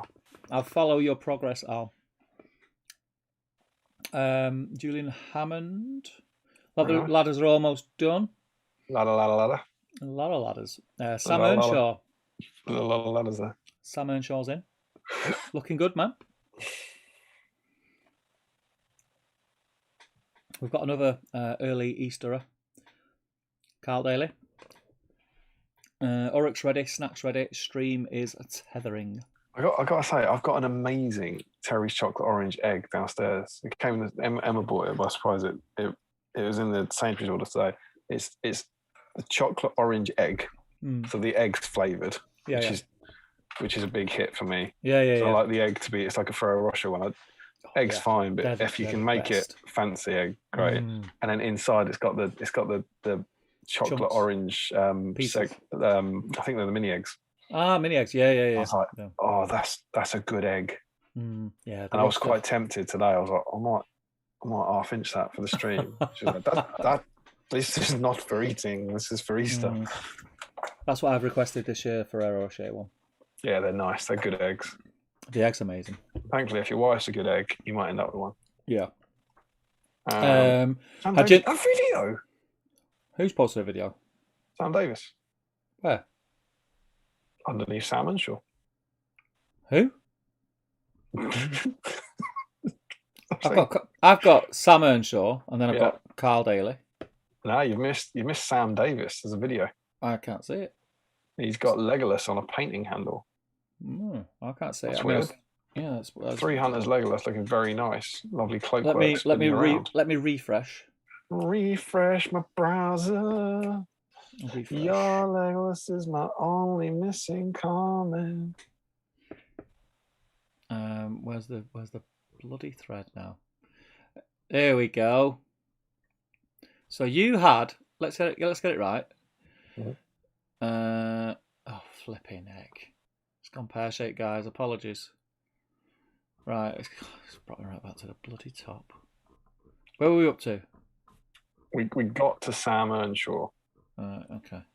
Who has a single Uruk sitting on a painting handle. Yeah, I got that. Oh, yeah, Sam Davis. Oh, this looks nice. Good, isn't it? Let's have a look. Let's click play. Oh! Get you, Sam Davis. Oh, isn't it? That's beautiful. Really nice. It's not an Uruk, though, mate. And there's no bombs. Beautiful, though. Beautiful. That is beautiful, but it does not help you.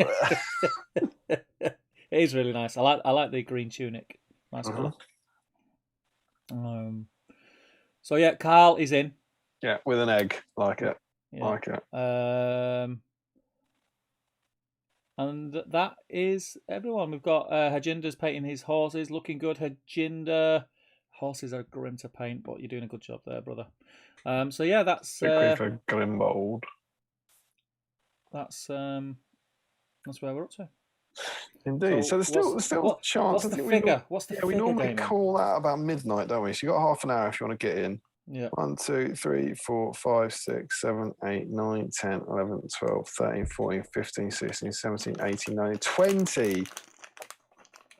No one else enter. No, use a D20. Got 20 in, which I think is pretty good. It's very niche. It's very niche. Yeah, I think it was going to be down. I think it was going to be down. Whilst I think we're still the night is young. It's only 11:30. I think it makes sense to do a little wander through the mag, doesn't it? Yeah. I'm going to break into my chocolate because I haven't been in there. I actually need a wee. All right. So do you want to wait or do you want to crack on? I'll wait for you to the mag. I'll catch up on a few comments in the chat. I'll go quick. I won't be long. I hope he leaves the man cave. Orangey.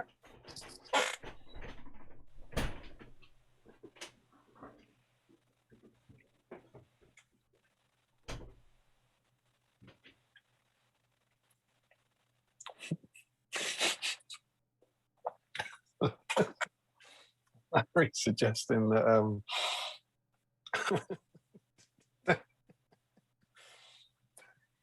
Dan would put I can't even say it. Dan would put skin on the ship's sails, but it wouldn't be his skin. Oh, poor Dan. Holford, I don't care how stretchy your skin is, cutting off to attach it to model is still weird. Yes, Tom Turtle. Don't know if I can be ashed with these ent puns anymore. Chris says, thanks guys for a great stream. It's got to be an early one for tomorrow, so I'm off. I'll catch up on the middle of the week and have a great night. Have a great night, Chris, and see you in the chat. Larry Miller says, you know you love them, really. Joe Holzman, got an update. The bunny's gone already. Good work, Joe. Alan says, oh no. Nathan T says, a Laura ladders. There's a lot of ladders. I can't do Cilla Black, sorry. I can't do old Scouse woman in a shock twist. Perry Singer says, is that a new Ent model kit? Which one, Perry? Which, I'm happy to answer that. Can you let me know which one you're talking about, which Ent you've seen that you're curious about, and I'll let you know.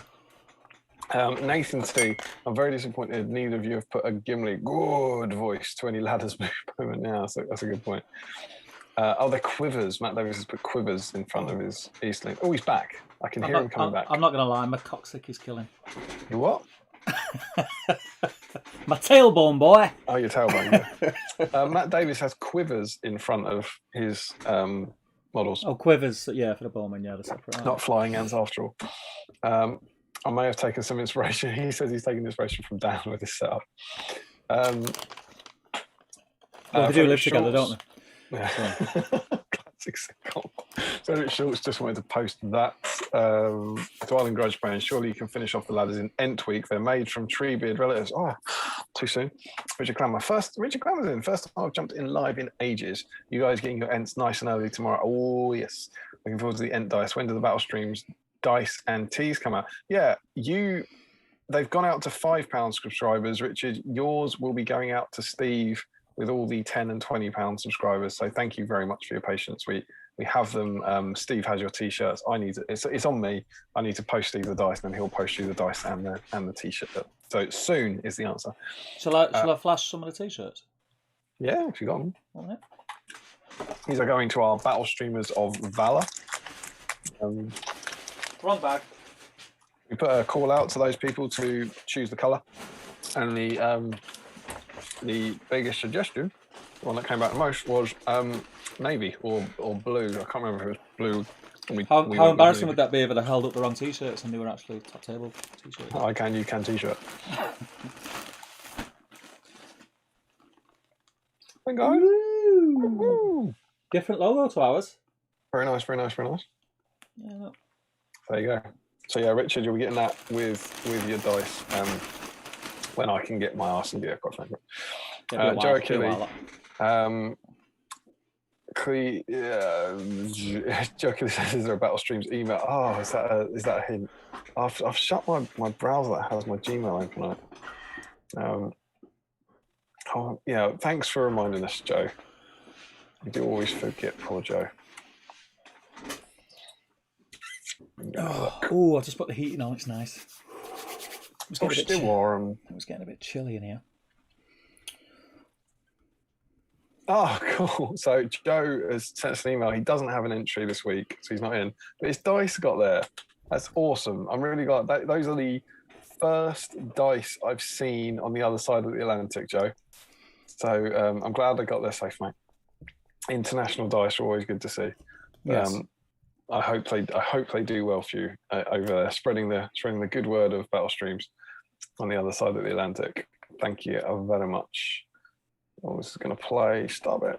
Stop it. There we go. Nathan T. Clearly, Steve's next man cave rearrangement should include adding a bathroom. Michael Haskell, when I finish the ladder and the demolition charges, I'm going to have to think about building a Rohan fortification of some sort. Well, yeah, if only they made a scenery kit. Nathan says, if Perry is a bot, he's an incredibly sophisticated one. We should just accept humanity is done. Perry said he's not a bot. I don't think Perry's a bot. We've been here before. We've been here before. Nathan says, I fancy a t-shirt. Should I up my Patreon page, or would that confuse the spreadsheet? There is certainly no pressure, but you can you have the right, should you wish to go up to that level. But I mean, can I just say as well, with great level comes great responsibility. You have to wear that t-shirt with pride. Yeah.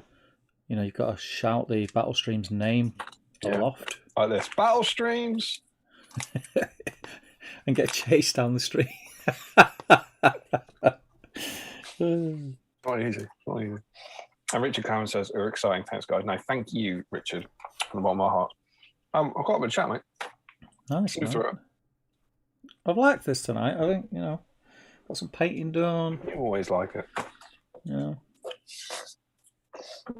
I just didn't realise how much fun it was painting on stream. I never imagined we could paint some old models and clear the backlog. This is remarkable. Why didn't you tell me about What a great idea. Why did we not come up with this ages ago? Look at this. Issue 27 of Battle Games Middle-earth. Whoop. So this is the start. We see here a Saruman's army besieges Rohan, and we get Helm's Deep. It's the start of 5 Helm's Deep issues, but it's not quite. It's a bit of a tricksy one. So inside, look, there it is. March on Helm's Deep. March, Stephen. Yep, I get March, it. There. There's Saruman and there's Grima. March on Helm's Deep. How could this issue not be about Helm's Deep? As Saruman unleashes his fearsome Uruk Seige horde upon the Free Peoples, the fates of the Fellowship and the Rohirrim intertwine at Helm's Deep. One of the most enduring bastions of men, the paths collide in a battle that will shake Middle-earth itself. And we go on to this quite cool little thing about siege games that sets up the whole idea of siege games for some issues to come, essentially, which is quite cool. Generic sort of chatter, and in here, I like this. So it's talking about you need a fortress, right? Yeah. If you're going to play a siege game, some kind of model for fortification. It's not necessarily an entire castle. Will be required to play siege games. In Pack 28, we'll be looking at how to build the walls of a fortress, while in Packs 29 to 31, huge spoilers, we will show you how the simple techniques needed to create gates, keeps, and towers. Although it's inspiring to fight battles on a fabulously modelled scene, it's a fairly easy matter to improvise practical fortifications from card box packaging or polystyrene packaging. Never be afraid of relying on your imagination to fill in the detail. True that. Isn't that great? Yeah. I really liked that as a little sentiment that they'd put inside there. That kind of, don't worry if you can't build this. Don't worry if you, it's literally, that is on the opposite page. So you ain't going to build this. You're going to have your Rohan dude standing on that, and you know it. But it's quite cool. And then they've got little hints about modular castles and practical castles, including this. This is a bit weird. You don't see this sort of thing a lot, right? Yeah, I never like that. Oh, rubbish, horrible. Yeah, never like me too. Yeah, stupid. I don't know what you're thinking there. Why don't you like that? I don't know. It's just not. It's not SPG. The inside bit. No, not for me. We don't like being able to see inside buildings or move around inside them. Yeah, I just don't think it works well. Fair enough. Indeed. Yeah. If you can't build this, don't worry, your imagination will do the rest. And then we get this. Look at that. It's awesome. Yeah, it's beautiful. And most of us would have been familiar with this over the years at some point, but that is the Helm's Deep model made by Games Workshop for the release of the Two Towers. And it's really good. It always irks me that it ends there. Like they built that. They built that with the tower, and then they ended the deepen wall there. I've never understood that. How they roll, mate. It's cool. I mean, it looks awesome. Walls and towers, and it's just talking about. It's just a bit. I mean, it's quite nice. It's quite pretty, but it's just saying like ladders. Ladders are used by both sides in the siege. The defenders use ladders to take up their positions in sieges and towers. It's not the rules. It's just talking about things you might see at a siege. You know, like bricks. Bricks are used to make walls. If you pile a lot of bricks on top of each other, they might make a wall. Wood comes from trees. Yeah, it's just, I don't know. It's a bit cool. It's kind of pretty. And then we move into siege movement. So this is the play in the game. So we start getting the siege rules section, and the siege rules had been out for a while now because they were including the 2 towers rules, and we're in the Return of the King era. Yep. By this point, but there's some nice stuff in here that. Let me get my additions right. I think there were really detailed siege rules in the blue rulebook. Yeah. And then was it the Hobbit rulebook that completely stripped them out? I feel like the Hobbit rulebook had a really stripped down siege section. And then that's come back in the War and Rohan rules. But they're definitely not the same. And there's stuff like this, removing ladders, right? You can pull up a ladder. Can you do this in the game? Can you just pull up a ladder? I'll be honest, you know what? I've not even read the siege section. The War and Rohan section, yeah. Because I meant to go back and look at it, but totally forgot. I tend not to want to play siege games. Weirdly enough. I used to love them. I remember when Warhammer Siege came out for obviously Warhammer. That was awesome, and I built a castle for it, and I loved siege games for that. They were really, really good. I played like narrative scenarios from Helm's Deep, but not a lot more than that. But you can just. I don't know if you can do this. Someone, I'm sure someone put it in chat, but you can just pull up a ladder by a warrior on foot who ends his movement. So if you're in this situation, right, got Rohan dude at the top, then ladder, then Uruk. The Rohan dude can just lift the ladder up, which an adult would be able to do. You can just pull the ladder up, right? If no models are on the ladder, it can be pulled up or down automatically. Okay, this is fun. If there are models on the ladder, roll a d6. Deduct 1 from the roll if there's 1 model on the ladder. Deduct 2 if there's 2 or more models on the ladder. Add 1 if 2 or more models are working together to pull it up, right? Yeah. The final score is 4 or more. The ladder is pulled up or down, and all models on the ladder fall off and take a strength 3 hit for every inch of fall. There might be in it now. I'm not sure. And then there's also this stuff in here where on the next page you then got this stuff about holding doors. Yeah. So you can hold a door shut. Enemy models touching the other side of the door can attempt to force it open. In order to succeed, the combined strength of the attackers must be greater than the combined strength of the defenders. So 2 men with a combined strength of 6 can hold a door against 1 Uruk High with a strength value of 4, but not against 2 Uruk High with a combined strength of 8. That's quite good fun. Yeah, that's cool. I feel like I have read the siege section in War and Rohan, like in the book. I feel like I've read that book cover to cover, but I don't remember if this is in it. I don't really know how. If you're in that situation, you got that. You can only surely have 2, right? Like where does the door stop? You could put 2 Rohan guys and 2 Uruks, in which case the Uruks just automatically get in. But then can the Rohan player put like 17 Rohan guys behind those 2 and say, we're all holding the door? Yeah, can they like back each support each other? Our combined strength is 51. You're going to need a few Uruks, or I don't know, where does it end? But yeah, so the rules are just about movement, moving around sieges and shutting gates and stuff. Really nice pictures, though. Look at that. Look at that. This is the focus. This is the focus, but also, look, there's stuff going on in the background. It's lovely. It's really, really good. So yeah, opens up a whole new world. And then the scenario is called Hold the Fort. But perhaps in a slightly bizarre twist, it's nothing to do with Helm's Deep. And the scenario though is quite cool. It's that's your scenery. We'll get onto this in a minute, but it's a little palisade fort. Yeah. It's like these are kind of little walls, and you start inside, and it's just using the model from your collection. So you've got 6 riders of Rohan, AMR, and 12 warriors. and then you've got 10 Uruks with sword and shield, 10 Uruks with pikes, 4 Uruk Seige troops without the bomb and the berserker. You need to use your new models, and they have to storm this fort. But obviously, because they haven't got any, they haven't introduced rules for ladders and bombards, they just kind of make this little mini fortification like a fancy in the way.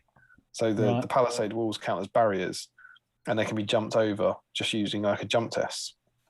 But the spikes make it extra difficult, so you have to subtract 1 from your jump roll. So that's quite fun. So at this point, because the wall is taller than the Uruk, they have to subtract 1 anyway. So if you want to jump, if they want to jump over that, they have a -2 on their little jump test, which obviously means a 1, 2, or 3 will mean that they don't cross over. But it's not like it's just like a normal barrier. It's quite good fun. And then this one was actually the sort of thing that made me think, oh, I might give this a go. This would be quite fun to play out. And the Uruks have to kill half the Rohirrim or Aomer, and the goodies have to kill half of the Uruks. And some pages on tactics, some painting tips about painting Uruks. We've already painted Uruks in the past, so there's literally a box that says recap about painting the Uruks in the same way. And then they've got little added bonuses, a little bit about fire, which is quite nice. Yeah. The approach for fire here is paint over white with yellow, then dry brush the flames with orange, and then to add a realistic smoke effect, apply a dry brush of chaos black. So it's paint it yellow, dry brush it orange, dry brush it black. That'll do. Standard fire, standard flaming bronze. Classic fire. And then you get onto the Palisade Fort, which I think is really good.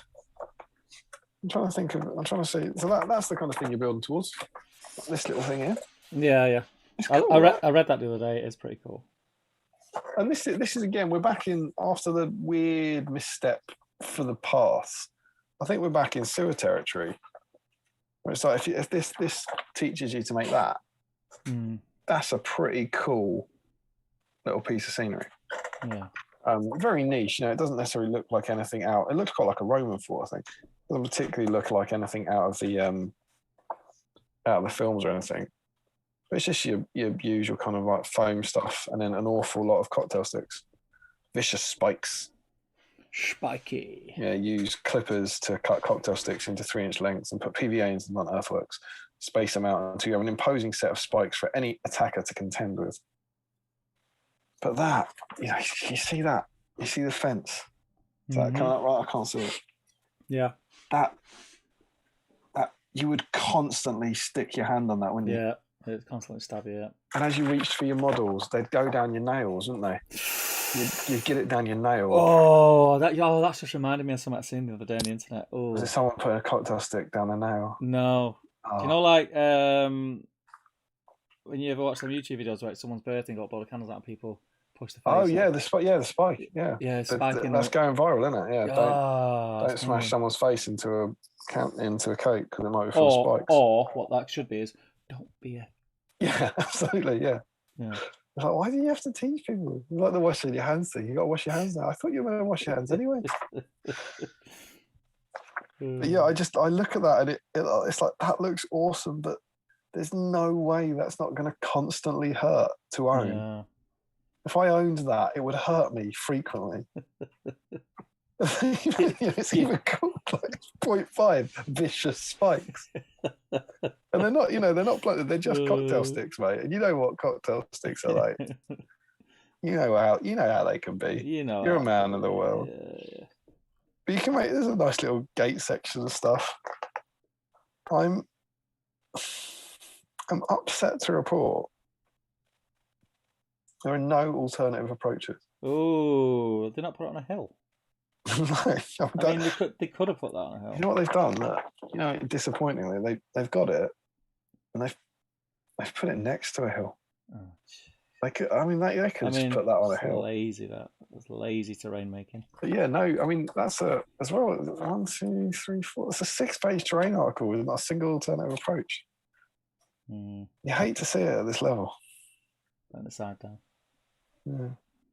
But it is cool. I would want someone else to own it, and I would want to watch them build it and then play on it against someone else. Yeah. I wouldn't want to go near it, but I think it looks pretty. Yeah, I'm with you. Cheap as well. And then what's really, really lovely, back cover, look at this. Inside back cover, siege equipment. Yeah, that bit I liked. I like the spears and the barrel. I Spear barrels. Cool. Do you know how you make them, mate? A little bit of dowel. Oh. What is it? Cocktail sticks, mate. Stick cocktail sticks. Oh, I know. But is it dowel, all right? Yeah, well, I presume it's the same. We've made these barrels before, haven't we? Pack 13. It's like make a barrel, whack some cocktail sticks in it. Oh no, though they're stuck to the top. Mm. Oh, that's cack. Look at that. That's because it's dowel. That's a solid. That's a solid barrel. Yeah. See, with half cocktail sticks glued on. They'll never stay on there. I'd have to drill that out. Yeah, you got to hollow that out. You love hollowing out a barrel, don't you? Yeah, for no good reason. I won't be able to sleep at night. No. Tossing and turning. And you'd be right to. Paint these to look like spears by painting silver tips on the ends. You won't need to paint blood on them because your own blood will provide that effect. And then little piles of rocks. Like this, you can explain why you might use them. These rocks can be thrown at attackers in the hope they will injure them before they reach the walls. Any doubt about like ideologically what they're trying to achieve with their rocks? I'm really hoping to injure that Uruk. To create a rock pile, make the wooden pallet out of balsa wood and then glue some small stones onto the top to make the rock pile, put a pile of rocks together. Use nature, mate. Use nature. Use nature. Harrison will be all over that. Battering ram. It's indispensable. Get a rod of dowel and then stick cocktail sticks in it. Loving the cocktail sticks. Everything in this issue is going to hurt you. But then in your next battle, we'll be showing you how to make the next stage of the siege defences, the fortress.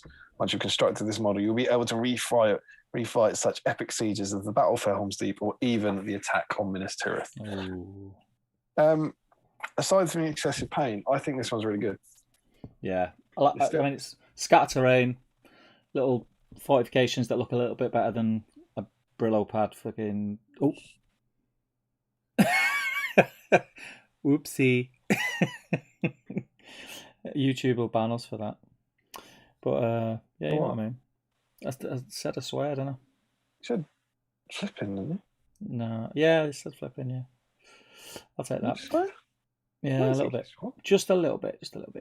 But yeah, do you know what I mean? Like the basic YouTube doesn't ban us for that, mate. They ban us when you play little bits. They're starting to up it. They're starting to up it a notch. Starting to make more detailed, intricate things, which is nice. The scenery is really good. I think the scenario looks fun. Like even so, my favourite issues are based on what it's like now, and I found those siege rules still really interesting to read now. And maybe people are writing in the chat they're exactly the same as they are now. I don't know, but I thought that was good. And the kind of background fluff stuff I like. So the background fluff about sieges and Helm's Deep and all that is quite cool. Yeah. It's not challenging Sewers or Watcher for me. No, just yet, no, but nowhere near. It is a night. No one near, mate. No one near, mate. There still are high watermark issues, right? Yeah. What? There are high watermark issues. High watermark issues. I don't know what you mean. Like the best ones. Oh right, yeah. I was thinking watermark issues. I thought you were talking about. It's like the top, isn't it? Where the watermark. Yeah. I was thinking. It don't matter what I was thinking.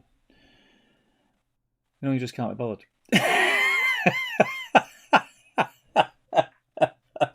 Yeah, what it was that I'll leave it. Leave it, mate. You gotta look. This is built by Dave Andrews for the release of the Two Towers. Finish the wall. Yeah. You gotta finish. Come on, Dave. I'll finish Helm's Deep. Come on, Dave. Dave. You're better than that. What about the?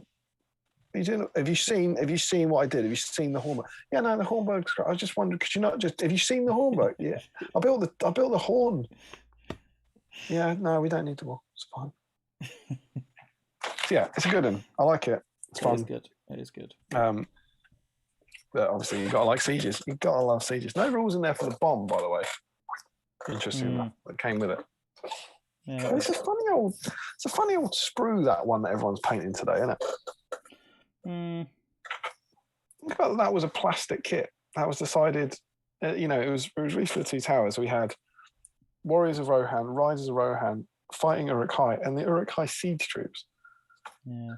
They decided that the thing, Helm's Deep is such a big set that would be up. The siege troops was up there making it plastic. Yeah. Warriors. People want that many bombs, that many berserkers with torches. That'd never be. Even I know they're not making plastic kits but that'd never be a plastic kit now, would it? It'd be like a resin kit. You'd only ever want one berserker with a torch because he's. You know what I mean? Were the when this kit was out, were Metal Berserkers already out, or were these it was all released at the same time. There might have been a month apart, whatever. But there was a massive release for Two Towers, which basically launched the, Isengard fighting Uruk Hai range, and they had those siege troops. Yeah, funny old world. It's a funny old world, mate. I think Steve, it's your turn to dive into the chat. Oh God, I'm having the ball here, mate. Look at him. He can see. He's not drunk. He's painting. I am having the time of my life. I am quite drunk. I am a little bit drunk. Okay. Just let me. Oh God. Don't have asked me at worst time. I'm not gonna lie. Right, I'll just get this on here. It's looking good, man. What, siege troops? Huh? Sea strips, yeah, I like them. Right, I'll have a swig. Where were we up to, man? It's so exciting. Thanks, guys, from Richard Clammer. Nathan saying you wouldn't want the press association. I'd give you screaming battle streams. Who said this? Nathan T. If I up my pledge, can I demand an Uruk Hai siege bomb painting guide? You can demand what you want. It's unlikely to happen. Yeah. Larry Miller, paint it silver. Paint it silver, wash, edge highlight, and make Damian cry. Joe Holzman says, alternative approach, Mott and Bailey. Lockie's in. Welcome, mate. Lockie, good to see you, sir. How's life, mate? I hope the little one's feeling a I little hope bit Hazel's better. all right.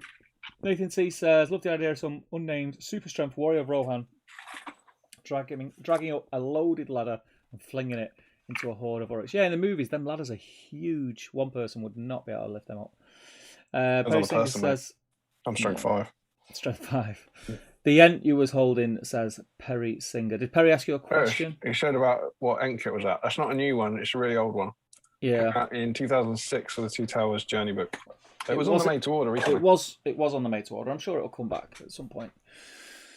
As a made to order, I don't think it'll come back. Maybe come back. Joe Holzman says that's it's just about the end. Damian and Steve, tell these people to stop calling me a F-bot. Stop calling him a bot. He is not a bot. Perry is not a bot. Joe Achilles says, Damian, I'm going to bring you back in time now. I still have the webpage bookmark of your epic battle report on the One Ring site of your 10-person Helm's Deep all-day battle. Oh, that was so awesome. I actually read it again a few weeks ago, and it's just awesome. You should copy and paste it and send it to all the patrons to read. It's that good. Dr. Grant for the win. Thanks, dude. Do you know what? That day was a magical moment in my life. That was the first day I ever met Tom Macklin. Was it? Yeah, it was on the One Ring, and he sort of said, "Can I come along to this?" And he said, "Yeah." And there he was, strolling in, Teddy Bear Macklin. I went, "You're all right, Tom. Yeah, you're all right, Damien." And we just took it from there, really. And from there, next thing you know, the Quest for the Ring Bearer campaign starts. No, I mean we played the game, and then there was about 10 years. Oh right, okay. And then the Quest for the Ring Bearer started. Yeah.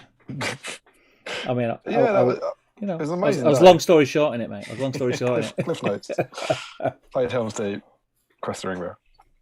But yeah, it was awesome. It was great fun. It was Chris Young's Helm's Deep, and it is on there.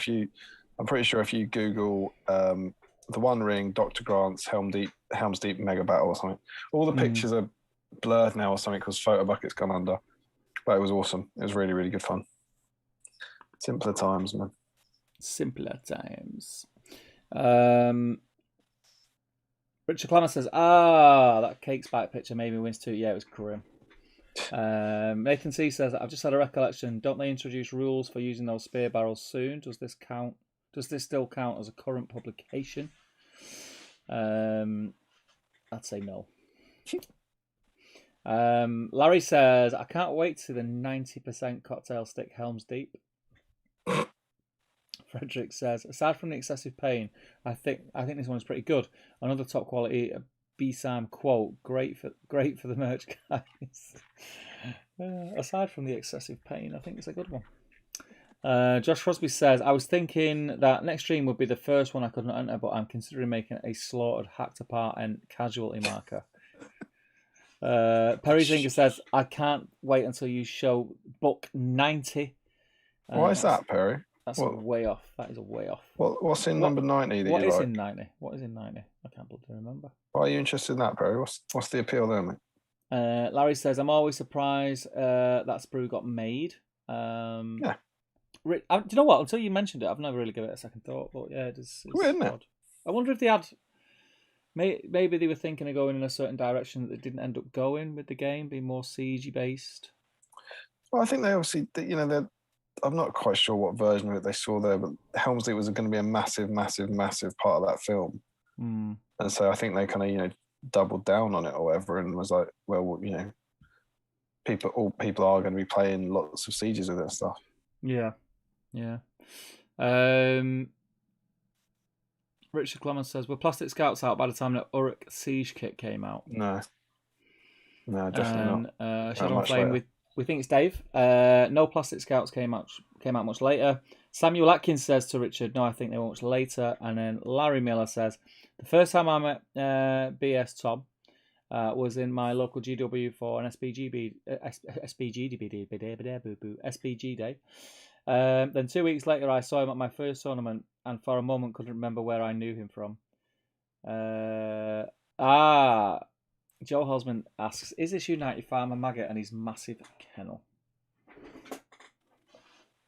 Huge kennel. I don't think the kennel would fit in the magazine with it, so I don't think it came with it. Michael Haskell asks, was the sprue tied to the release of Games Workshop's Helm's Deep set? Yeah, it was all the same month. I just flew through the chat, mate. Smashed it. Just flew through the chat. Yeah, that was all the same month, Michael. It all came. I remember this huge double page spread in white dwarf of all the cool new stuff that had come out that month. That's good. I'm just looking back in the Facebook. There's no new entries. Frederick has posted a link to the One Ring said battle report, which I think I'll read tonight for Betty Bowes. You will? Yeah, I'll give it a read, yeah. Oh, thanks, babe. I think I've read it before, but it was so long ago. It does ring a bell. And it's annoying, the photo bucket issue. Yeah, just fair enough. This is, that's what we used to use 10 years ago.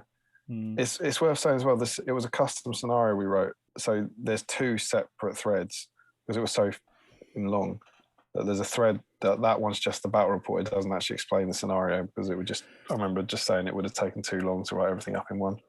Yeah.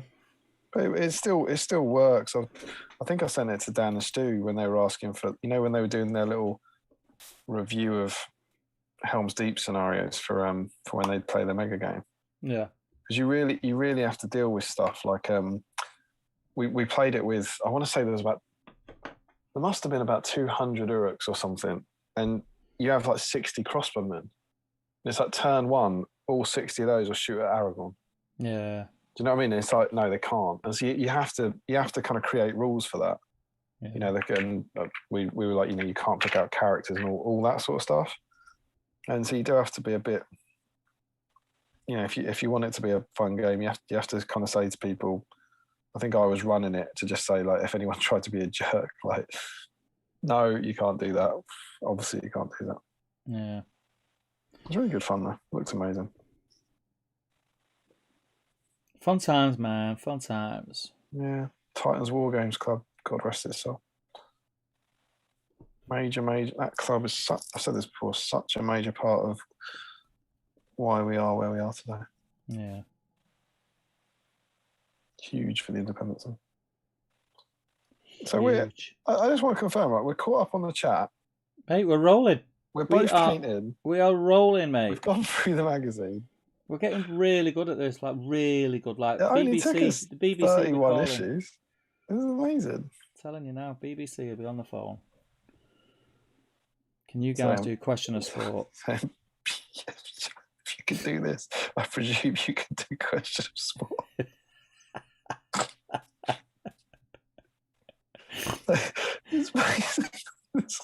We'd really like question of sport to go downhill. Could you guys? Could you guys come and get drunk every week on question of sport? Yeah, I reckon. I believe we could do this for you. You do like, I know they don't do it anymore because you remember the What Happened Next round? Yeah. You'd have that in SPG. So Ed Ball, he's put his fell beast in next to a crossbowman and he's going to hurl him through 8 of my guys and call a heroic combat. What happened next? Well, you wouldn't believe what happens to Jeffrey, the little crossbowman. He only bloody survived. Yeah, let's have a look. We'd be, mate, we would be so good at hosting question of sport. Yeah, it'd be freaking awesome, mate. Like the best question of sport ever. Yeah. But the answer of sport, mate. Yeah, exactly. Yeah. Sue Barker and Bill Beaumont could never figure out the answer. We figured it out. The answer of sport. The answer of sport. I wouldn't change the theme tune, though. Nah. I'll keep that. If it ain't broke. Everything else, though. Yeah. Everything else about the format and the personnel. No, you can't. I mean, they are changing, aren't they? It's annoying. I don't know what the latest is if Sue Barker's going, but she's a living legend. Mm. What was the original guy called? What was his name again? Remember? No, I can't. I've just realised I said it was Bill Beaumont, and he wasn't the host. He was the captain, wasn't he? Yeah, he was the captain. Bill Beaumont was the captain of Ian Botham. Yeah. Can't remember the first host. The good old days. I can remember his voice. Yeah. I can see his face. I just can't remember. Yeah. So there's young English people and foreign people of every age going, what the hell are they talking about? I like to when they talk about food.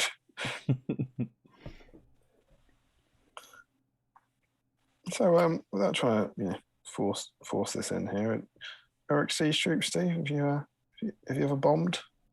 Never. Never, mate.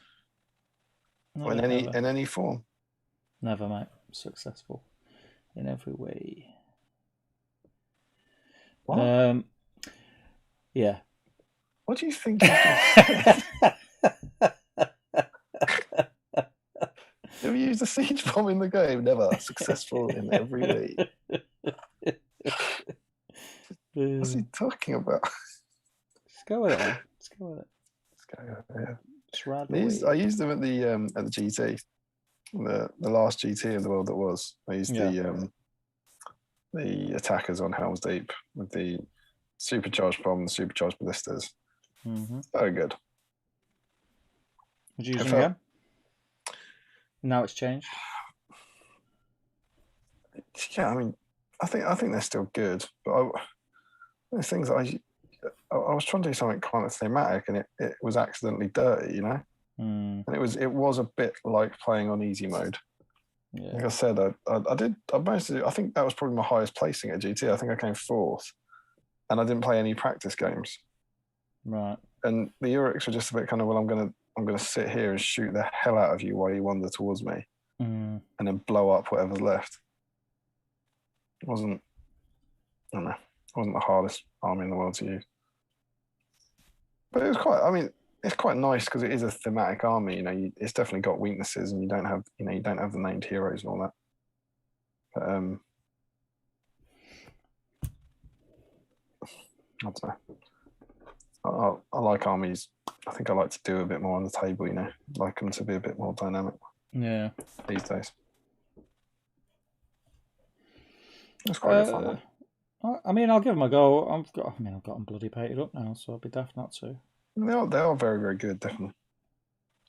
I'll give them a run. Give them a run out. Right. I need.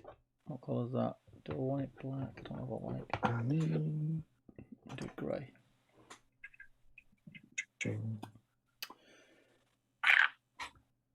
So yeah, I mean, the people watching tonight, like you say, thinking, "What the heck is going on here now? This isn't what I signed up for." Have you painted? Caught up. I mean, we must have a few more. Let's realise that I'm mid colour. We've got another look. Whoa, I'll jump in and read a few. So we've got a bit more. Got a bit more.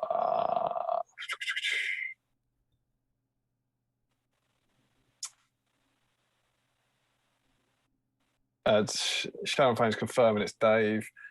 I would have thought the scouts were more important release than happens. Yeah, we had. I'm sure people are going to say they had the metal scouts at that time. They didn't have the plastic ones. Larry says that. Dave confirms that. Nathan, were you guys on the old Last Alliance forum? I didn't. I was, but I didn't use it a lot. I was on the One Ring mostly. So I met Dave actually. Julian Hammond, I think the Plastic Scouts may have been a War of the Ring released. Yeah, maybe. They might have been released for the Fellowship of the Ring Journey book, possibly. I wouldn't be sure. Larry Miller. Oh, no, hang on. Richard says to go plastic. I mean, would have made more sense for scouts to be plastic and sappers throughout. Yeah, I think they hadn't started converting troops like that. You know, they had scouts, so scouts were done. So they were still doing new things. You know, it was the Two Towers. It was very, very early on in the game's development at that point. Larry said, I bet that was Tom Macklin trying to cheese it up. Classic Macklin. Richard Clammer, are there any metal Uruk High warrior models or just berserkers? I don't think there's any metals. Crossbowman. Yeah, there's no fight in Uruk High. The crossbows were berserkers. The command figures were berserkers. Sorry, not berserkers. They were metal originally. Zorpsort says night, guys. Is it night? Is that right? It's your morning, isn't it? I have a nightmare. Michael Haskell is appalled that it's after midnight and we're both painting. He doesn't know what's going on. Joe Holzman says, would you both... Me. We're on to questions 4. Would you both be hosting or would you be the team captains? I pictured us as both hosting it. Yeah. But who knows? Just getting about 5 beers in and just absolutely taking the mick out of our guys. Frederick Schultz has spoken up, going, what the hell are they talking about? Shadowflame, David Coleman, there you go. David Coleman, host, absolutely. Hello, it's David Coleman. Was he your waiter when you asked for bread? What David Coleman was doing? Max Malice says, night guys, great stream as usual. Didn't drink as much tonight, probably for this. Joe Kelly got another look back in time. According to GBHL YouTube records, it was almost exactly 5 years ago that DGW did the presentation at Throne of Skulls announcing the reinvestment into the game. Oh. Yeah, I would say 2016. Because Warhammer... Yeah, that would make sense, yeah. It's nice to think how close we were to seeing the game just start to fade away. Yeah, now 5 years later, 5 years later, there's loads of new models, new books, new rules. It's really remarkable. It is completely. I completely agree with that. We all said it back then. We thought the game was over. I thought, what was it? Radagast and Eagle and the Vanquishers Neck Punch were the last releases we were ever going to get for it. I've never been more happy to be wrong. I've never been so wrong in all my life. Julian Hammer says, David Vine, question of hope, swore host, and then David Coleman. Frederick Schultz has got another great Battle Streaks quote. Have you ever bombed? No. In any form? No. Another goodie for some merch. People might wonder what this is about. Like I said, David Coleman was the cute question sports presenter when I started watching in the late 70s, early 80s. Scott Whiteford, you mercilessly killed my White Council with those bombs and ballista, as I recall. Yeah, it was horrible. But as Scott, I played Scott at the GT, and didn't I have to not go in with them for a while? I feel like I might be being held to account here. I feel like I had to not do some of it to try and turn it into a game because it was such a wretched draw for poor Scott. I like the white counts on foot. Yeah, it wasn't the best. Good game though. Enjoyed it. Nathan Eisenbill's always been a very forgiving army. Yeah, good defense, good fight. Larry Miller says it's terrible. They're painting. I'm painting. That's not what this is supposed to be about. Michael Haskell said the first captains were Emlyn Hughes and Cliff Morgan, circa 1979. Emlyn Hughes, yeah. Yeah. Remco says, good night all. Thanks for the great stream. Okay, I've been able to paint some backlog until next time. Indeed.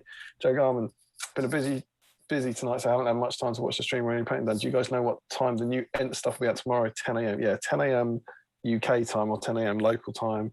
We would strongly recommend that you get on at 9:50 and start refreshing from then. Joe Holden said, wouldn't it be a sports themed shooting stars? Hey Steve, what's this?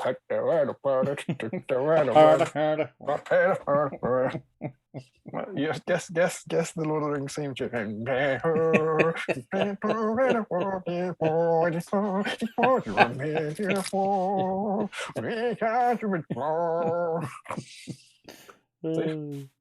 Stop making me laugh while I'm trying to paint straps on an Uruk's leg.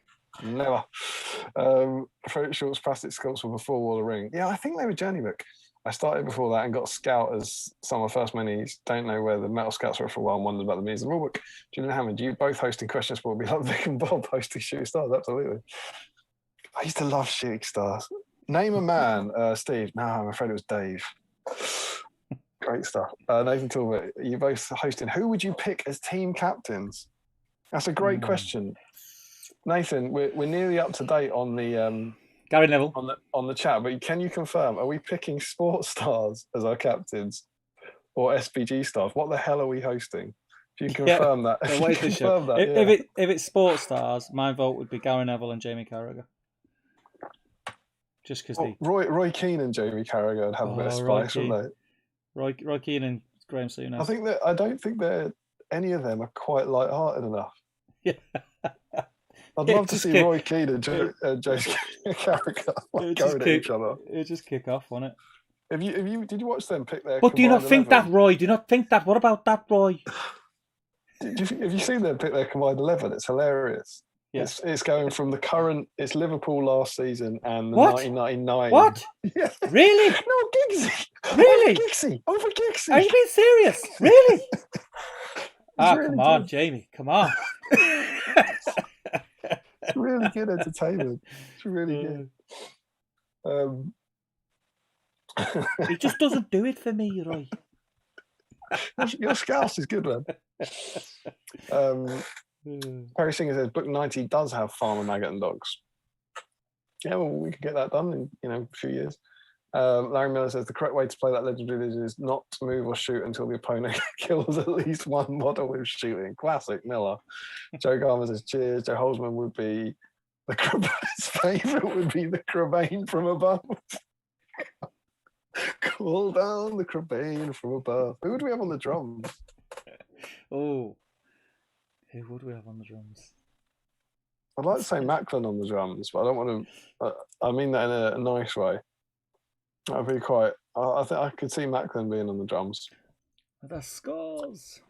Joe Holzman has gone for Larry Miller and Dan Collister, the host, and Frederick says 2016 was when I got back into the game. Thought it was dead and found it out. It was just announced they were doing new stuff. Perfect timing. Richard Carr goes,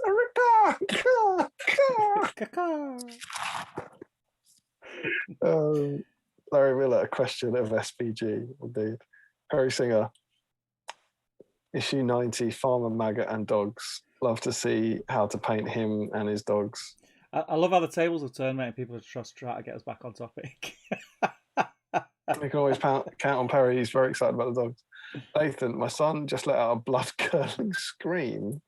I ran upstairs to check on him. Turns out he's dreaming about a failed trade-in Adopt Me on Roblox. My heart's pounding. Oh, Roblox, yeah. Roblox. Yeah, it's what all the kids are into. That's what kids are into. Mac, land. Okay, but whoever it was we asked, I think it was Nathan. Oh, it's probably because he had to go and deal with his son. He hasn't confirmed the nature. If you missed that, Nathan, They're asking you to confirm the nature of the show. Is it a sports show or is it an SBG show? When you asked us to pick our captains.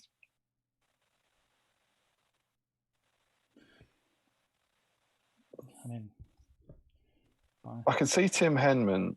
I think he's a good laugh. I think he's got the right Nate. He's got the right balance.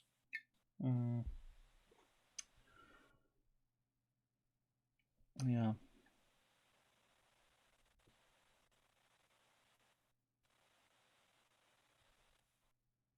Jimmy Bullard. Obviously. Without saying, it's got to be. Everyone's got. We've got to have a Jimmy on, haven't we? Is that the rule? That's the rule. Ain't no party like a Jimmy Bullard party.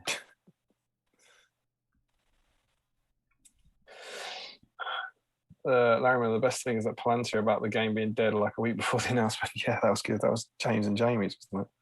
They finally did their guest Palantir and they said about how the game was dead and it literally came back straight. I think after they recorded it, but before it had been published, quite remarkably.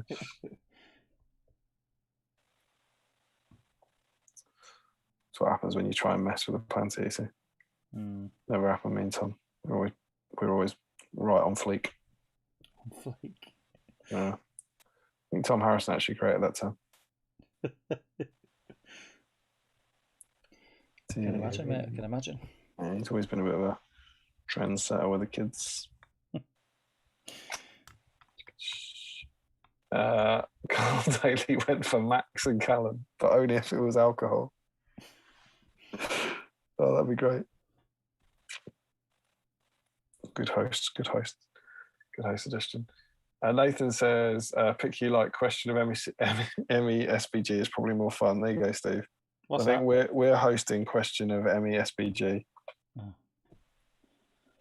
Who'd you pick as your captains? I mean, Ball's got to be in there, hasn't he? Ball, you're going big with Ball. I'm going Ed Ball, yeah, one captain.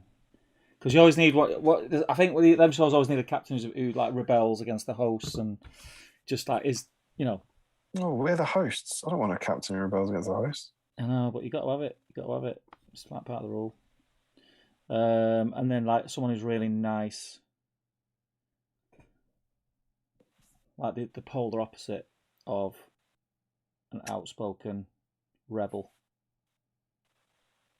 Do we know anyone who's? I go Haskell, you know. You go Haskell. Yeah, I'd go Haskell. I think Haskell and Ball captains. Haskell and Ball make a great show. I think. Come at things from a very different angle, which is what you need, of course. You need the Hislop Merton banter. Who would you go for? Probably Ball and Haskell, I think. Yeah, it's a shout, that, isn't it? I don't know. It's tricky. So many luminaries of the game. I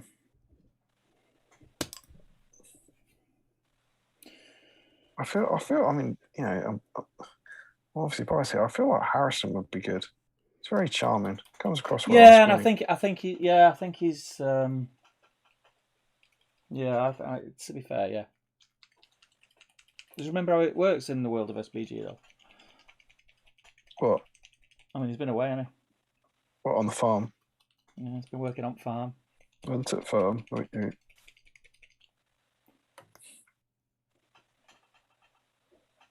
reckon he'll pick it up again.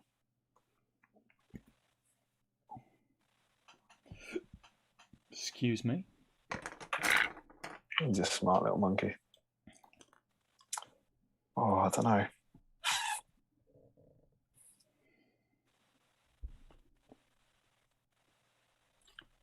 James Long would be good, I think. Yeah. He's got the physical attractiveness as well.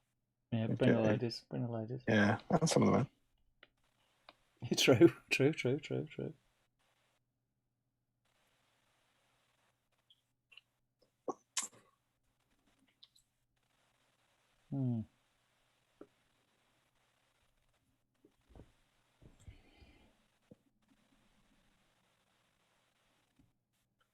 Do you know what? I think an Entwistle Could hold his own. Entwistle. I think an Entwistle could definitely hold his own as a captain. Without a doubt. What would the rounds be? Home or away? How that can work? Good or evil?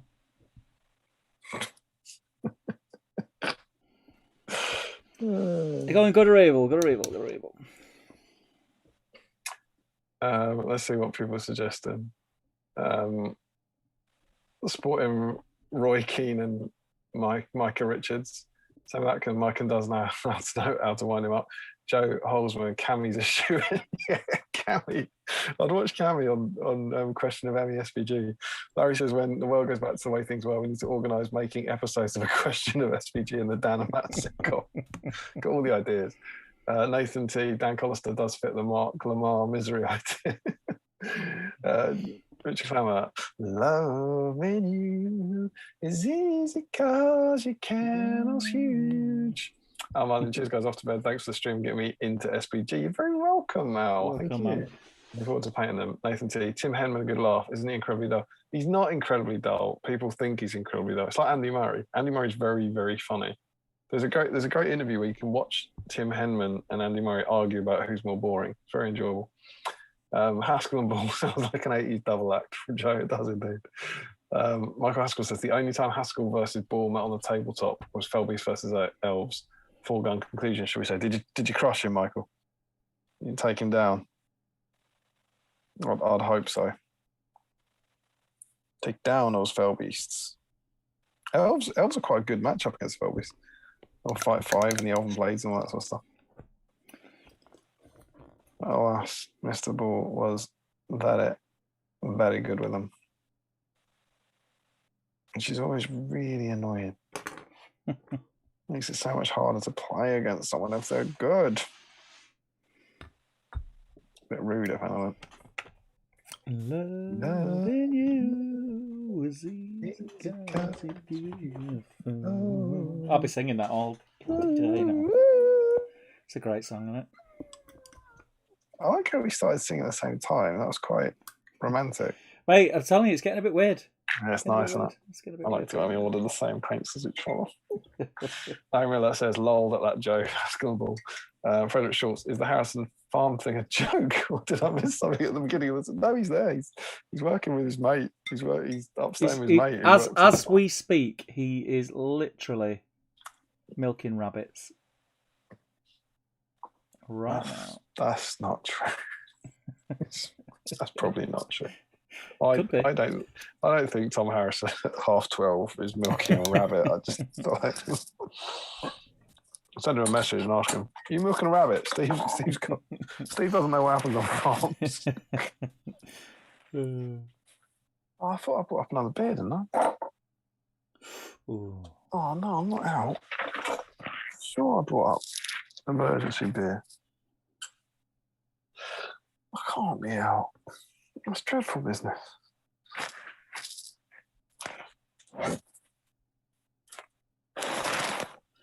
Loving you. Enjoying this too much. I'm not going to stop here. I've got to go and get another one. It's easy cause you're beautiful.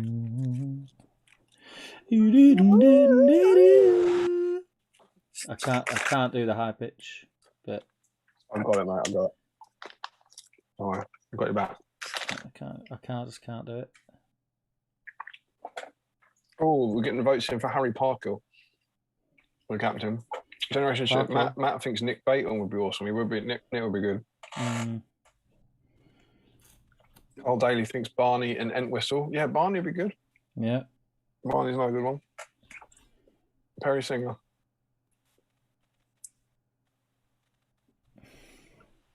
Perry Singer says, I love it when Steve drinks beer and gets drunk and dipping toast in his beer. Next, not tea. Give it a go. Give it a go. You're gonna dip your. You love it. You love it when Steve dips his toast in his beer. I don't think even Steve does that, does he? Never say never, mate. No, they're not young. Larry Miller, Ed Ball's actually my most played opponent at tournaments. Somewhat strange as I tend to grace the lower tables. Yeah. Joe Holzman, milking rabbits is a morning job. Jokingly, milking rabbits sounds like a dirty British phrase. Oh, milking rabbits. It's up till midnight milking rabbits. That sounds like it's a dirty American phrase, and Joe's trying to deflect the blame onto us. Larry says several times someone like Damon or James would beat him game one of an East Grinstead tournament and send Ed right to me. Yeah, boy. Thanks for that. Thanks for that little humble little tip there. Appreciate that. Michael Ascot in my dreams, but kept winning priority with no Nazgul mic points left. So Ed was getting a bit twitchy for a bit. Good lad. Nathan T, 2 bottles of red wine in. I wonder how my wife will respond to me coming to bed singing "Loving You." Very well, I would imagine. It's a love song. In my experience, that always goes down very well. Oh, Joe Holmesman. Surprised no one's thrown Troke's name into the ring. That'd be good. Yeah, Troke. Which one of you is Vic and which one of you is Bob? The sheer knowledge. I'd like to be. I feel like in this I'm more Bob. Right. I don't like. See, I used to like Vic, and then I bumped into him at Piccadilly Station in Manchester, and he was a bit of a div. Ever meet heroes? Yeah. What do you mean he was a bit of a div? He just was a bit rude. He was rude to you, was it? Is that because you assaulted him and said, "Can I have a photo?" No, I was like, "Oh, Vic Reeves, mate. How you doing?" And he was just like, "Yeah, fine," and walked off. Oh. You ruined it for me now. Can't watch it on telly again, you muppet. What an irredeemable jerk. Yeah, what a git. What do you do when people recognise you in the street? Nice to happen. It's only ever happened once. You that guy off I Can You Can Cook? It's only ever happened once. So a Stone Roses gig or something, wasn't it? No Gallagher, I think, was. It's amazing.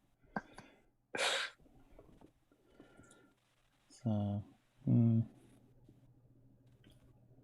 the highlight for me, absolutely. I mean, the real highlight is when we were in the Capitol building in DC and we got recognised by someone who wasn't there for Nova. He was just on holiday with his family. We were in the middle of the Capitol building. Some guy goes, "You the guys from the GBHL." But the one that really stays with me is when the one time I took Emma to Warhammer World. We were up for Longy's wedding in Nottingham, and I said, "Look, you've never been. If you're ever going to go, we might as well pop in." So it's not a Lord of the Rings event. It's just Warhammer World open at a weekend. Yeah. We went into Bugwoods and some guy who I'd never met stopped me and he went, "Oh, I just wanted to say thanks for your Good to Bad Troll video. It really helped me and I really like your stuff." And she was like, "Are you kidding me?" Like, there you go. You're like, lucky. You don't know how lucky you are. I'm a bit of a big deal around these parts.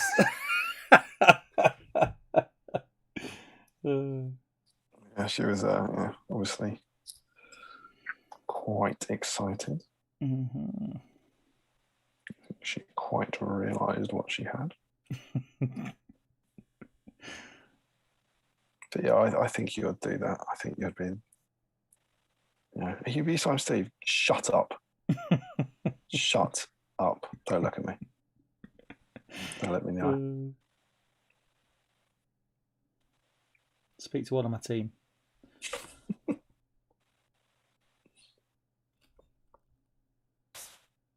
Never meet your heroes. Never meet your heroes. never make Steve Crow your hero.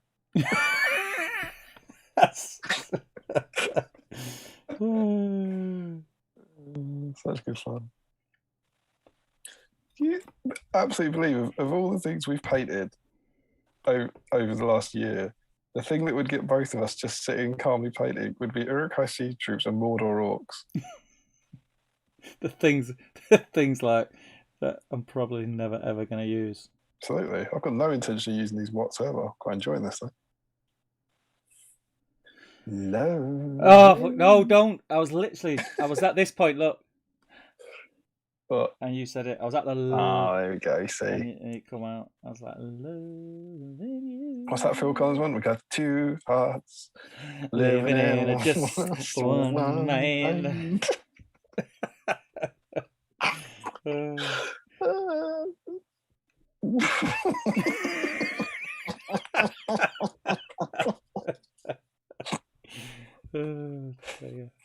The good news is I'm just painting border orcs, so I just start smashing my brush over them as I laugh too much. It really doesn't matter. Oh, that was good. We had two B-signs living in just one stream. And other great songs. I'm a bit worried that those hauntingly authentic versions of those songs might get the video taken down in Equatorial New Guinea. Loving you. Let's see what the kiddies are saying. Generation Shift, Matt has finished his 12 Eastling Archers. Top work, mate. Nice. Jokingly, I think it's something Michael Caine might have said in the 70s. Oh, I think that's, what's the phrase, milking rabbits? Larry Miller, did he put his tape measure on his head? Who, what? I don't know. Nathan T, the most exciting moment of the first mass event will be Perry wandering up to Steve late on a Saturday with a loaf of bread. Larry, I still remember seeing Damian, James, and Jamie at my first event when they seemed almost like celebrities. Almost, thank you for that. And Larry says, should have saved loving you for next week. You see, you. You. Y-E-W. It's a tree pun. Yes, it's an extender. We'll paint some orc eyes. Uruk eyes. Joe says, don't start singing Little Mix, whatever you do. Just a touch your love is enough to knock me up from my feet. Just a touch your love. Just a touch your love. See, I know that song because I've heard it on the radio, but I wouldn't have known it was. Just a touch your love. Just a touch your love. Banger, mate. Smashed it, mate. Nathan T, don't ruin it with Phil Collins. Even Phil Collins hates Phil Collins. I quite like Phil Collins. I like Phil Collins. Sorry. Richard says, sorry, I got it stuck in your head. Don't apologise. Never apologise. It's easier to ask for forgiveness than to not lie to your wife or something. I can't remember. Whatever it is that Steve says. Best bit of advice ever. The tape measure head comment was aimed at Michael about Ed's game, yeah. Whenever Ed would stress, he used to bend his tape measure over his head. That's how you knew you were getting to him. That was his tell. Yeah, if the tape measure was on his head, you were doing all right. Loving you.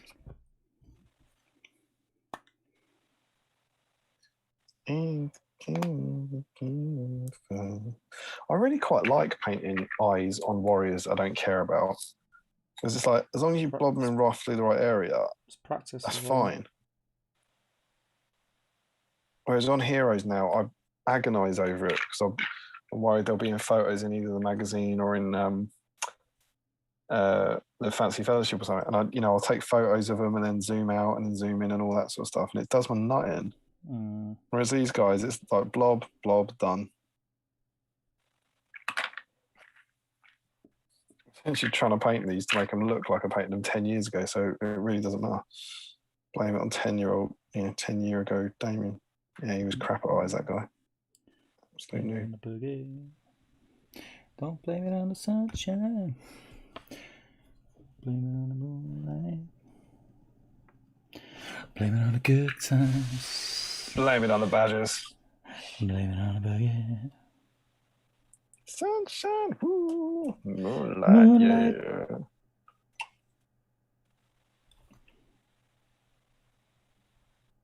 Sunshine. Oh, a little chatting about Phil Collins. Michael Haskell in the air tonight is class. Yeah. Tune down whenever I start thinking that. I think of Mike Tyson punching Stu in The Hangover.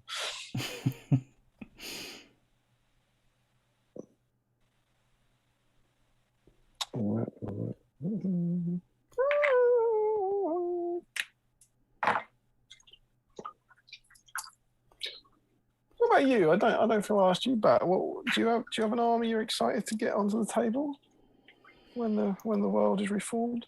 You got a plan? I mean, probably. I just really want to play. I am really. I look around and I up my Trandall's Halls list greatly. Plus, there was a little bit of chat about it in the Patreon chat the other day, which I was like, oh yeah. But good army. Easterlings, because I'm painting them in the new stuff. I think it's going to be a lot of fun to dabble in.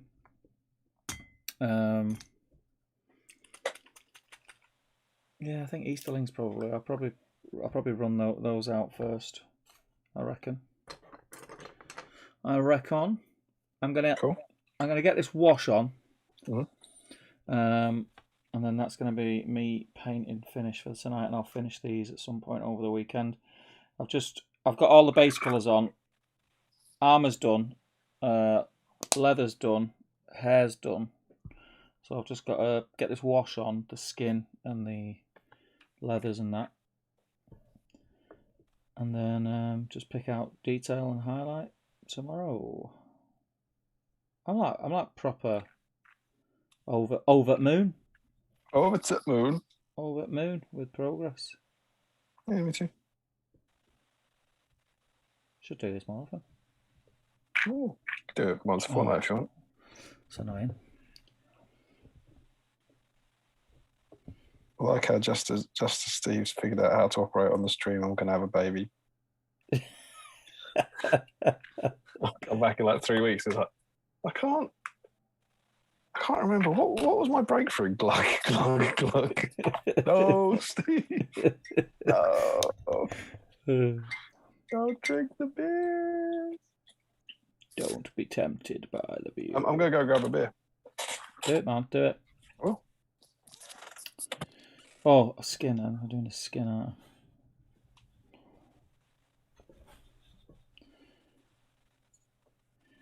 Yeah, it is an odd one that these have been the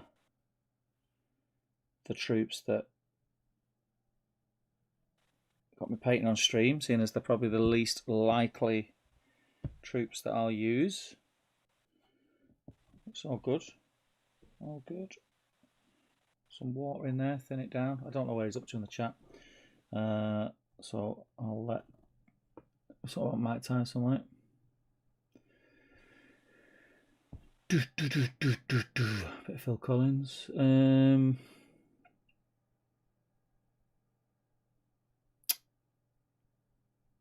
I still want to do Eyes on Heroes, says Michael. Sing along battle streams.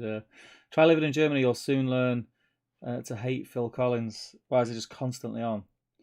They didn't expect to love him. Battle sing-alongs in Middle Earth. Cam, I've got quite a few armies to get on the table when we're allowed again. Azog's Legion. Yeah, I've got a big Azog's Legion army. All painted. Thunderbads. And like with my bats as well. That's actually a good shout because we've got the bats I've not used that I do want to try out.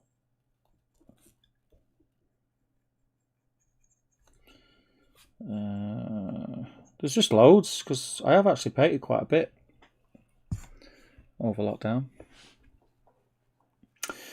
Looking forward to getting the Theodred's Guard I paid up for last year's Ardcon, then scouring it on the table. Yeah, good man. Roll on scouring. Larry says, I think one of the most interesting is Lurtz's Legion. If I can get them finished up. Yeah, I want to try a lot. I've got a lot of the legendary legions that I've painted up as they come out. Hello. And Lurtz, hey man. People are just discussing the armies they're looking forward to using. Oh, very nice. Any good ones? Azog's Legion, Gundabad. I'm all in. I'm all in on that one. Let's get my mercenaries painted. That's about all I've got outstanding for. Yeah, I really disliked painting my mercenaries. I just bought one warband, so I had the full army. That was it. Tough to paint. I mean, but I did paint them all in one hit. I think that's probably had a lot to do with it. Yeah, they're a bit tricky. That's 13, isn't it? Oh, you did 26? Yeah. Yeah, I can do that. I'd be really looking at 13, thinking, is that Oh, is that if I'm painting them well and edge highlighting? I think that's a 6 and a 7 for me. Yeah, I did them all in one hit. It got really. I did a slightly different scheme as well. Like I did like a greenish tint to the flesh, just to mix them up from my Goblin Town stuff. So what it's looked totally different. I think it come out all right because I did snowy bases on them, so that it stands out quite well. Classic Ravenhill. Classic.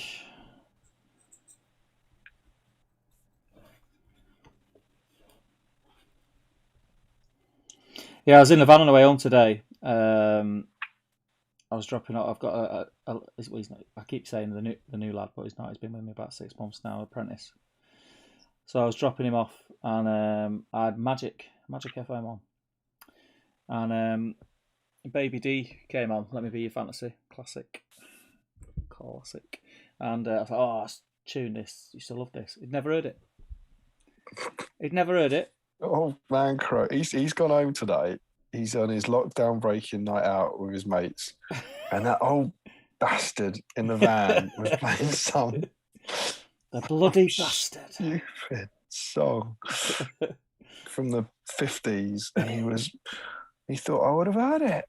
Well, here's the thing that saddened me, right? So he'd never heard it, so I was like, "You're joking." And then, like, I realised actually it was released in 1992 because I looked it up. And I thought that's bloody 30 years ago. And I was thinking, so like in the 90s when that came out, like I was just like sort of, the youth of 45, the time, loving life, like getting into my music and all that malarkey. And and songs songs that were 30 years old were songs that were released in the 60s. Mm-hmm. Yeah. And that's like the comparison. And I was thinking, what is it you said? Start the stream? Damn. Oh, I said that about building a dam, though. That was it was a shocker. It just made me feel very old. It's a great song. Bit of piano. The start of Piano House. Love it. Loving it. The start of Piano House? Yeah, man. Is that the genre? For me anyway. Got me into Piano House for a good few years. I'm not sure I'm familiar with Piano House as a genre. You don't like Piano House? Look, mate, get into it. Is now the time? Now's the time. I feel like I'm 30 years too late. It's ageless, mate. Piano House. Ageless. What are the other big Piano House hits? If you know what, if I could be bothered, I'd go and get a CD in the house that would blow your mind. Piano House. Yeah. Piano House. If you look up Ministry of Sound Piano House, I'm sure there's an album out there somewhere, but there's probably a Ministry of Sound Sounds from the Gutter album somewhere. Yeah, absolutely. That's what I call Piano House. That's what I call Piano House. Right, lids on, mate. Lids on. Oh, what? Lids on. You've done so well. I've done really well. Buzzing, mate. Buzzing. Let me turn the heat off because I'm sweating now and it's drying all my paint up. I was going to say the other thing that I've been doing is I've been doing a bit of editing. Oh, for yeah. a cheeky next installment of the Fantasy Fellowship. Oh, yeah. It's obviously due in June. Nice. No, that's just a made-up month I've done there. It's due in March, and it's on course. Mm. So hopefully, maybe by the end of next week we'll have that one out. Nice. This is the appendices video. Very good. It's the first one of them. It will have more in common with that prologue.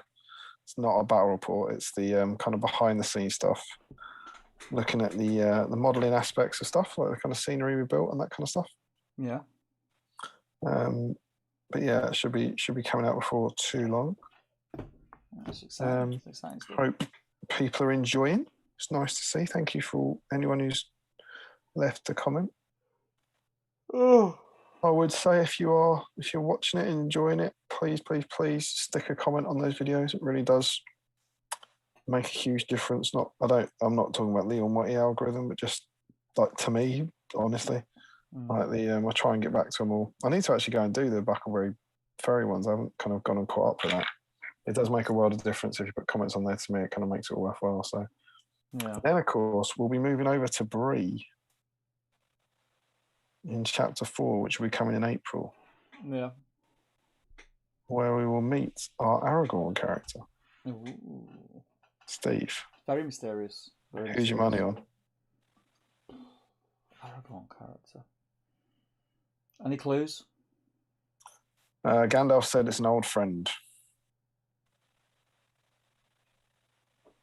Gandalf said it's an old friend. Who's your money on?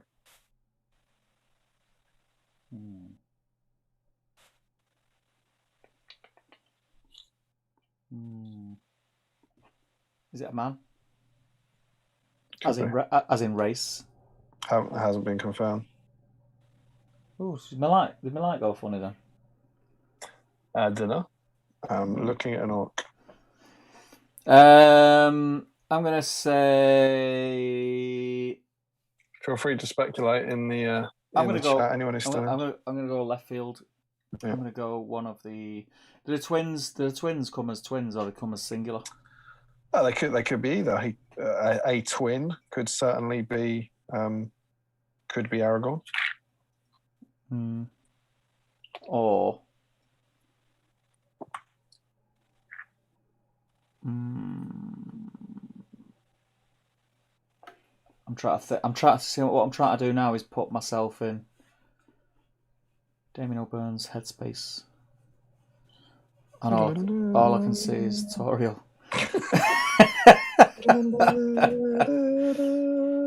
That curry house open.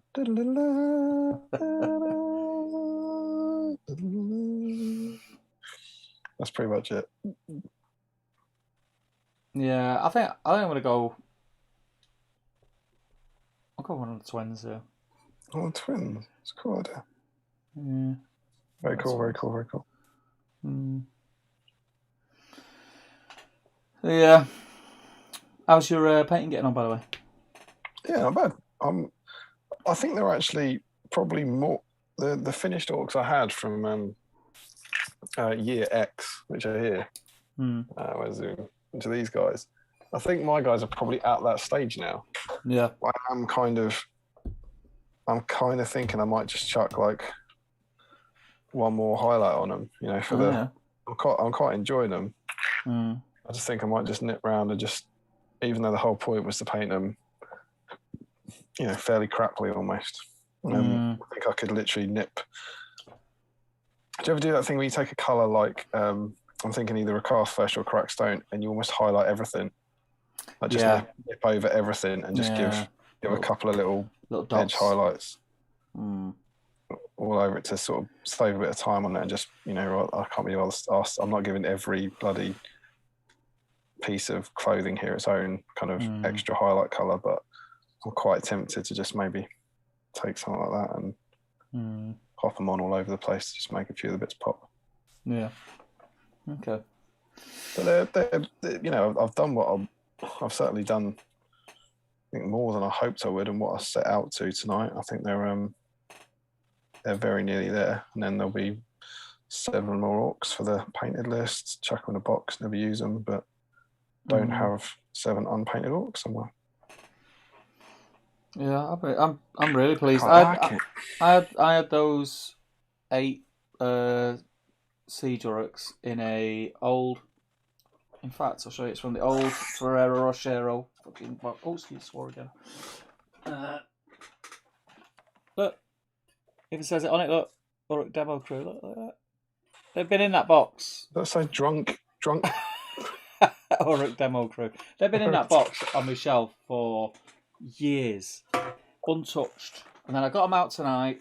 Quickly sprayed them silver, give them a wash pre-stream of black null oil, and then went from there. And they're pretty much done, barring final highlights. Streams, isn't it, mate? It's battle streams. Yeah, mate, it's all right. It's a good idea, isn't it? It's a good idea.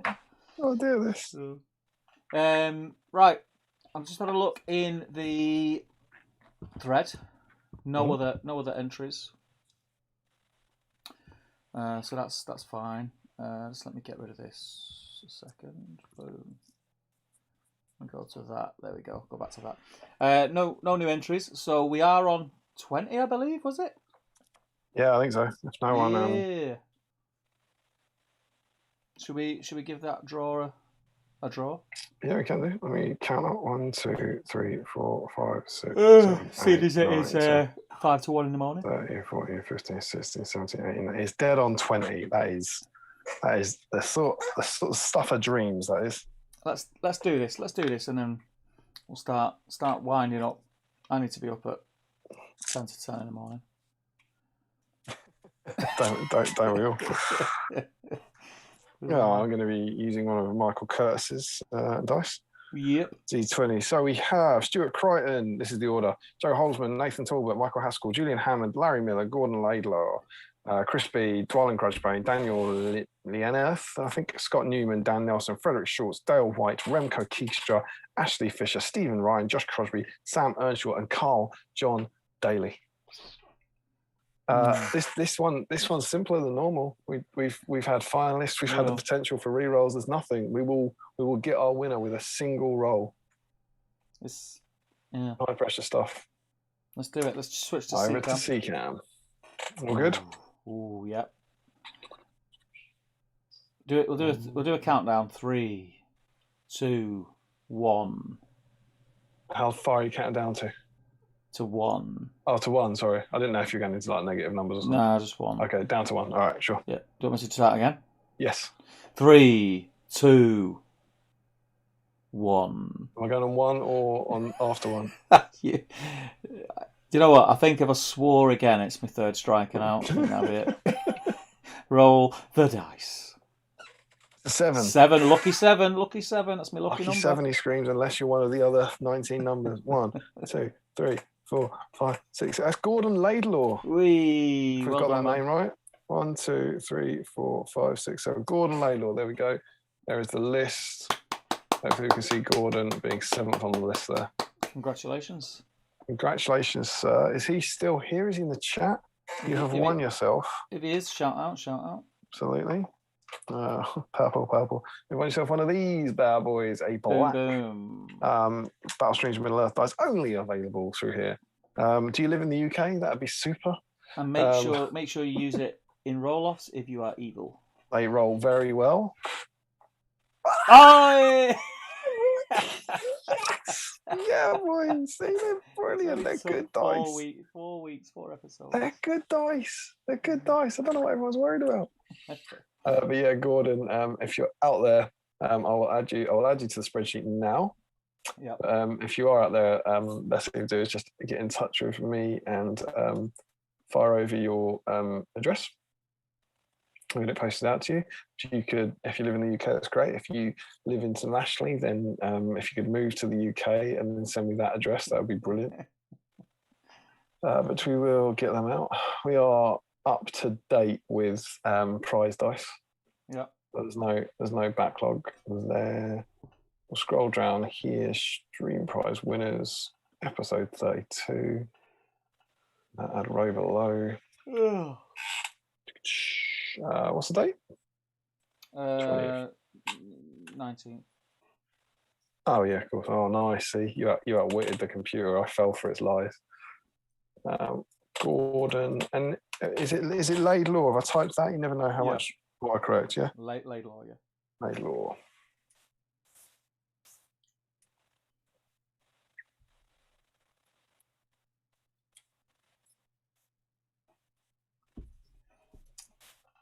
Oh dear me. Of course, we do have another Siege Troops one coming up in don't know, a few months times, or a few streams times, maybe four or 5 streams or something. So it'd be interesting to see what reaction the Siege Troops get then. Yeah.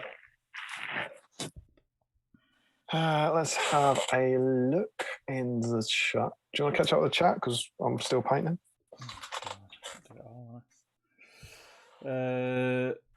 Uno momento. I'm going to take a picture of my. Yeah. You wish. Of your what, Stephen? I'm gonna excuse the light for a minute, folks.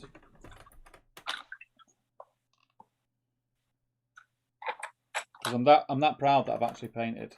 I think I've got to document it. It's got to be documented. Huge news for Steve and Damian's painting stream that Steve painted. Steve, amazed by concept, will try. Post it on the group in a bit. No one told me we could do this. Do you guys know you can paint on these things? Oh my god, this is a great stream. This is incredible, man. I should do this more often. Where are we? Where are we up to, mate? Oh, I don't know.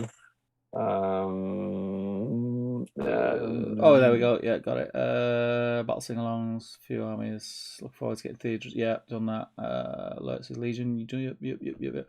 Nathan C. My next project I'm keeping secret because I wouldn't want top table players adapting unless to counter it. Spoiler: they won't need to.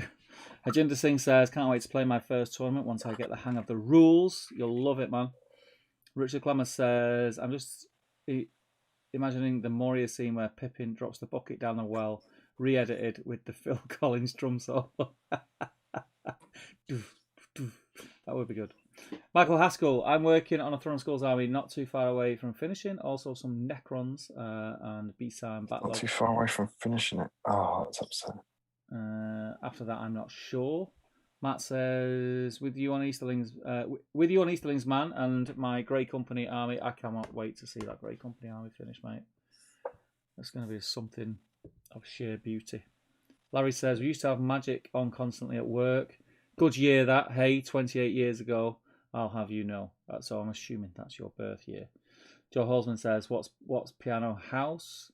Rich Clemmer says, is King of My Castle Piano House? Don't know. Never heard of Piano House before. Sounds like mischief to me. We had Radio 1 at Breakfast Club on this morning, and they were playing loads of stuff from my uni days, says Joe. The kids had no idea. Yes. Is there any chance you've made up Piano House? It's Piano House, mate, I'm telling you. Look it up. Google it. You'll like this one. Julian Hammond says, Piano House, what's next? Violin Rave. Piano House, mate. Piano House. Nathan T says, Steve, what's a CD? Yeah. I have some awesome CDs as well from back in day. Back in day. Larry Miller says, pretty sure June is a real month, Damien. Yeah, I thought that. I didn't want to pull you up on it. I thought, no, it's too embarrassing. Matt says, "Hi, night, guys. Been a great evening again. Thank you both for being really fun. Take care, mate." Nathan T, enjoy the Fantasy Fellowship. I also gave you guys a shout out on another YouTuber running through the book. Nice. Oh, thanks, dude. Nice. It's nice. I like. Michael Haskell says, Fantasy Fellowship Aragorn replacement. Bayonne, maybe. Bayonne, that would be cool. MRSA 13 says, old friend Thrain? ? He's dead. Larry Miller says, no, wait, is it BS Steve? That'd be cool. From the profile he made. Yeah, it should be. should be. Nathan T, Aragorn character. Gandalf went south in search of an old friend. I'm thinking Theoden because he was referred to as old friend, but Gondorian heroes seem more likely. Aragorn may have been down south then, but also Denethor. Larry says, Amdor. Michael Haskell. Should have posted this earlier, but thought,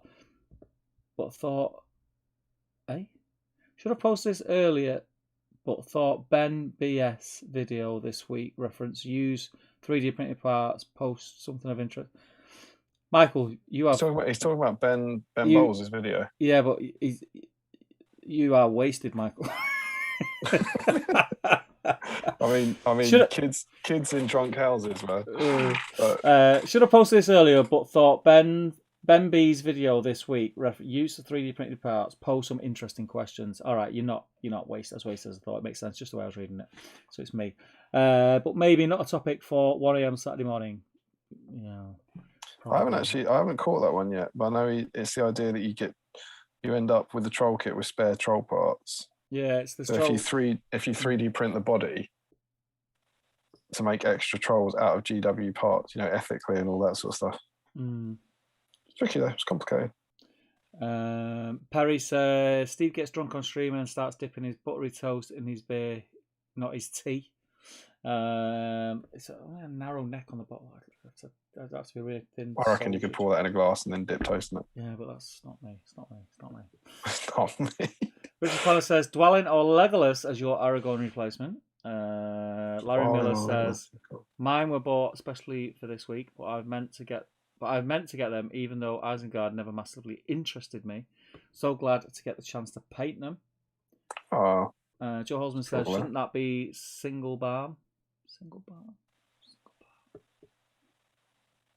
I don't know. Feels a little sad having one roll, says Larry.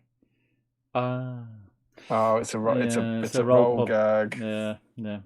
Perry says Damian keeps singing, love it, lol.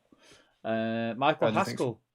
I always thought Isengard Uruks were one of the best baddie aesthetics of the Jackson Lord of the Rings trilogy. Couldn't agree more. I think they're one of the best ranges as well. I still think the Isengard range stands up really well. Yeah, it still looks really cool. I mean, the Uruk Warriors, they're a little bit small, but they still look awesome. Everyone's saying congratulations to Gordon. Nathan T somehow lost his berserker. That's probably a sign to go to bed. It's not like losing an arm. We're like, that's my diameter. Scott Newman, night lads, thanks for another great stream. Take care, mate. Carl Daly, after this bunch of Oryx are done, then it's on to quest models, 18 wargs and a chieftain. Ashley Fisher, good night, everyone. Thanks for the company as always. Nathan T says, you are wasted, Michael. Raves drunken northerner. Luke says, great stream as always, guys. Hitting the hay. Good luck, everybody, with the pre-order in the morning. Night all. And then Larry says, I know who it'll be. A ranger from the north. In the winter, he's known as Strider, but his real name we will have to discover for ourselves. Frederick says, piano house, violin bridge, guitar fence, drum tower, flute wall, trumpet shed, harp balcony. Laurie Miller, cue faint fellowship music, and Paintbrush Pirate says, I've not seen Ben's video yet, but I've seen that troll file online. I'm tempted to give it a go, but I've already printed enough junk to last me a lifetime. I think that's the temptation when you get a 3D printer. That's probably one of the reasons why I've not got it, other than the fact I can't bother to learn how to use it. And Frederick says, toast dipping and rabbit milking sound like slang for some kind of naughty activity. You know. And that is it. That is us caught up on the chat. I think I'm gonna call it there, Mr. O'Byrne. Do we want to have a quick look at? Well, we spoke about what's happening in the possible next stream. Do we want to look ahead an issue, or are we going to wait till? No, I think we have to keep that thing. Just super smart. I did think I forgot to update you on this when we looked at it last, but we are still in.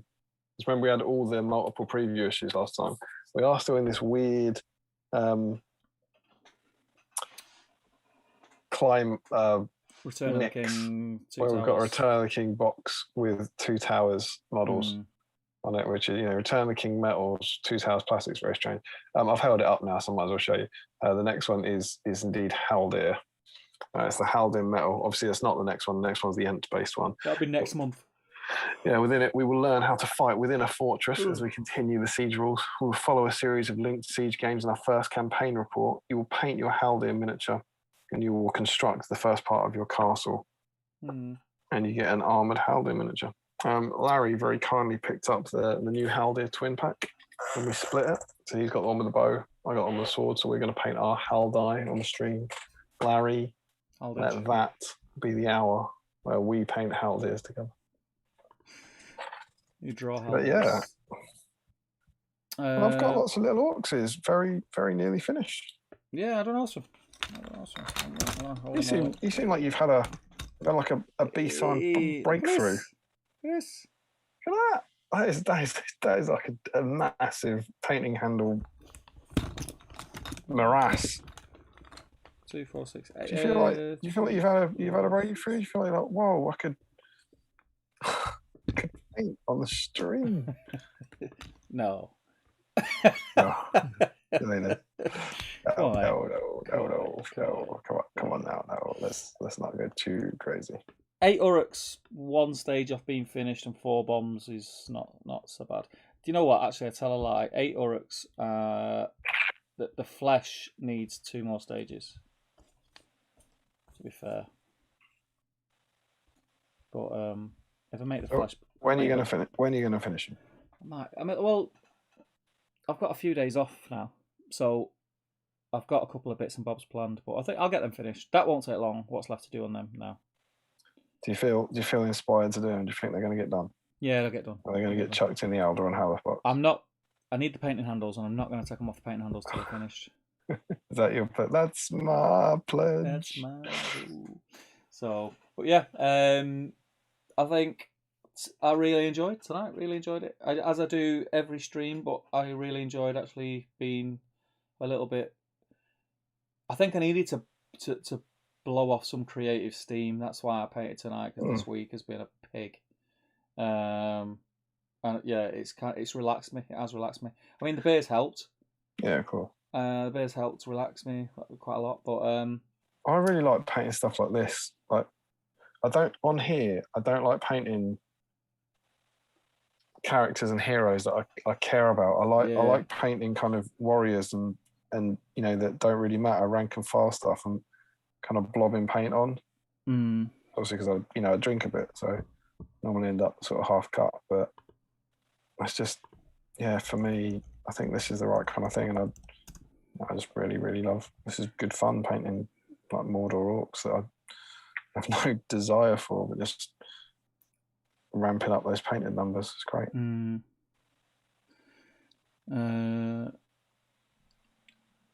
I'll get us another strike, but I was gonna whack out some Piano House. Don't whack out Piano House. Do you want me to tell? Yeah, it's the thing. I know him by listening to him, but this one you'll know. Everyone knows this one. Alison Limerick. Do you know the song? Not from that. Where Love Lives.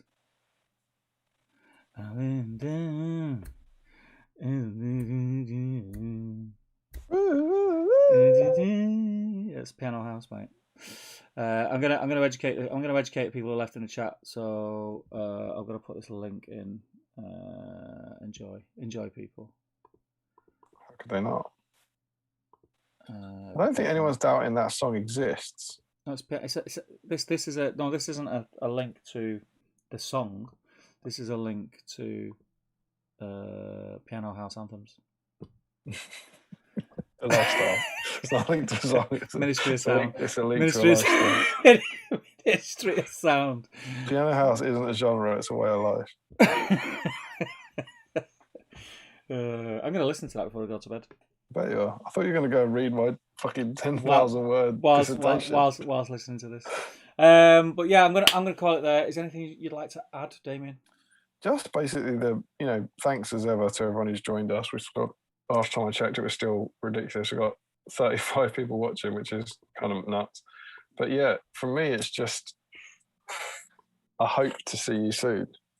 Yeah. I hope that in 2 weeks' time we're here with an end stream, possibly with me having a new child, which is incredibly spectacularly weird, or that we're here in 2 weeks with an exceptionally pregnant wife.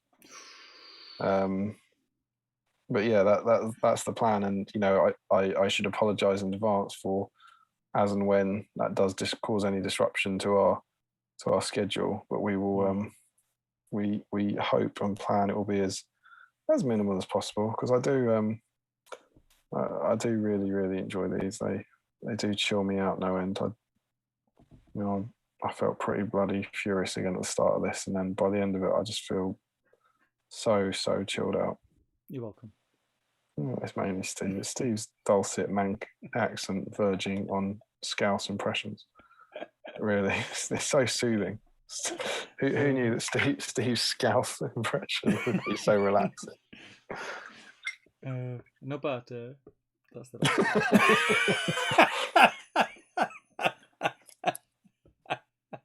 Shall we see if anyone's saying anything lovely? Oh my god, no butter. Fantasy music, not seen Ben's video troll, Fro stibbing, slang. Gaten said, I just was able to come back. Is it already over? Already? It's been 4.5 hours. Give us something. Larry's enjoying not having work tomorrow. Made a dent on the vodka. Ben's video is interesting. Not as fan as the camper guy. Yeah, the camper guy's cool. Battle camper. Check it out. It's awesome. Yeah, it's really good videos. Harjinder, Julian thoroughly enjoyed it again tonight. Harjinder Singh off to. Thanks for the stream. Channel Flame, good fun, lads. Good night, everyone. Larry Miller, Wikipedia says Piano in the House is an episode of the Twilight Zone. I think that's what Steve's thinking of. Harjinder says good luck tomorrow for everyone in the dice. Absolutely nothing on Piano House on the internet, Steve. There's loads, you big fibbers. Nathan, 39 viewers. Some of them, not sure what that is. Some of them very quiet. Is it? What was that? 39 viewers. Oh, I see. 39 people still watching. Some of them very quiet. Paint handles combined. That was your Transformers moment with your paint handles. Steve's gone mad after painting so much. Is now inventing a whole music group. Michael Haskell says night all. Nathan says need to paint the handles. Perry Singer says Bilbo Gandalf old friend. Nathan says here comes the man in Togo. Sounds like Loving You. Joe Holzman. Who is the everyone who would know that song? Nathan T. There's probably time for another non-overload Zoom call, even if the stream is disrupted. Yeah, indeed. Richard Cramer, no need to apologise for having a baby. We're used to Steve. Carl says Battle Streams after party on Zoom. DJ Steve. Carl loves a bit of Piano House. I know he's got a bit of Piano House in his Joe says another great one. Thanks as always. It has been awesome. I've loved it. Yes. Thank you all so much for joining us as ever. Wonderful fun. They cheer me up now, and yeah, I don't know what was going on in the middle there, where we were both painting away and talking about the hobby and stuff. And well, I've got more hobby done in this stream than I probably have done in the last 2 months. Crazy. Absolutely. And in 2 weeks' time or whenever, I don't know what news we'll have or anything. I'll hopefully know what news I'll have, but we'll have some new ents to play with. So that'll be quite fun. So I think that as and when we get it, I think it will be a stream where we maybe look at some ent profiles historically, and then I might try and take a bit of a deep dive into some of the books, see what happened to the ents and all that kind of stuff. Yeah. And it will be interesting, entertaining, and terrific. Right, let's put the lid on this. Let's put the lid on it. Thank you again to everybody for joining us. I am a little bit drunk, need a wee, and need to listen to Alice in Limerick, Where Love Lives. Sounds like a great night. The classic mix. It's been a good night when. So I will see you guys. I'll speak to you guys before then, but we will see you guys, fingers crossed, in a fortnight, and then after that, another fortnight. So. And after that, what happens after that one? I forget. About a fortnight. But yes, take care, everyone. Stay safe. We're nearly there. Keep washing your hands, and yeah, we'll see you on the other side. Take care, people. Take care.